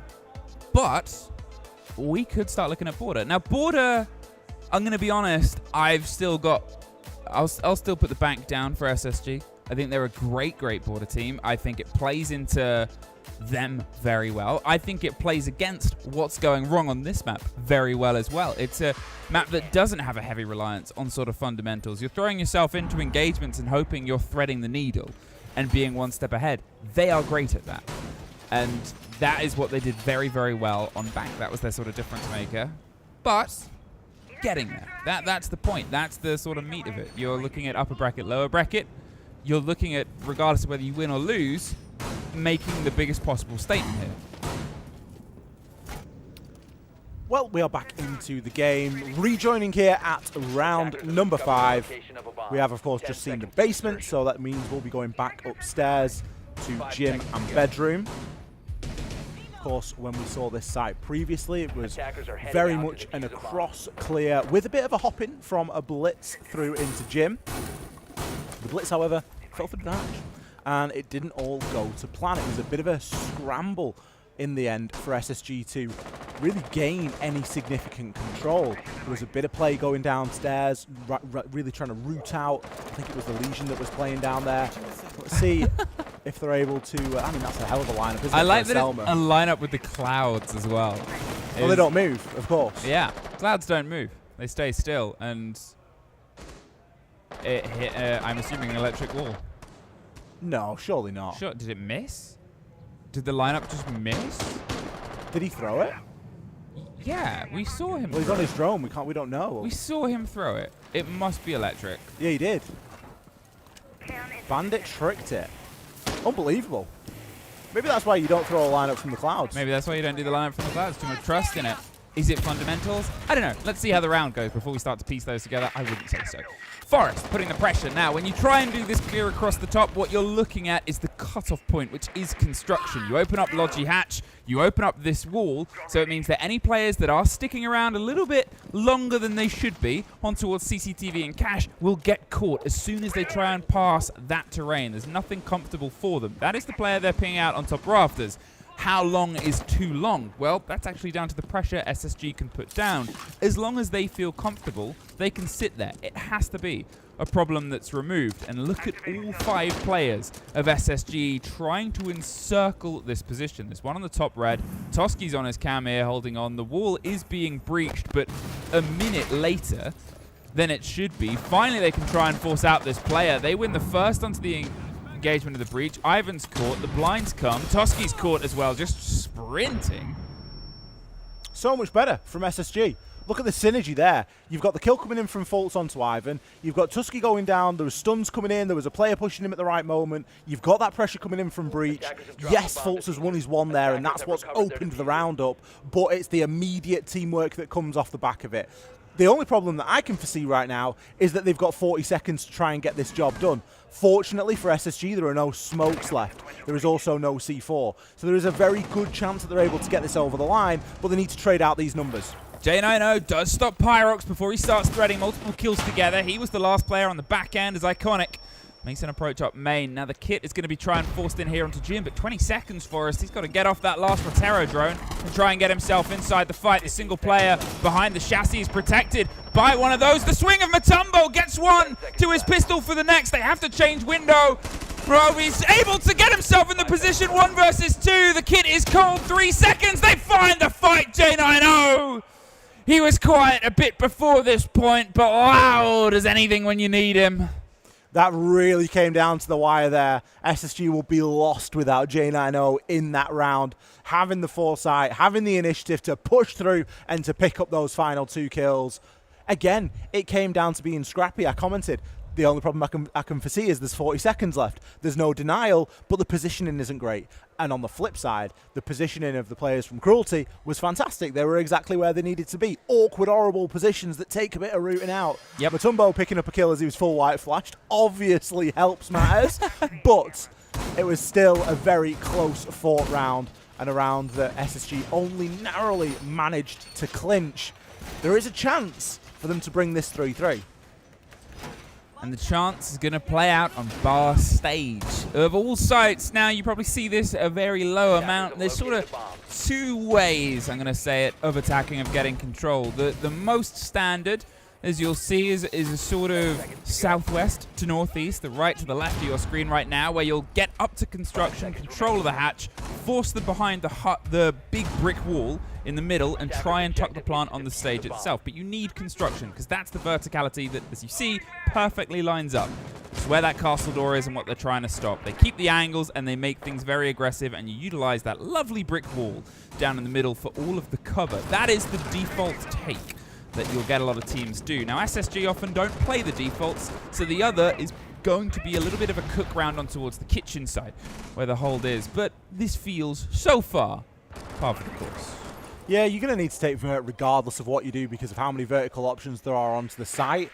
It's not a very popular site. It did have its moment in the sun, and it was mainly down to things like Maestro Evil Eyes and things like that that were able to, you know, really give you that information and enable you to play off-site. Because the thing about bar stage, you can't really play on the site. You've got to play off-site. Then things like Brava come in and Evil Eye cameras become less effective, and there's all sorts of little tiny meta shifts. I still don't think it's up there at the moment, mainly because the fact that you can't play in the site, you have to play off it, and once you've lost that vertical, then you are going to struggle. So it should, for the attackers, be as simple as taking the top floor and then working down. Obviously, SSG, they're going a bit belt and braces here, and we can see that demonstrated with the air jabs that are going out there from Ash, and he really isn't taking any chances. I mean, they don't want to, because where they've fallen apart has been on the fundamentals, has been on these sort of, hey, this is an easy problem, and it's turning into a bigger and bigger problem. Now they're putting pressure onto the back end to draw them away. As I said, this is the territory that they want. Ashen almost catches Rovi on the swing round, but you know, he's playing a very dangerous position. This is them stacked up, just ensuring nobody is ready to try and stop it. But there needs to be something else that works alongside it. Fultz finds Pyrox. Gets the first kill. Iconic finds just a free take, looks for the next, and went for the knife, but the cover was there, and the cover also shot him in the face. Iconic goes down. J90, he's killing everybody out here. Well, you know, friend or foe? Do we put him at 6-0 now? I don't know. I think Iconic had the call, and the information was great. It just wasn't in the right spot. Easy pick up there for Forrest as he catches Ivan just on a little bit of a rotation, but Mutombo there with the immediate trade. 40 seconds left, and, well, not really much to do as Ashen is there to collect. Shuts Mutombo down. SSG salvage a 3-3, and I think it's fair to say it was a salvage because it didn't look good at the start. There were a lot of fundamentals that were at question, and I don't think that SSG are going to be going off that half of Clubhouse thinking, yeah, there's nothing wrong with our attacks on Club. Take out J90 and it's 4-2.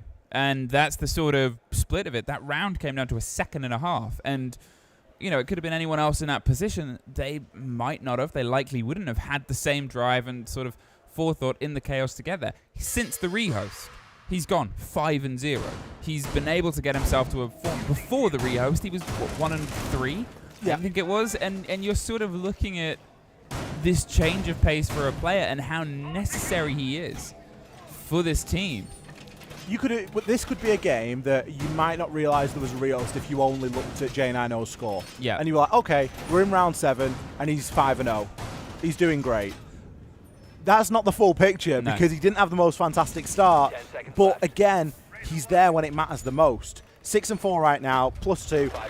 4K in the previous round. He really is that big impact player. He was 1-4 before the sort of rehost, and you know, and again, the 4K in the previous round, the round where there was a 2.5 seconds, as you said, and it would have been a Cruelty round based on the positioning, based on the programming. That's a worry for SSG. That's something that, you know, against Cruelty, you shouldn't be in those sort of do or die positions. The Echo drone is just leading Forest a bit further forward. They have the pre-placed C4 tucked underneath, ready for anyone that might try and make an approach onto dirt.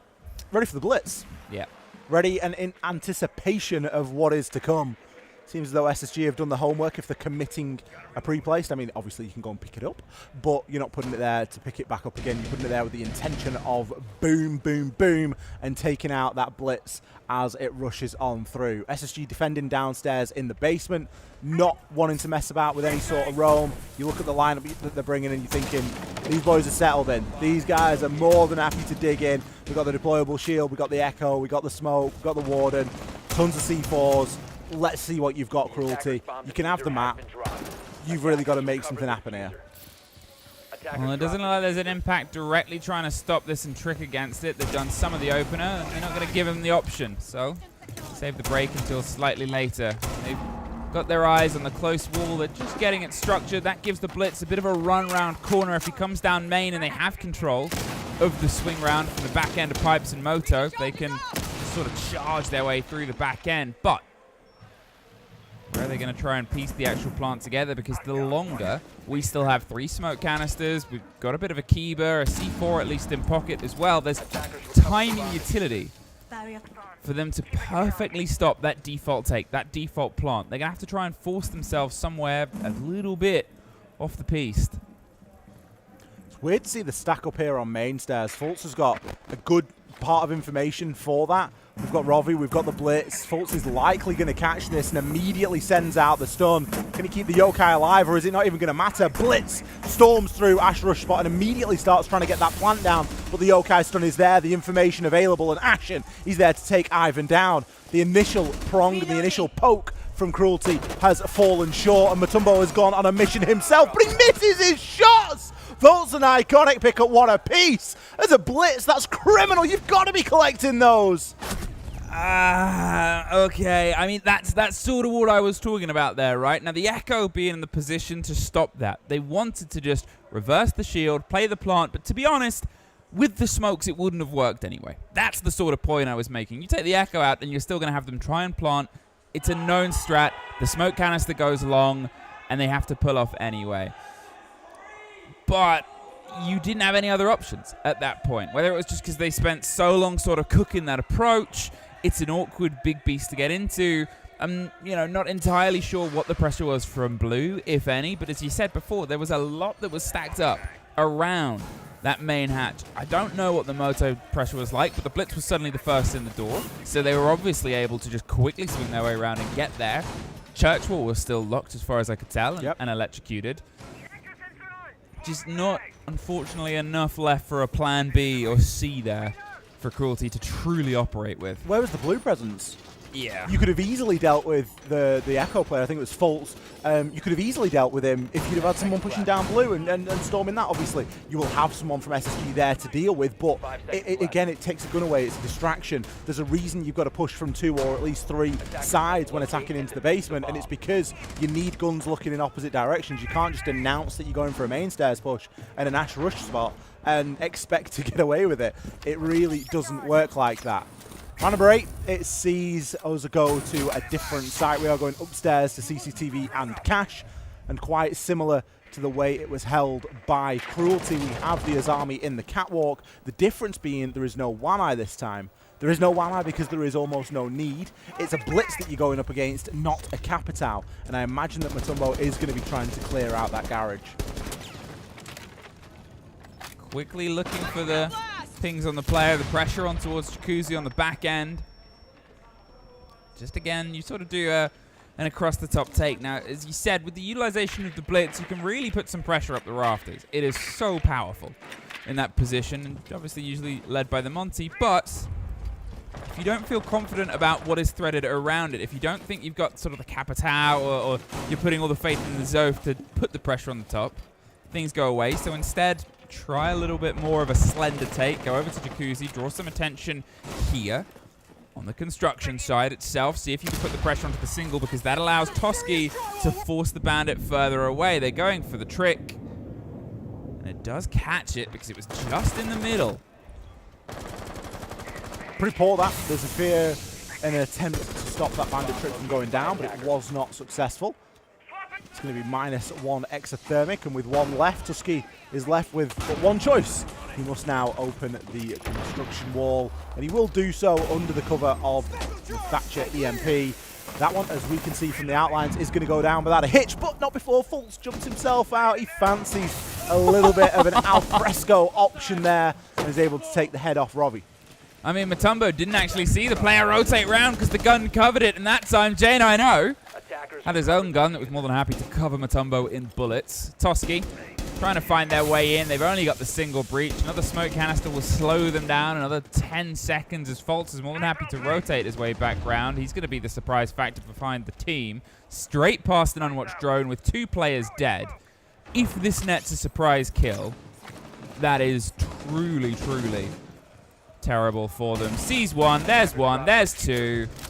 And you'll be wondering why was one of the 2 dead players not watching the flank drone. Robbie was on a drone. He just wasn't on the right one.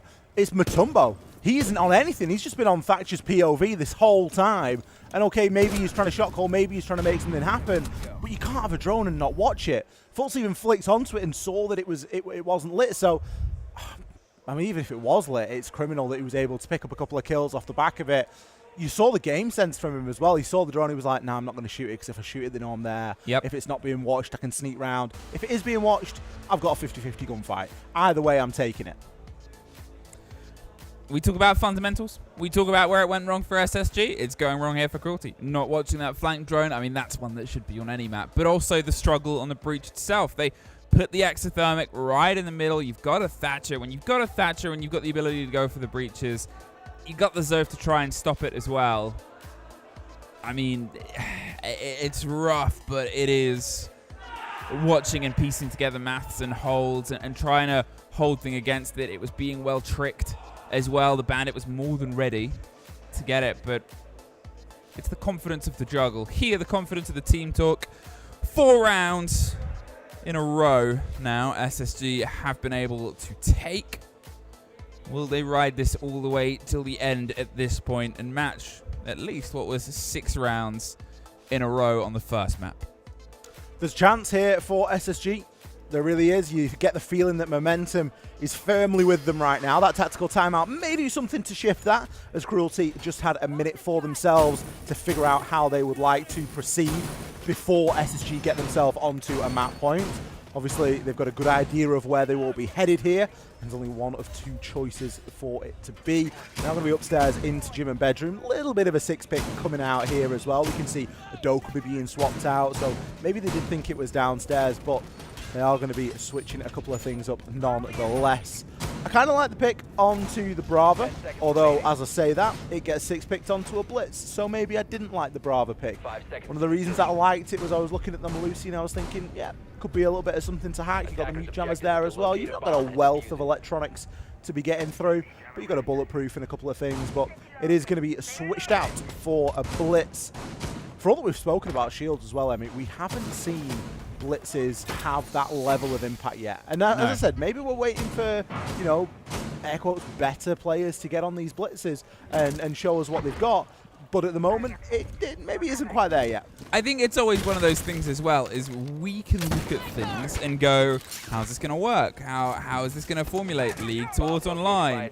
But then you get into the game and sometimes it just plays different. It just handles different. You don't really know what the strat book is of teams until you get to see it in operation. And you also don't know the full taste. SSG is a team that even at the most, that run at SI, they played a map that they had not played forever, under the sole guise of, oh yeah, we were saving it for this. You don't know what they're saving it for. Either way, they've got at least one shield on the board here. Iconic on the roll of the Clash. Will it have the order of operations? Will it slow them down? Because at this point, I'm sort of looking at this approach and thinking, okay, where's the first taste coming from here, Cruelty? Bit of time spent so far, and we've spent a lot of it on the balcony. Finally, we get ourselves in as Tusky is able to storm on through, but he doesn't know which way to look. Matumbo picks up one, but the trade is fierce. We see a little bit of sanity coming there from Forest inside the bathroom. The castle barricade was prepped, and he's able to find himself one, make it two. Look at him go. Potential here for Forest to pick himself up 4 kills. Can he land the final shot? No. Ivan shuts him down there. SMG-12 doing the business. Nearly a clip for Forest. Nearly a second clip for Forest. You got one over on Bank as well.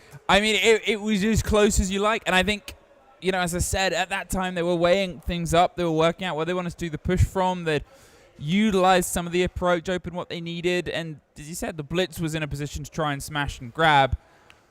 They partially sent it in towards the site, towards bedroom. Couldn't get anyone close enough for the fight. Didn't have the cover from the Zephyr as well because the bed was in the way. Had to then swap back round to the player behind that did get a C4 off, but the trade game was just in their favor. However, Forest getting one. Snappy. Great. A pre-placed and prepped castle. It's a play, and it puts them in a 2 versus 1. The next engagement being the 1 versus 1 in that situation, Forest is going to swing that angle shooting, whatever happens. And you know, you're caught up in a rush. All of those kills happened within 10 seconds. Yeah. 10 seconds left before insertion. But it almost cost The thing is, Forest played it exceptionally well, and Cruelty played it well as well, because they were trading off the back of one another. Yep. They were working that man advantage down.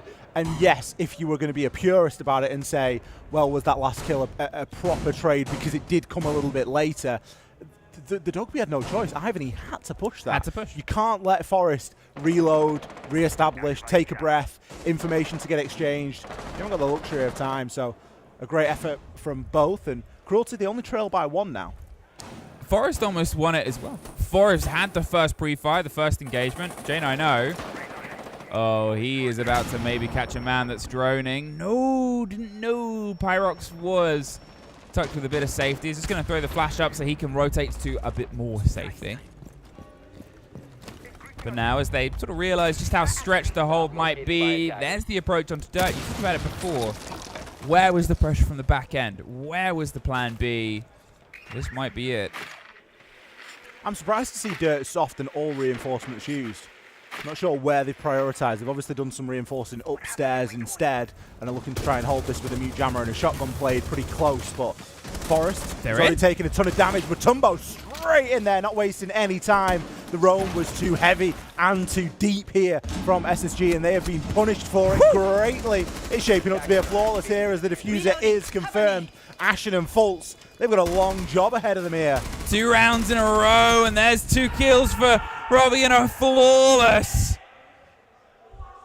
What a timeout. This has turned into what a conversation. Let's stop playing this slow game. Let's stop playing all this respect in towards them. Let's put this pressure in hot, heavy, and fast. Both teams obviously have used their timeout. They cannot get themselves back into a conversation.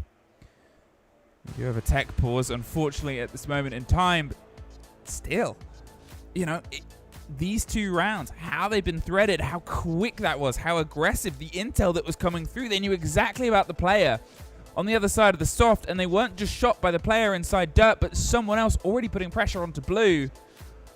Clever reads, clever bits of momentum, clever conversations. This might not be what's happened. I might be making this up because it's funny. But imagine if when they celebrated, they kicked the computer and turned it off. Stranger things have happened. Stranger things have happened. And sometimes that's why the computers are on the desk or in a different position, just with a slightly longer wire, because if you get a bit fruity, if you get a bit antsy, get a bit excited, feet, then you never know. I think they might be, yeah, it's taken out his sound card. I think they're swapping everything over. I'm vibing with the music. This could be. Hello. Hello, mate. Oh, hey. You right? How you doing? You're live on Twitch. You want your moment? Moment in the sun? He wanted his moment. Take it. Mike that lad up. I like the lunchbox. What's in the lunchbox? Something is 100% in that lunchbox. I felt like it was bananas or something, because that's what all the players love, isn't it? Yeah, but I don't know. I think it'll be something funnier. Well, it's always there, isn't it? Fultz always brings it. Yeah. Secrets. Top secrets. Top secrets. This is a good time for SSG to go through and to read the strat book, isn't it? They can figure out just exactly what they want to do, and they have, obviously, the clubhouse pieces of paper. Yeah. The 12 pieces of 8 that make up clubhouse. Okay, it entirely doesn't say this, but imagine if you looked at them and it was just like call-outs for rooms, but like the basic default ones, like not even specific team call-outs, and it was just like help. Garage. Yeah. This place is called CCTV. Garage. Yeah. And it's not like specific calls or microcalls, it's just Armory. Yeah, the whole thing is Armory. Yeah. It doesn't say that, but it would be so funny if it did. But imagine you'd just be playing and you'd be like, oh, I've just seen this one sec. Yeah, he's in Garage. Yeah, he's in Garage. One sec, I'm on the wrong page. Shh. Switch page. Garage, yeah. He's in Garage, yeah. Garage. In Garage, mate. Oh, he's moved. He's got you. Oh god, He's got you. I've lost my middle floor. Yo, have you got a middle floor I can borrow? He's in dining. Oh no, this is chalet ground floor. Whoops. Oh, I got the wrong one. Right. Do you like the spooky big drone? What, the one on the wall? Yeah, it's like a lion, right? Yeah, no, it's a dragon. The Manchester Dragon? Yeah. Yeah. I think. Well, it's the same as the backgrounds, isn't it? Yeah. The in-game background. Dragon is like... Dragon. Yeah, I see Great Britain Dragon. I get it. King Arthur, King George. It's kind of like a Chinese vibe, though. It feels like that kind of artwork. Like in Chinatown in Manchester, you get those. You have those kind of like dragons. Again, straight in on the. You can get this in game. This is a purchasable. I think I've got it. I think I've got it. Do you know how I got it? How'd you get it? By getting rid of skins I didn't like on the marketplace. Ooh, we do love a bit of marketplace. Yeah, I got on the beta. Are you excited for the marketplace to be open to everybody at the start of the next season? I love commerce. I love fulfilling 120s. Fulfilling 120s? Anyone that knows what I mean when I'm saying fulfilling 120s is a real one. Right. I think that's a very specific thing. It's not, because the minimum sell price is 120. No, I know. So you fulfill 120s by refreshing what you have, seeing who has a purchase order for it, and then you go, okay, yeah, I don't want that, bang, 120. Oh, right, okay. So yeah. I fulfill orders. Anyway, I got it. I'm trying to think of what other British animals, like a beagle hound. A beagle hound? Yeah, is that a British? I think it's a dog. I know it's a dog. Well, yeah, I'm glad, yeah. Yeah, like a traditional British animal. It looks as though we have replaced an entire PC in record time. I don't think that we rebuilt it. I think that we just literally picked PC up from somewhere else. Yeah. Probably the A stream, because Parley's mid-game and they're just going, hang on a minute, Parley. Hang on. We're just going to have this from you. I don't think you realise. Cruelty need it on the other side. Ivan, he's struggling at the minute, and we need a PC change. Parley's like, I understand. We're just going to lock this straight in. I get it. And hopefully we can get everybody joining very shortly. We do already have SSG in the lobby. I can see that over on my right. And we have slowly but surely starting to get the Cruelty members in as well. So a new PC was the order. We've actually had to do this with Parker before. Oh, yeah? Well, yeah, mid-map, we've just got to replace Parker with another Parker. Just get someone else in? Yeah, well, no, you replace him with another Parker. So, like, you kick the Parker and it's like, oh, I've broken this one. Get a new one. Pick him up, swap him out. Yeah. Sit the new one down. Plug him back in. Yeah. Wind it up. Wind it up. He's good to go. It's like a monkey with a syllable. Yeah, that's Parker. Yeah, we'll be back in very shortly. We'll be finding ourselves. If you are unaware, we are currently 5 apiece. SSG had a good run in the middle, but then since we had a timeout from the side of Cruelty, they've been able to pick up 2 rounds in a row. Both of them rushes. One in gym that came down to a 1 versus 1. One in basement that was a flawless attack on towards Armory. And I wonder if SSG are going to prepare themselves a little bit more for that. Would you like a fun fact? Always. Of the opening kills that SSG have got this map, Fultz has all but 1. He has 4, and Ashen has 1. The next question is a huge... What I've just said is a huge clue as to the next question. Okay. Do you think every round that the opening kill has got has been converted into a round win? So if SSG get the opening kill, then they get the round I'm win. going to answer it wrong and say yes. It is yes. Whoa, I answered it right. Because SSG have got 5 opening picks, and they have got 5 rounds. Man. On the flip side, Cruelty, they have also got 5 opening picks. It isn't, I mean, it's still impressive, but there's no one single person that's doing it a lot. It's been Mutombo for the past couple, Pyrox had a little bit earlier on, Rovi. But the opening pick is huge in this matchup. Whichever team gets it, typically, has gone on to win the round. So let's keep an eye and see if that can give us any indication as to how these couple of rounds are going to go. Back down to the basement for SSG. It is a revisit. They lost the round prior here to a rush. They did. Now let's see if they are able to correct that wrong. Theoretically, they will have more of a presence downstairs. Now we obviously don't have the blitz. There's potential, but this is more of a cook it. You know what I see when I look on the left, apart from maybe missing a bit of destruction, is that Ossa coming down the main stairs, going in the tuck that they tried with the blitz beforehand. But with the Ossa, you get a little bit more of a sturdy to it. Not sturdy enough to stop a smoke canister or a C4 that might swing your way, but otherwise enough to give you a bit of a read through. There is potentially going to be a little bit more solid around bottom of dirt. Give themselves a read through. There's one pre-placed C4 somewhere out there. I want to know where it is, do you?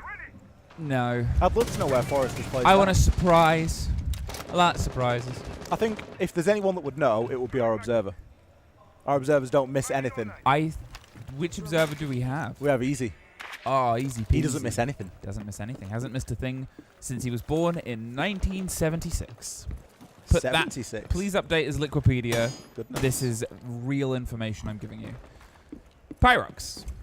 Going for the quick clear over the top. This is, as I said, a very different approach, a very different lineup. Now, when they were here on a slower and steady approach before, our complaints were not enough ready for a plan B. Church Wall still locked. They weren't really putting the pressure elsewhere. Here with the Thatcher, they should be able to force anyone out that's tucked on that far side. They don't get it because of the my disc. A very clever little prediction there from Ashen. But this mirror window should probably fall as they burn out the other discs.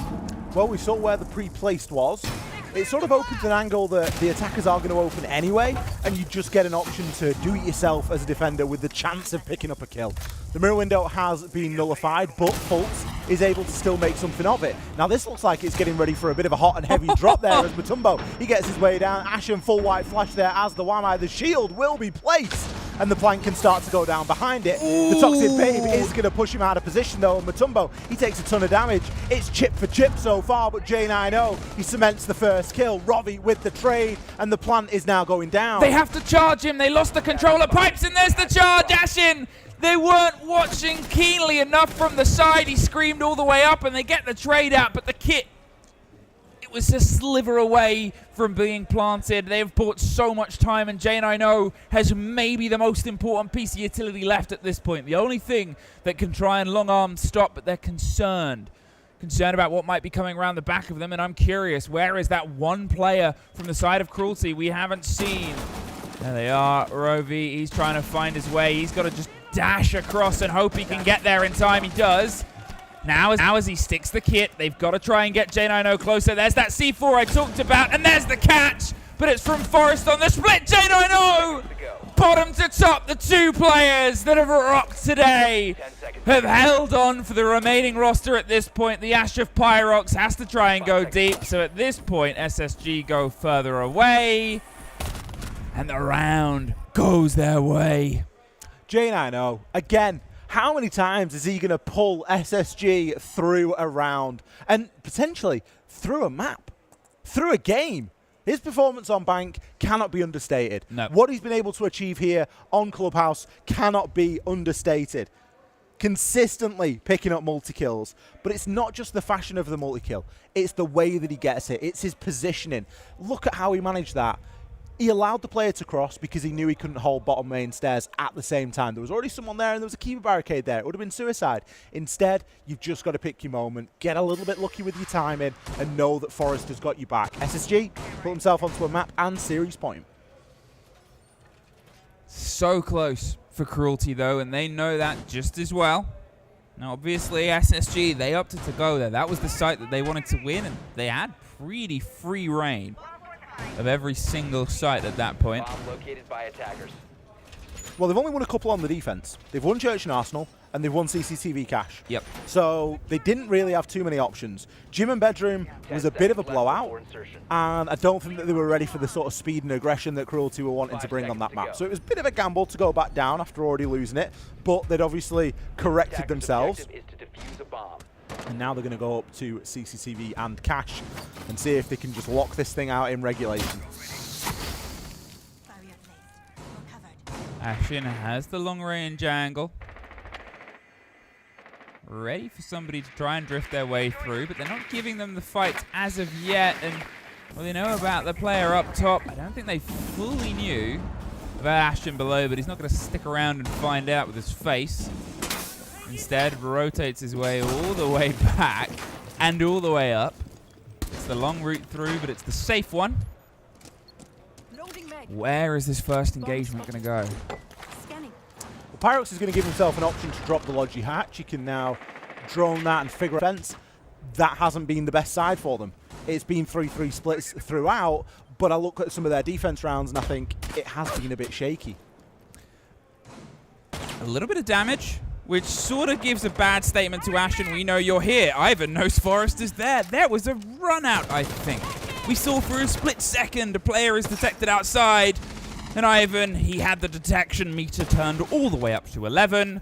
Forest is gone. A risky moment because, yeah, it's been 3-3 halves, but you're offered a little bit more and they try to shake things up. Risks can come with rewards. It can also come with punishments. It did buy Ashen the ability to slip their way out of that. They didn't get the full read on what was going on, but with the focus on towards the site itself, Toski playing that support role, 0-7, but if he can get in and get the kit down, I don't think much of it.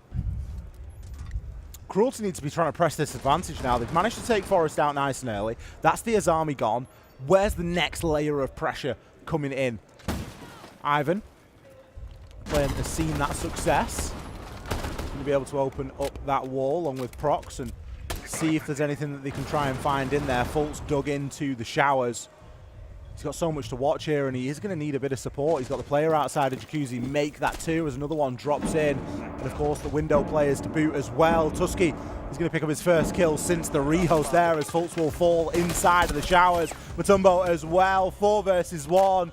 J9O, you've had a live series, but even this is a bridge too far.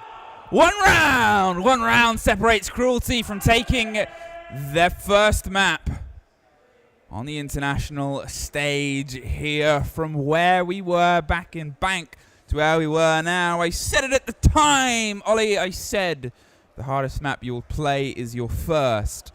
Cruelty, as they can show you, agree with that. Now, if we do get there, because we aren't there yet, you do still worry about border. SSG, regardless of how this goes, they're probably kind of calm about it. They're probably still in control. They think, you know, we want to win this in 2. They'll be fighting for it, but if they get to 3, they're still pretty confident. Well, it's the age-old win your map and win the decider. Yeah. It just so happens that Clubhouse was a map that SSG chose it. So they've won their opponent's map, but they can still win the decider if they choose to. So we will see how it goes. It's been a while since we've seen SSG on the attack. They're going to be attacking down into Church and Arsenal. Successful here way back in round number 1, which I'm going to be honest with you, was nearly an hour ago now. Woo! That's how long this game has been. They were unsuccessful in it later on in round number 4. 5 seconds left before but obviously, with the fact that this has been a lengthy game, we've had a couple of tech issues thrown into that mixture as well. This has been a bit of a war. I mean, it truly has. Obviously, all the players have set themselves in. There's not many that have broken themselves past the divide. We talk about the J9O factor multiple times. He's got, I think technically he's 11-8 if you include the rehost. Still very impressive as a split. The others, I am a million miles from doing the math on, but with Pyrox putting himself a bit of a distance as well, he was that star player, couldn't operate on bank, is operating here. And those two seem to be the driving force, but otherwise people are pretty much par for a course apart from maybe Toski. Pyrox is doing much better than you expect, actually. He's 17-9 right now. Woo! So he's +8. He's the best player in the lobby right now. Well, without a doubt, and he's also been consistently the best player over the course of the league as well for them. Yep. He was up there, if you extrapolated his kills out, he was in and amongst the top players inside of Siege for the amount of kills he was getting per round. To get over 1 KPR, 1 kill per round, is a pretty incredible statistic inside of Siege, but he was there. Pyrox is one of those players where if he can keep up the consistency, you can see people wanting him on other rosters. You could see people trying to make big motions to get him. He is an exceptionally talented gunner, and him delivering it now is a great game because we talk about how exceptionally talented J9O is and what he's delivering for SSG, Cruelty. If they can get that first whiff of a fight, that first drive, it's pretty default. A C4 operating against nobody isn't quite going to get the option here. This very cautionary tale is impact tricked off, even though there were changes against it. A clash. He's more than happy to say hello. Just going to get the read. They're trying to bait and get hit by it themselves. That won't quite get them, but the impact should follow around. The Selma is caught. There's the third.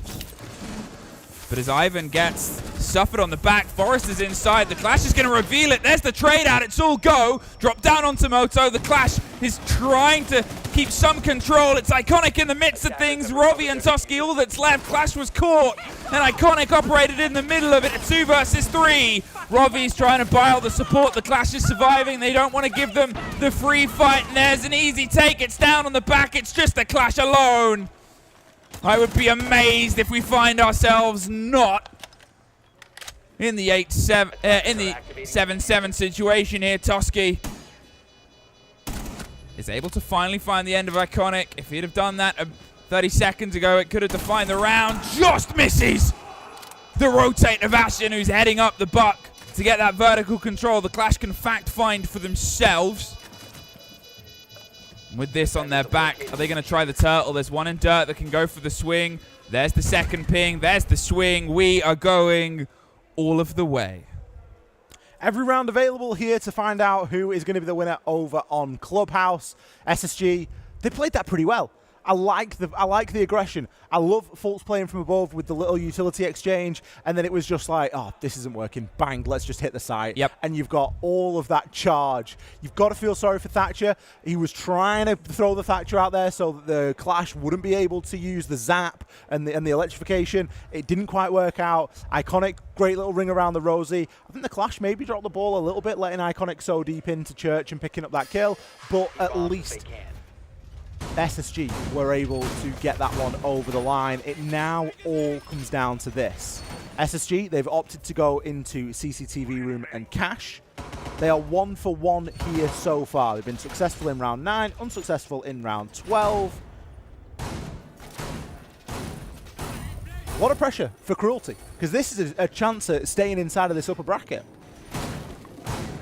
I mean, for everything that there is ahead of them and everything there is behind, for now, there is just a one round, a one hit, a one chance.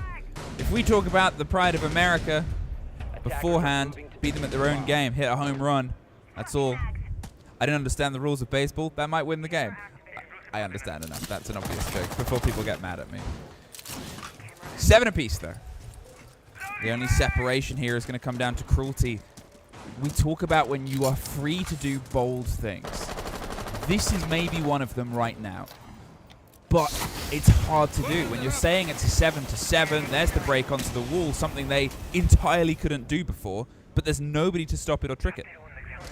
Well, no one stop or trick, but they did put a Vulcan shield down, which is going to stop any sort of quick play coming off the back of it. Yep. And it gives a little bit of a breathe and a sigh of relief, because the quick play is something that Cruelty have been quite good at and really taking SSG by surprise. The Twitch drone inside of sight is causing an absolute ruckus right now, and that too will rip through a couple of those Vulcan canisters and do a little bit to stop any of that late round denial that SSG have set up for themselves.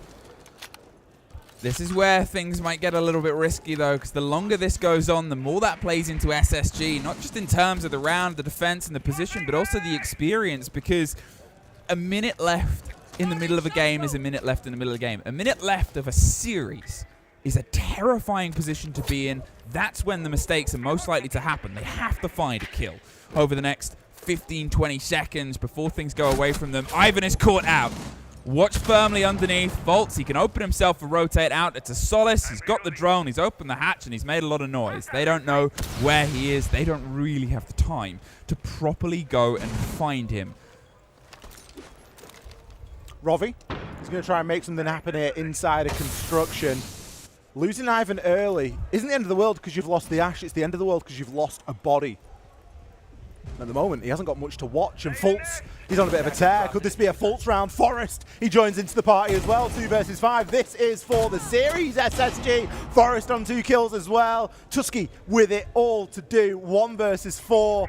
Forest will fall, but it's likely not going to be enough. The stun goes out. He finds one, but who better than J90 to finish things off there for SSG? Cruelty gave it their best in that second map. So close and such a step back up. A very hard thing to do. Not only on your first showing on an international stage, but after your first map went so away from you.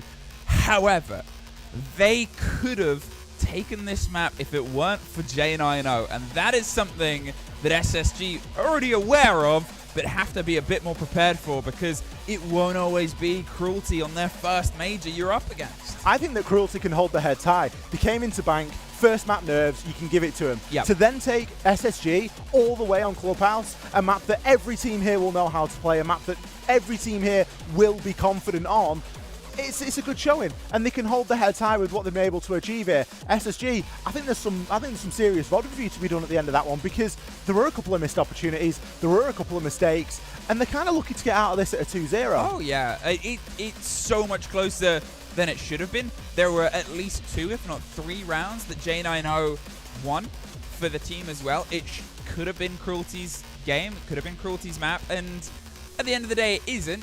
But that's the thing you've got to take. You've got to go back, you've got to VOD review, you've got to bring that back in, and it's the same for Cruelty to know this and study this as well. And, you know, they're not out yet. They've got a tough fight, but they're not out yet.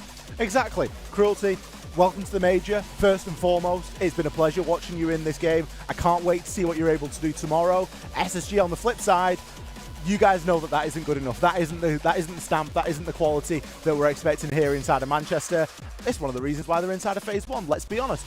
But we know that potential is going to be there. Let's break down Clubhouse a little bit. 8-7, as we've said. Look at Pyrox. I mean, I was so excited to watch him as a player. You didn't get that on Bank. You got so much of it on Clubhouse. Are we going to get more and more of it tomorrow? If he does that performance across 2 maps, you have a different team. You have a different series. You don't have a team that can be brushed aside. As I said, exceptional talent that is going to try their best to advertise that and show that off. At the same time, you know, on the opposite end, although statistically Fultz stepped a bit ahead of J90 in that final round, you cannot argue what was delivered. Fultz was fantastic on the entry game. Brilliant on the entry. Did a really important job. And he does a lot of the thankless tasks as well a lot of the time, Fultz. Often find him on a shotgun on the defense. Often find him on a hard breacher on the attack. So for him to be in and around those entries, he was allowed to stretch his legs a bit today. We saw him on the Solace. We saw him getting a little bit further out there. And to give that support to J90 is priceless. Because J90, for as good as he is, he can't do it all on his own. No. Look at what happens when one person does on his own. We saw that on Cruelty. It doesn't quite work. You look at the side of SSG, you've got 13 kills, 12 kills, 12 kills, 11 kills. Everybody is pulling their weight there.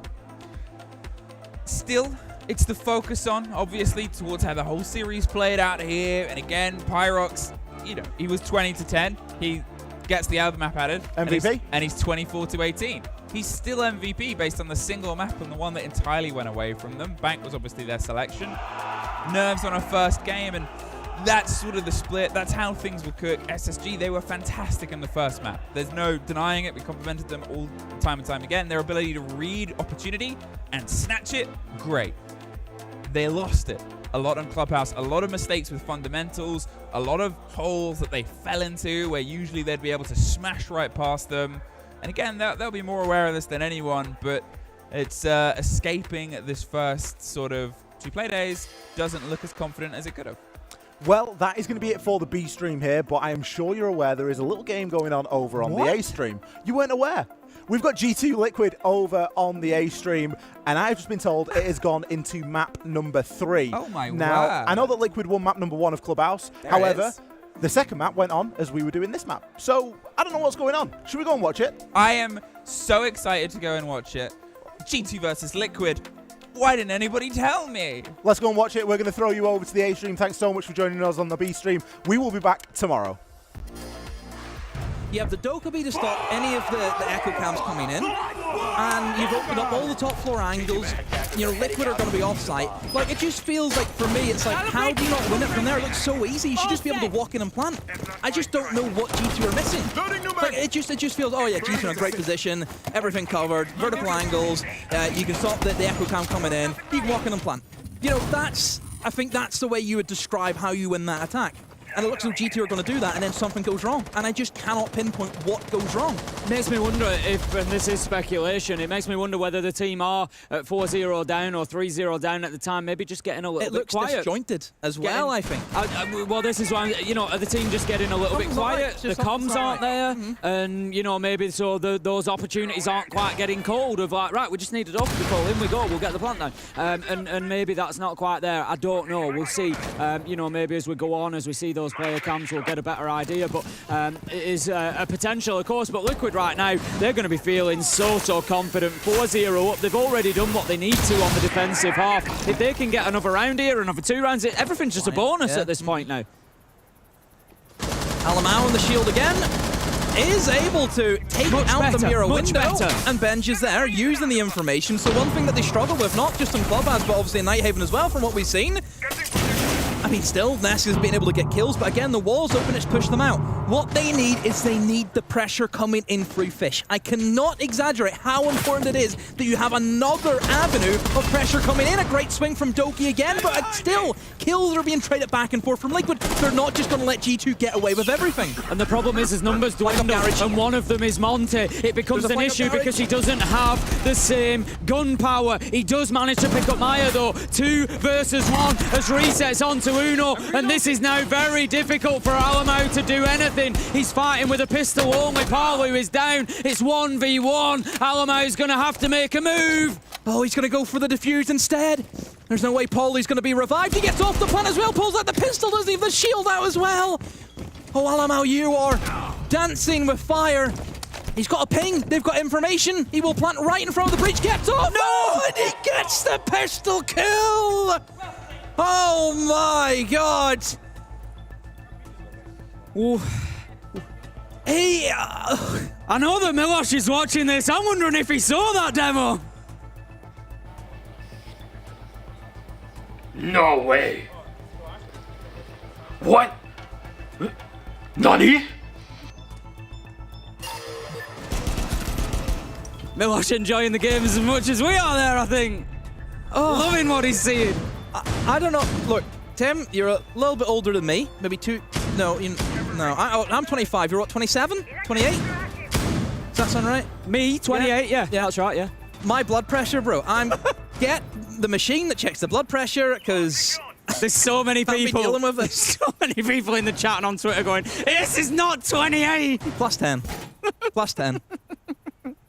Oh, dearie me. Right, here we go. Liquid 4-1. What a great finish. Let's come back to that. Alamau, 1 versus 1 on the Monte. Not always the easiest thing to do. It can be a tough one if you're not going to have the opportunity to get the diffuser down, and that is, of course, always the most difficult bit in a 1v1. He's limited to only having the pistol. He does have the slight boost of the shield in front of him. It makes the gunfight a little bit more difficult. I like what Liquid did there in that situation. He created distance, which is what you want, really. You're fighting against the pistol, create distance, and, you know, take your advantage of your gun. You've got a better range.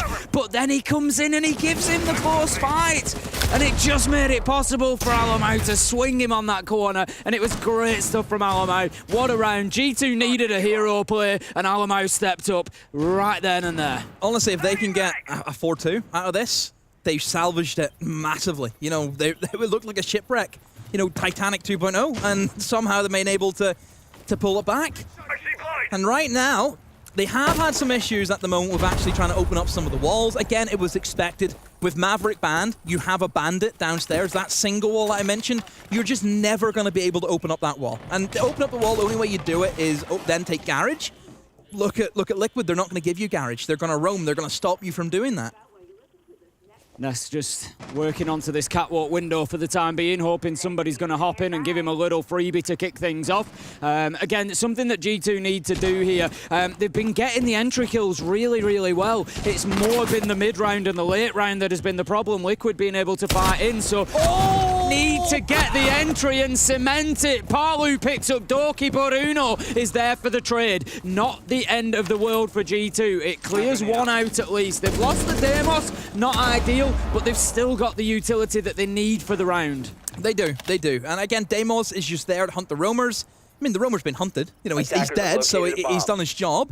Alamau, already down on Pillar, he's taking the space extremely fast along with Virtue. They're going to go for a different approach. They're going to try and hit the site as quick as they can, and they start to line up. Alamau finds one, Virtue finds the other. What a double push from those two.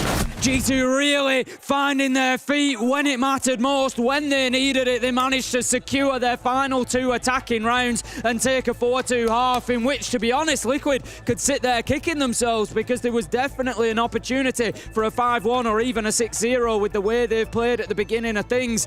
What Liquid can't do now is let that energy be drawn away from them. It's fine, they're quiet, they're peaceful, but they can't let it be drawn out of them, because they were playing on confidence so far through the beginning of that map, and they got to keep that going.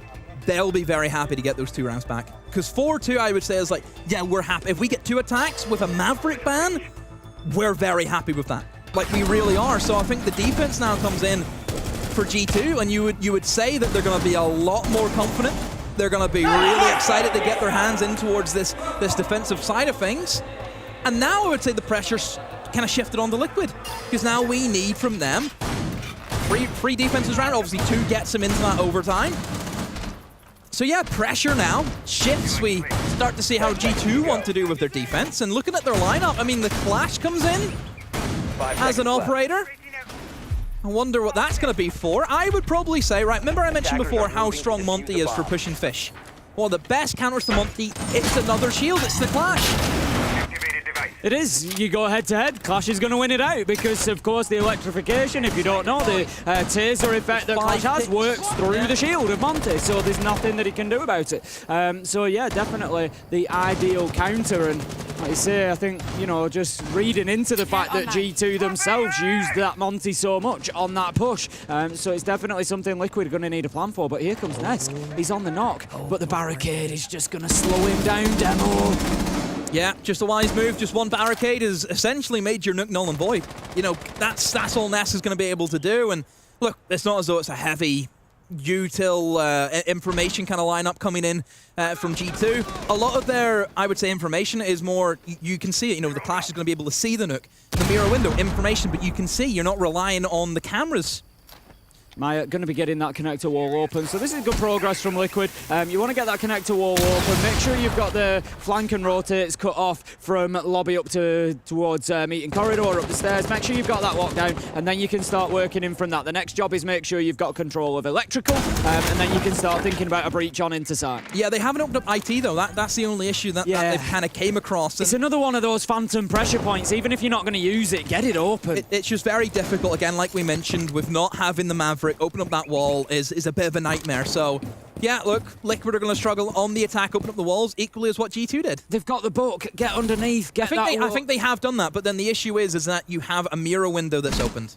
So that's where they start to have a couple of issues. Yeah. And there's also going to be a lineup of a C4, so even if, Thermite can just place the Thermite charge on the repel, as soon as he hears that, the C4's ripped, and that's a dead Thermite. So it just stops him from doing that. Love that from G2. Yeah, it's well played from G2. Good setup, like you said. Lagonis going to go in and deal with the other mirror window, looking out into connector. Maya manages to deal with Benja, picks up the open, and Nitro goes out, not going to find anybody, just playing in behind that shield here, Virtue, but he's going to be meeting face-to-face with another shield. It's going to be the Monty of Lagonis right up there, just pushing onto electrical door. Virtue taking damage. It's getting difficult for G2. They're trying to play inside a pressure cooker here, Demo. Oh, Uno flashed out. Still alive, though, and the Monty hasn't really moved into the site, probably because he's been smoked out, and also the Clash is now moving in towards Electro, trying to hold that down. The wall will be opened up, and Uno now has to play in that kind of safety corner, but the floor below him is entirely open.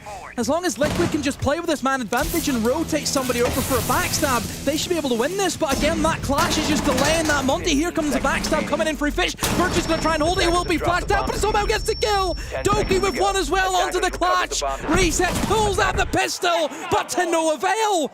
What a hold from G2, they stand strong. Was really, really good. Liquid got a lot of what they needed. They got connector open. They were able to find a couple of kills. They got control of electrical. They had the opportunity to push into site, but they had no answer to the Clash. Doki stood in the breach and said to the Monty, yeah, what you gonna do? Here's some electricity, enjoy it. And then that backstab just didn't work out. Virtue with a huge moment on the flash kill. Brilliant stuff from G2. They dug their heels in there because Liquid were pushing them hard. Honestly, see Doki in that breach, it's like Spider-Man holding the train back. Yeah. You know, I have no idea how they've won that round. Liquid opened up everything, they flashed everything, their utility dump was good. They bucked below everything. I think the way that I would put it is G2 there at the end in that last 30 seconds have worked with a surgical precision. They were low on manpower, they were at a disadvantage, but they recognised the two key spots and they just held on to them. We don't need to worry about the other stuff, and they made that decision very, very quickly. So with surgical precision, they recognised Monty's going to walk into sight through that breach, Doki holds that. They're going to push Fish, that's going to break us wide open, Virtue holds on to just that. And it got them the round, and it was really, really well done. It brings us back within one. This is the map 3 that we wanted. This is the G2 Liquid game that we wanted. This is phenomenal siege to kick off the Manchester Major. I want to see a 4-4 now, because that means Liquid won 4, I want to see overtime. I want to see everything. And then anything goes from there, but it's just, again, G2, the momentum can be infectious at times for that team. Like, if they just have that little bit of a blood in the water, they're gonna go for it. They will. But like I said, Liquid, I thought the attack setup was really good considering how handcuffed you are, considering Maverick's banned.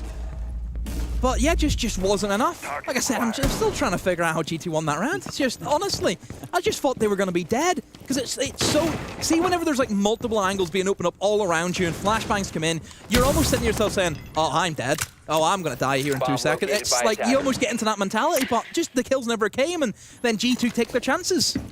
Round 8 then, we're going to have Liquid trying again on the attack. They're moving really confidently, actually. They've got themselves into the top floor really beautiful. Palu is going to be cut down by Uno. Has a little bit of support up there as well. And again, it's good from G2, just doubling up. But Ness, he's there with one of his own onto Benja 4v4. But Alamo has the trade 4v3. G2 keep themselves in the advantage. What a play from Doki and Uno. Doki has prepped the castle barricade, punches it, and straight out a shotgun from hell from Uno.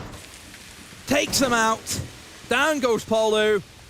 Nask obviously got taken out as well from a great rotation, and Liquid are really struggling, very similar. Like, trying to clear out this player on the corridor stairs was the same issue G2 had, and now Liquid are feeling the same. Yeah, absolutely. They've not really got any answers to it. We have the smoke canisters coming out, Resets taking a couple of lungfuls of that and taking the damage that goes along with it. The one thing I would say for G2 is look at the hit points. Alamo, Uno, Doki, all on low health. Doki 1 bullet, Uno 2, Alamo potentially 2. It's gonna be a tough fight if it comes to it at the end. There is potential potential where Liquid move in and somebody just gets banged 2 or 3 kills really, really quickly. But that's important. Alamo cuts down resets. Maya, Lagonis, of course, on the Monty is only really half a gun. He's only got the pistol to work with. Maya trying to get something going, but in a 1v4, it's not going to be possible as Virtue finds the trade. That's going to be another round, and G2 level things up 4-4. Oh, great individualization of just getting the kills, hit them where they're weak. You know a player's going to be pushing towards cargo, double up on him. You know the Monty's by himself, double up on them. G2 just played that man advantage so well. Liquid, same issues as what G2 had. Clearing away those players on cargo has been the bane of these attacks. Like, they have really struggled. They only got control of cargo stairs because G2 gave it to them as well. Like, I would have probably said the Warden could have sat there for a lot longer than whenever he pulled back.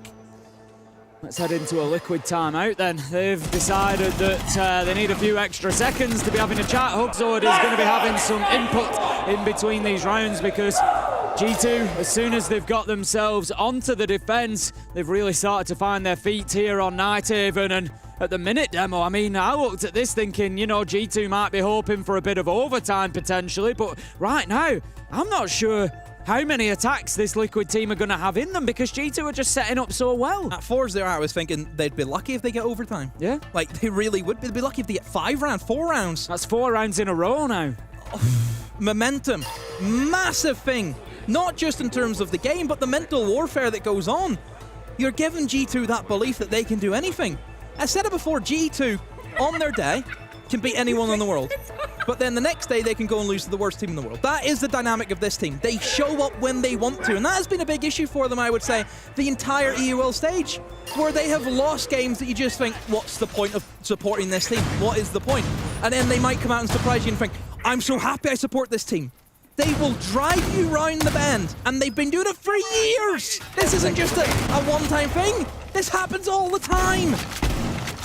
5 seconds to go. Well, as a supporter of a number of sports teams that do exactly the same to me, I can understand the excitement at least. It's the unpredictability that can be fun. But let's see how predictable the rest of this matchup can be. 1 round apiece, of course, 1 map apiece.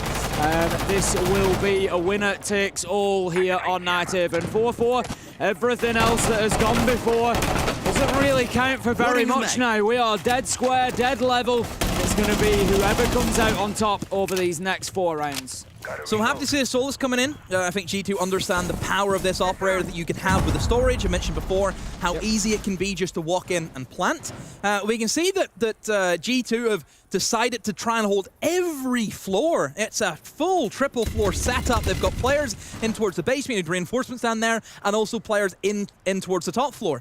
We see a Grim and a Ying come in from Liquids. In terms of pushing power, they have more than enough to really deal with that. But I think it just comes down to, can you stop the Solus from ruining your day? Because Solus can go below and deny, but can also go above and deny. She can do both. So for Liquid, they then have to control both. They have to control top floor, they have to control basement, and still have to try and get the plant down. G2 are making Liquid work tooth and nail to secure this.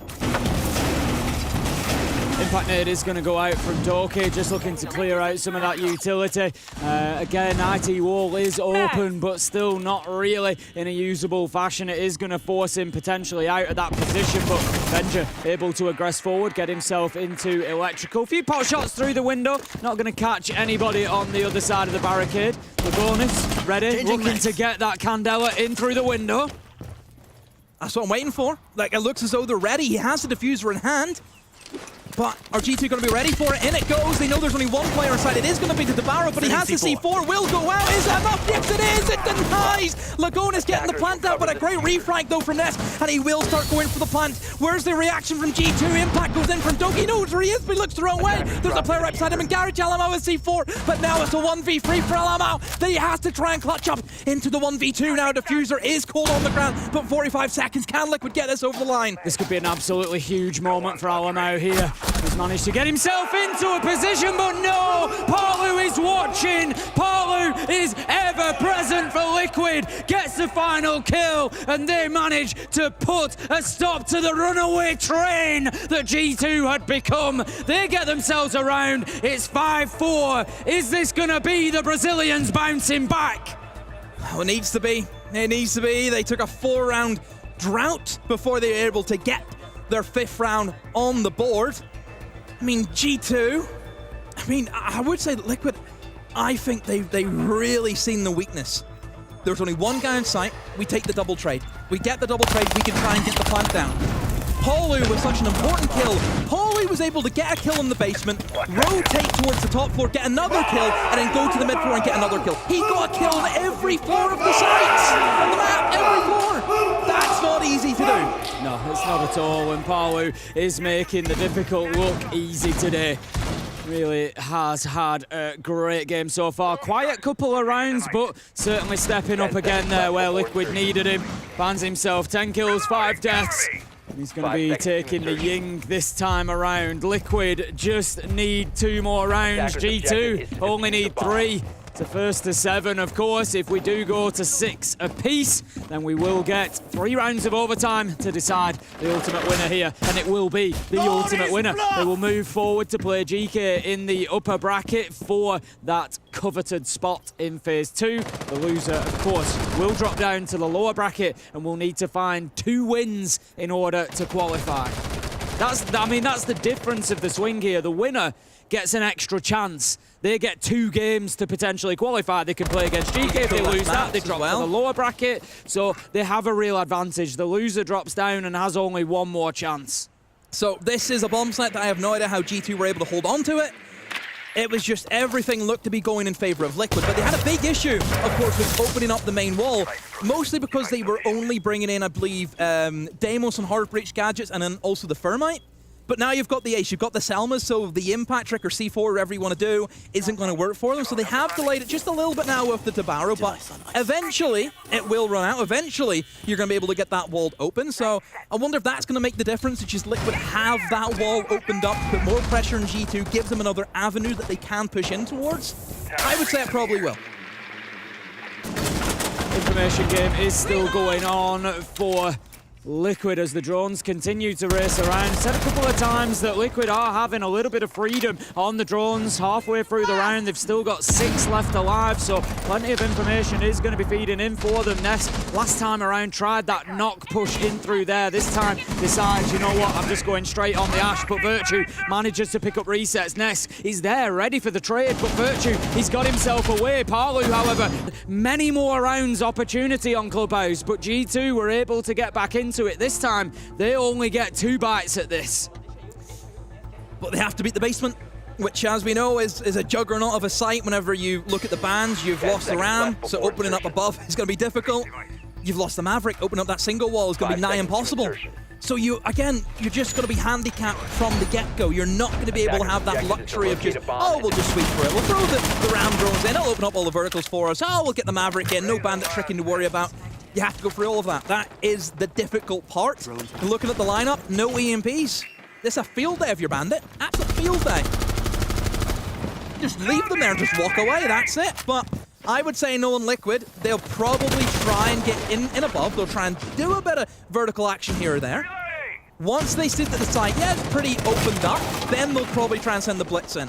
But G2 aren't going to give them that. They're not going to give them that verticality as easy as what they would like it to be. I love this from Benja, right up in the faces of Liquid. Like you say, G2 really sort of throwing everything at this round. They know that they need to get the win. They're going to give Liquid absolutely nothing for free. Benja missing his opportunity on the drone. And Maya is going to pick up Alamo. And that could be Liquid moving themselves 1 step closer to continuing here in the upper bracket. Nesk manages to find Uno, but Toki is there for the trade. C4 goes out, not going to find its mark. Benja continues fighting, sees the book, but can't quite catch the man. Oh, they've just left him. They've dropped the hatch. They've went against him, but no, it's going to work out for Benja. He gets both of them. How has he got both of them? G2 have flipped it on its head. Liquid are thinking, oh, we're geniuses, we'll leave him or run away. No, Benja comes to you. Benja will find you, and Benja will end you. cannot be leaving themselves open to an attack from the hatch like that. Surely there was an opportunity for Liquid to turn and take that fight, close Benja out, and then what does G2 do? But no, they've managed to turn a man disadvantage back in their favour. 3 versus 1. Palu, I've said a couple of times, he's had a great game today. He's gonna need to go even bigger if Liquid want to win this here and now. He's got a 1v3 facing up against him, but he has time on his side, Demo. The clock at least is in his favour. Does a little bit of droning, can't find anything, but with the default cam up, they know where he's coming from. Yeah, he has flashes which he can maybe try and use, but now he's trapped. He's just stuck in this corner. They're just going to start firing bullets. Eventually, they'll get him unless they give him picks like that. 45 seconds, bear in mind, no diffuser, and there we have it, the long angle from Benja, the man of the round, who somehow got those 2 kills. Like Liquid, they just think, we'll leave him. We'll let him be up there, we'll just hit the side, but then it works against them. They just weren't expecting that as soon as they open the hatch, Benja would be there immediately. Yeah. That's it. I think it was Benja's speed of thought that got him those 2 kills. They must have known that he was there because he took shots at the book. Yep. But like you say, they think, right, drop the hatch, just get away from him. If we get into sight, we're safe. But Benja had made a speedy decision. Benja knows what they're doing. After them. He read what they were going to do. I'm going straight after them. So as soon as they're dropping, he's already stood on that hatch. And think about the operator he took out. He took out a blitz, which in a man advantage situation like that could be absolutely lethal against the defenders. But great play from Benja to close out the round. And that's going to be G2 taking it all the way to 12. We wouldn't expect this one to have finished any different. And honestly, if we got a couple more rounds, I couldn't say I'd be surprised in the least. Both of these teams are fighting tooth and nail. They are both fighting so hard to take this initial win. Top floor. They've won it once, they've lost it once. G2, last time they were here, they got caught out by Nest, just making a bit of a play. He thinks, I'll just walk into electrical, I'll see if they line up, and they did, and I'll get a few kills, and from there it's just wraps. It's easy for Liquid then to play off that man advantage. Swapping mags. Honestly, I think the way both teams have been playing, the first kill's so important. It's massive in the grand scheme of things. Reset's just going to be taking those pot shots to open up the angle into Warehouse. And it's going to be a little bit of a push towards the top floor then for Liquid. This is where it's all going to be decided. We've seen the good, as you said, we've seen the bad both come out of G2 up on this top floor site.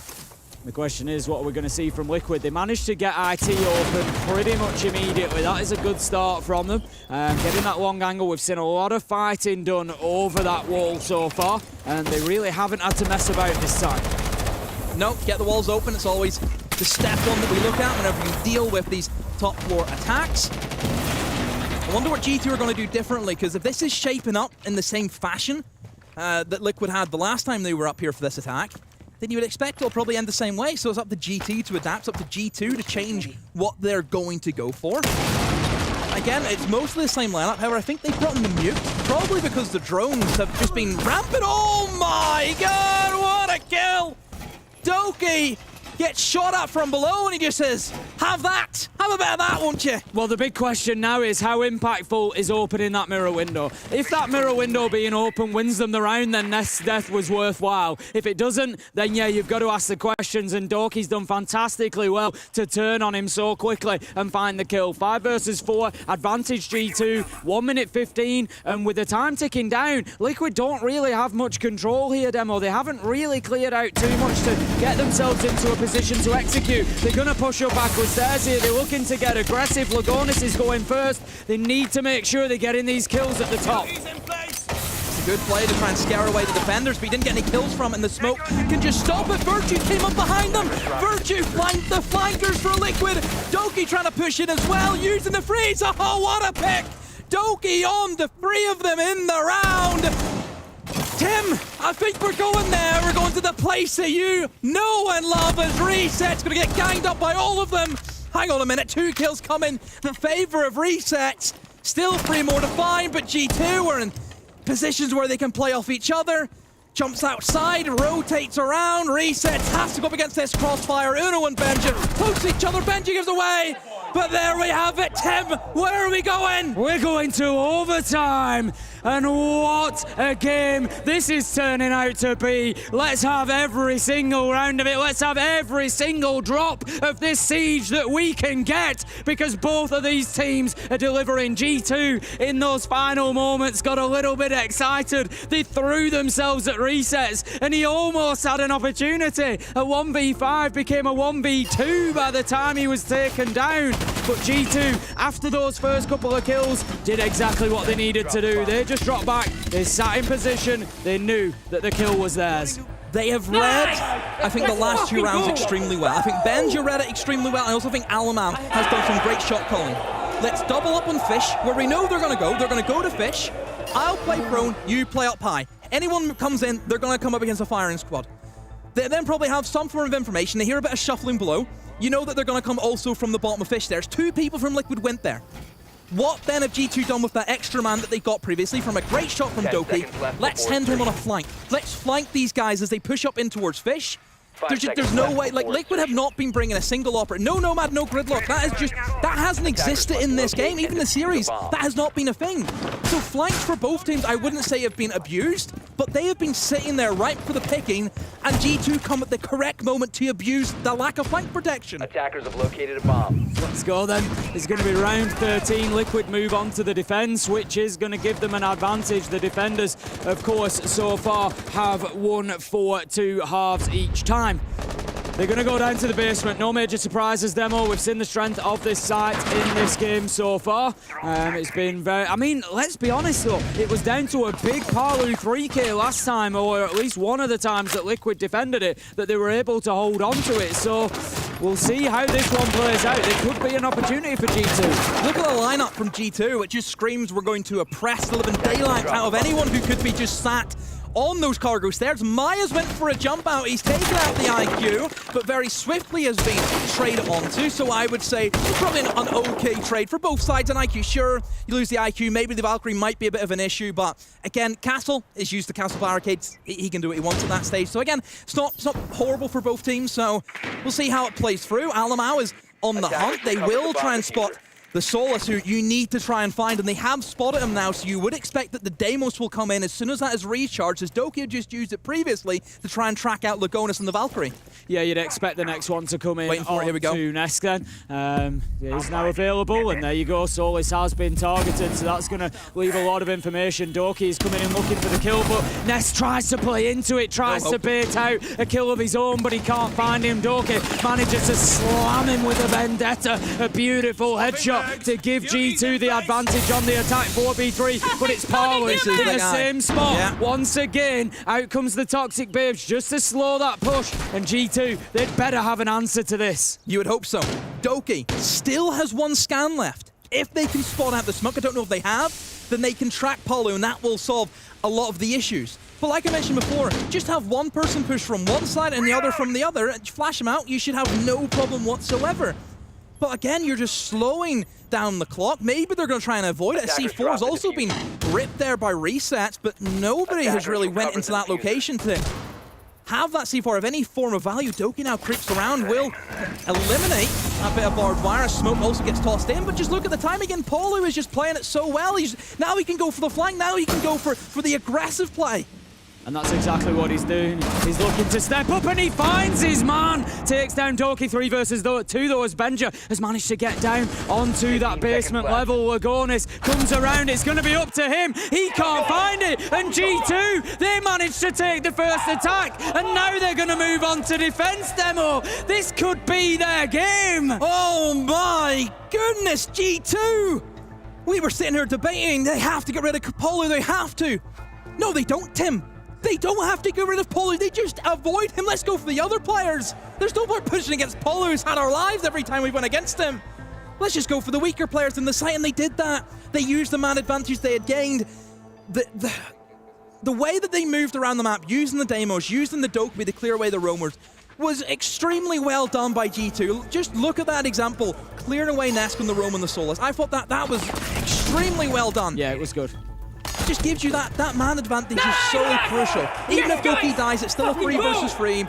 Again, you get a big kill, it goes into the 3v2, you try and get the plant down, there's still a guy above, so Paulo isn't going to be able to do much from the vertical angles you expect. Oh, he's above, he can go aggressive, but no, there's still somebody above being able to check him.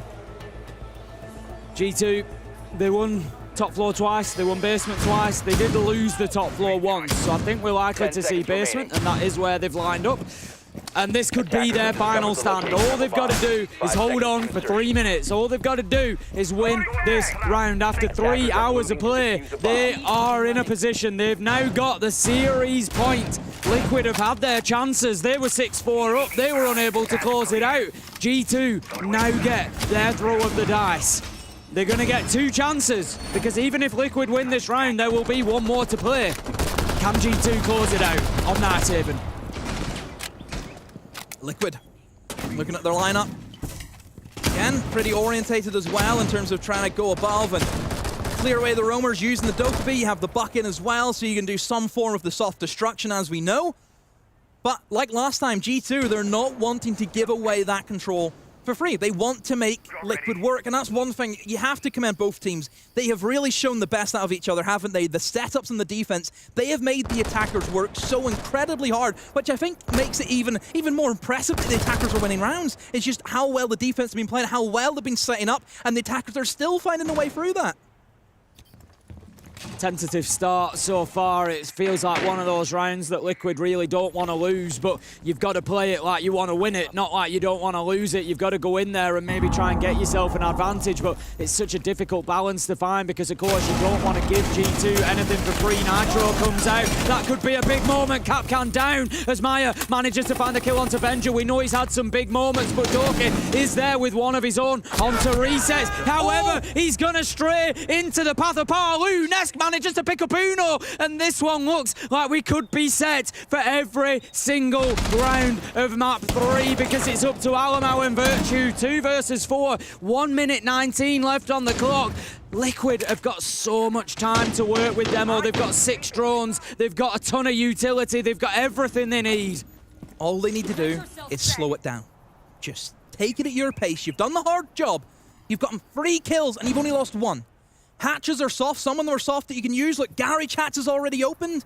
There is options now for Liquid. You've done a bit of vertical action as well. Now you need to get the drones in. You need to get some form of information. They still have 6 drones alive. Get one of them sent down there. Get one of them to check out where the remaining 2 players are. Almost swinging into the hatch. Virtue almost had him, and he will be just tiptoeing around, but Maya is there to stop it, and now Alamo.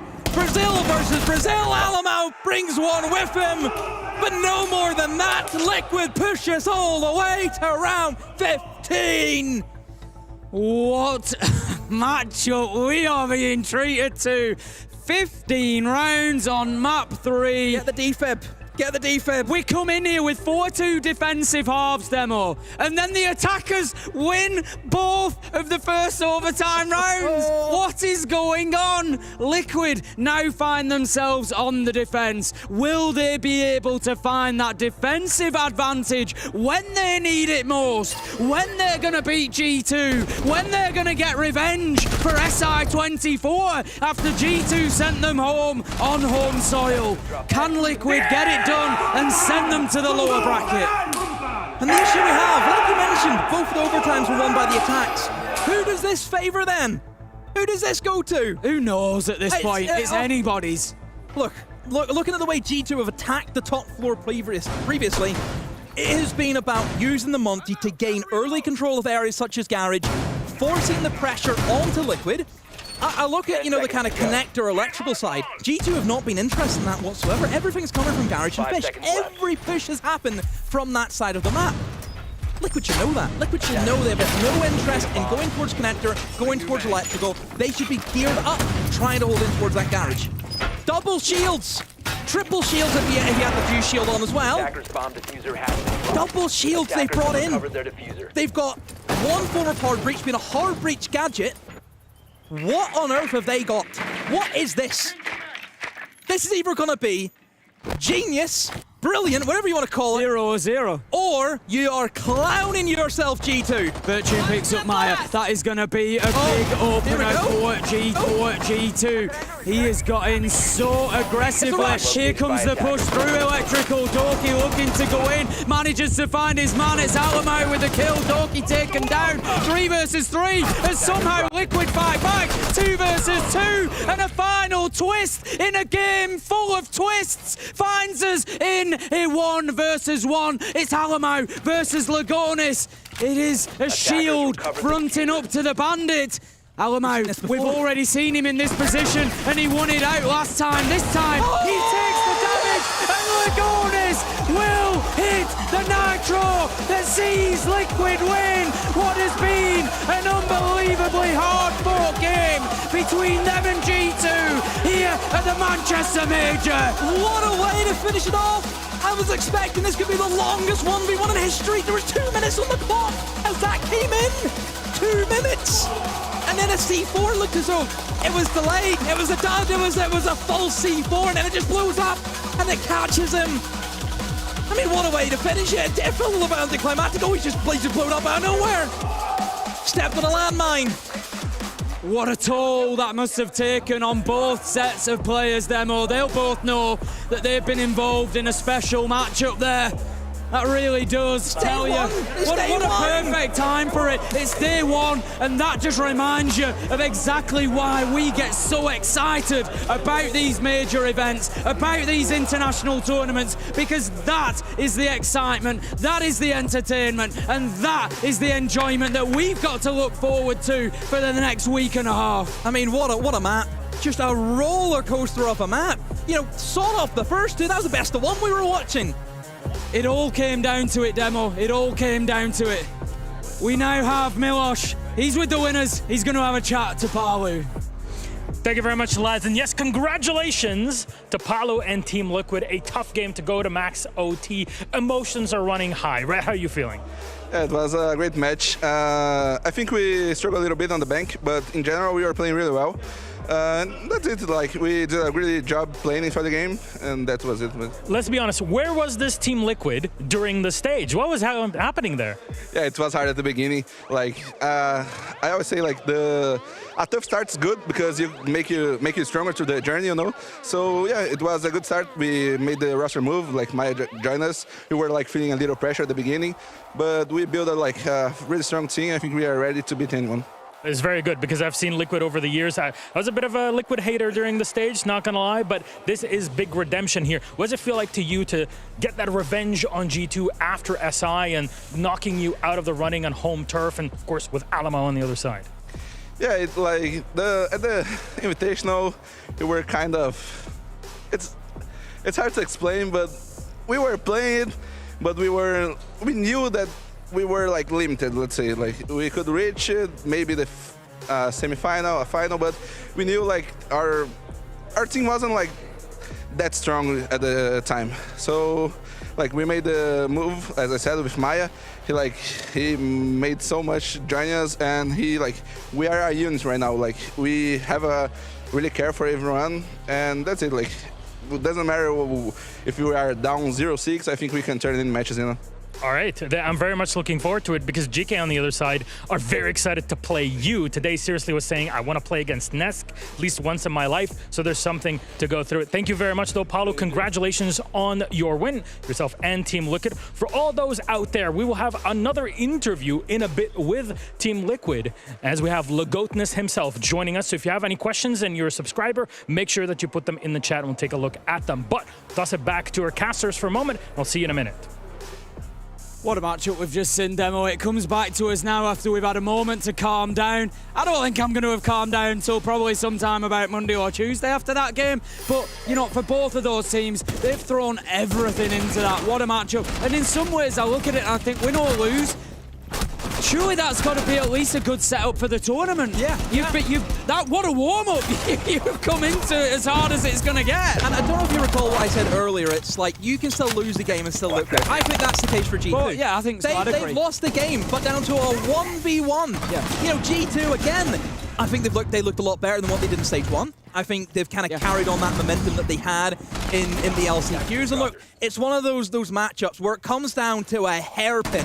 You know, like, just it was such a dud C4. I don't know what to say at the end there, but honestly, well-deserved by Liquid. They really dug their heels in. Look, Paul Lou said it wasn't the greatest of bank. I think they'll just scrap that. They should forget about that, and they'll just focus on the good things. They should focus on their clubhouse, focus on their Nighthaven. Because, look, G2 and Bank, every team will have that same issue with G2 and Bank going forward. I suppose that's a good thing, though, I suppose, for G2, is your Bank was really good today. Just looking at the faces there, the celebrations, how much it meant to all of Liquid to get that first win. We can see our stats from the entire series there. Just, you know, great performances on both sides. What you've got to remember is, if we have an amazing game of Siege that has you on the edge of your seat throughout it, and us as well, that means we've had two teams that have really turned up. Two teams that have delivered 10 players that have just done absolutely everything they can inside of the server. And honestly, look at the stats. It looks as though G2 across the board are actually performing better, yet Liquid have walked away with a win. Yeah. I think that's a bit of a strange one. You don't really see that, but look, again, like I said, Liquid all how it happens. Fairly deserved. G2 not out yet. They still play tomorrow. It also means we get Nesk versus Neskin tomorrow. It which does. is, I suppose, a fun one. As you said. Whoever's casting that, good luck. That leaves Liquid moving into continuing the upper bracket, play GK, and G2 dropping down to the lower bracket. They get another chance. But talking about another chance, we have another interview, and it's going to be Milosh talking to Doki this time. Thank you very much, friends. We decided to up it to another level. A big thank you for Doki to joining us here on the interview to kind of chat about all of this. Doki, first of all, again, you know, sorry. You know, the L against Team Liquid, you know, but you're not out yet, right? There's still a shot. Let's just talk through this game. What was your attitude kind of all as a team going into the match?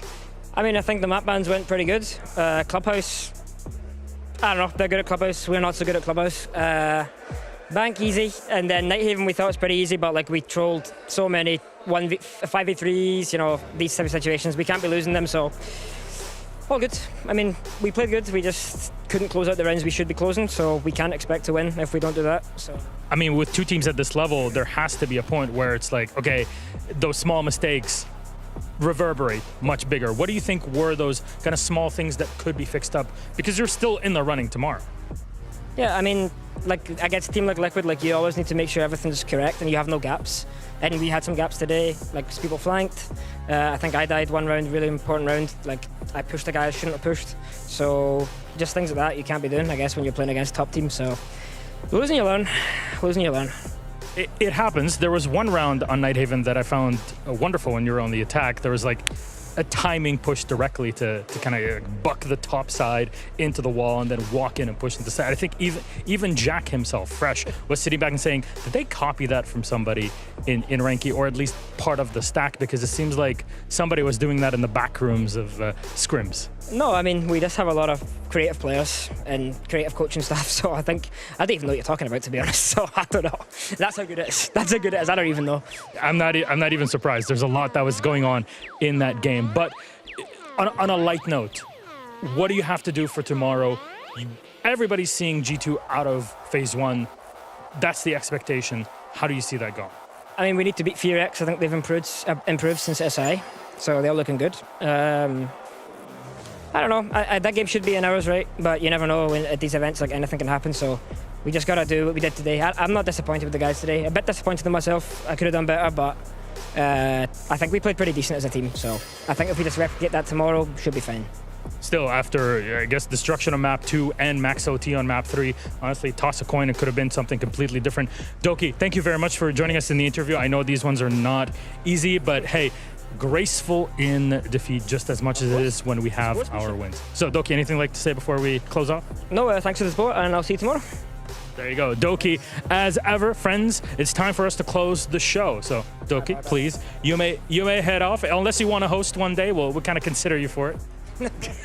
Fair enough. Let's take a look at our schedule for tomorrow, because we have quite a bit kind of to go through. Everything is split between A and B stream as we have had it today, but there are more games to watch out for. GK will play Liquid, FearX will play G2, and of course Bleed will play at SSG, and CAG will go up against Cruelty. And there's of course 3 matches, 3 best of 3 series that we will go through. Make sure that you're tuning in for more action. We'll be starting earlier tomorrow because we have more games to cover. Of course, today was kind of I saw your subreddit post. You didn't like it that we started, so late for you, but it's all right. We got you covered tomorrow. Normal starting time, as always. Of course, local time for us here in the UK. But it's time for us to say goodbye. So thank you so much for watching day one of the Blast R6 Manchester Major. It's been a pleasure being part of it again with a wonderful team here, their talent, production, everybody that makes it happen. For you watching at home, we love you so very much. We'll see you tomorrow.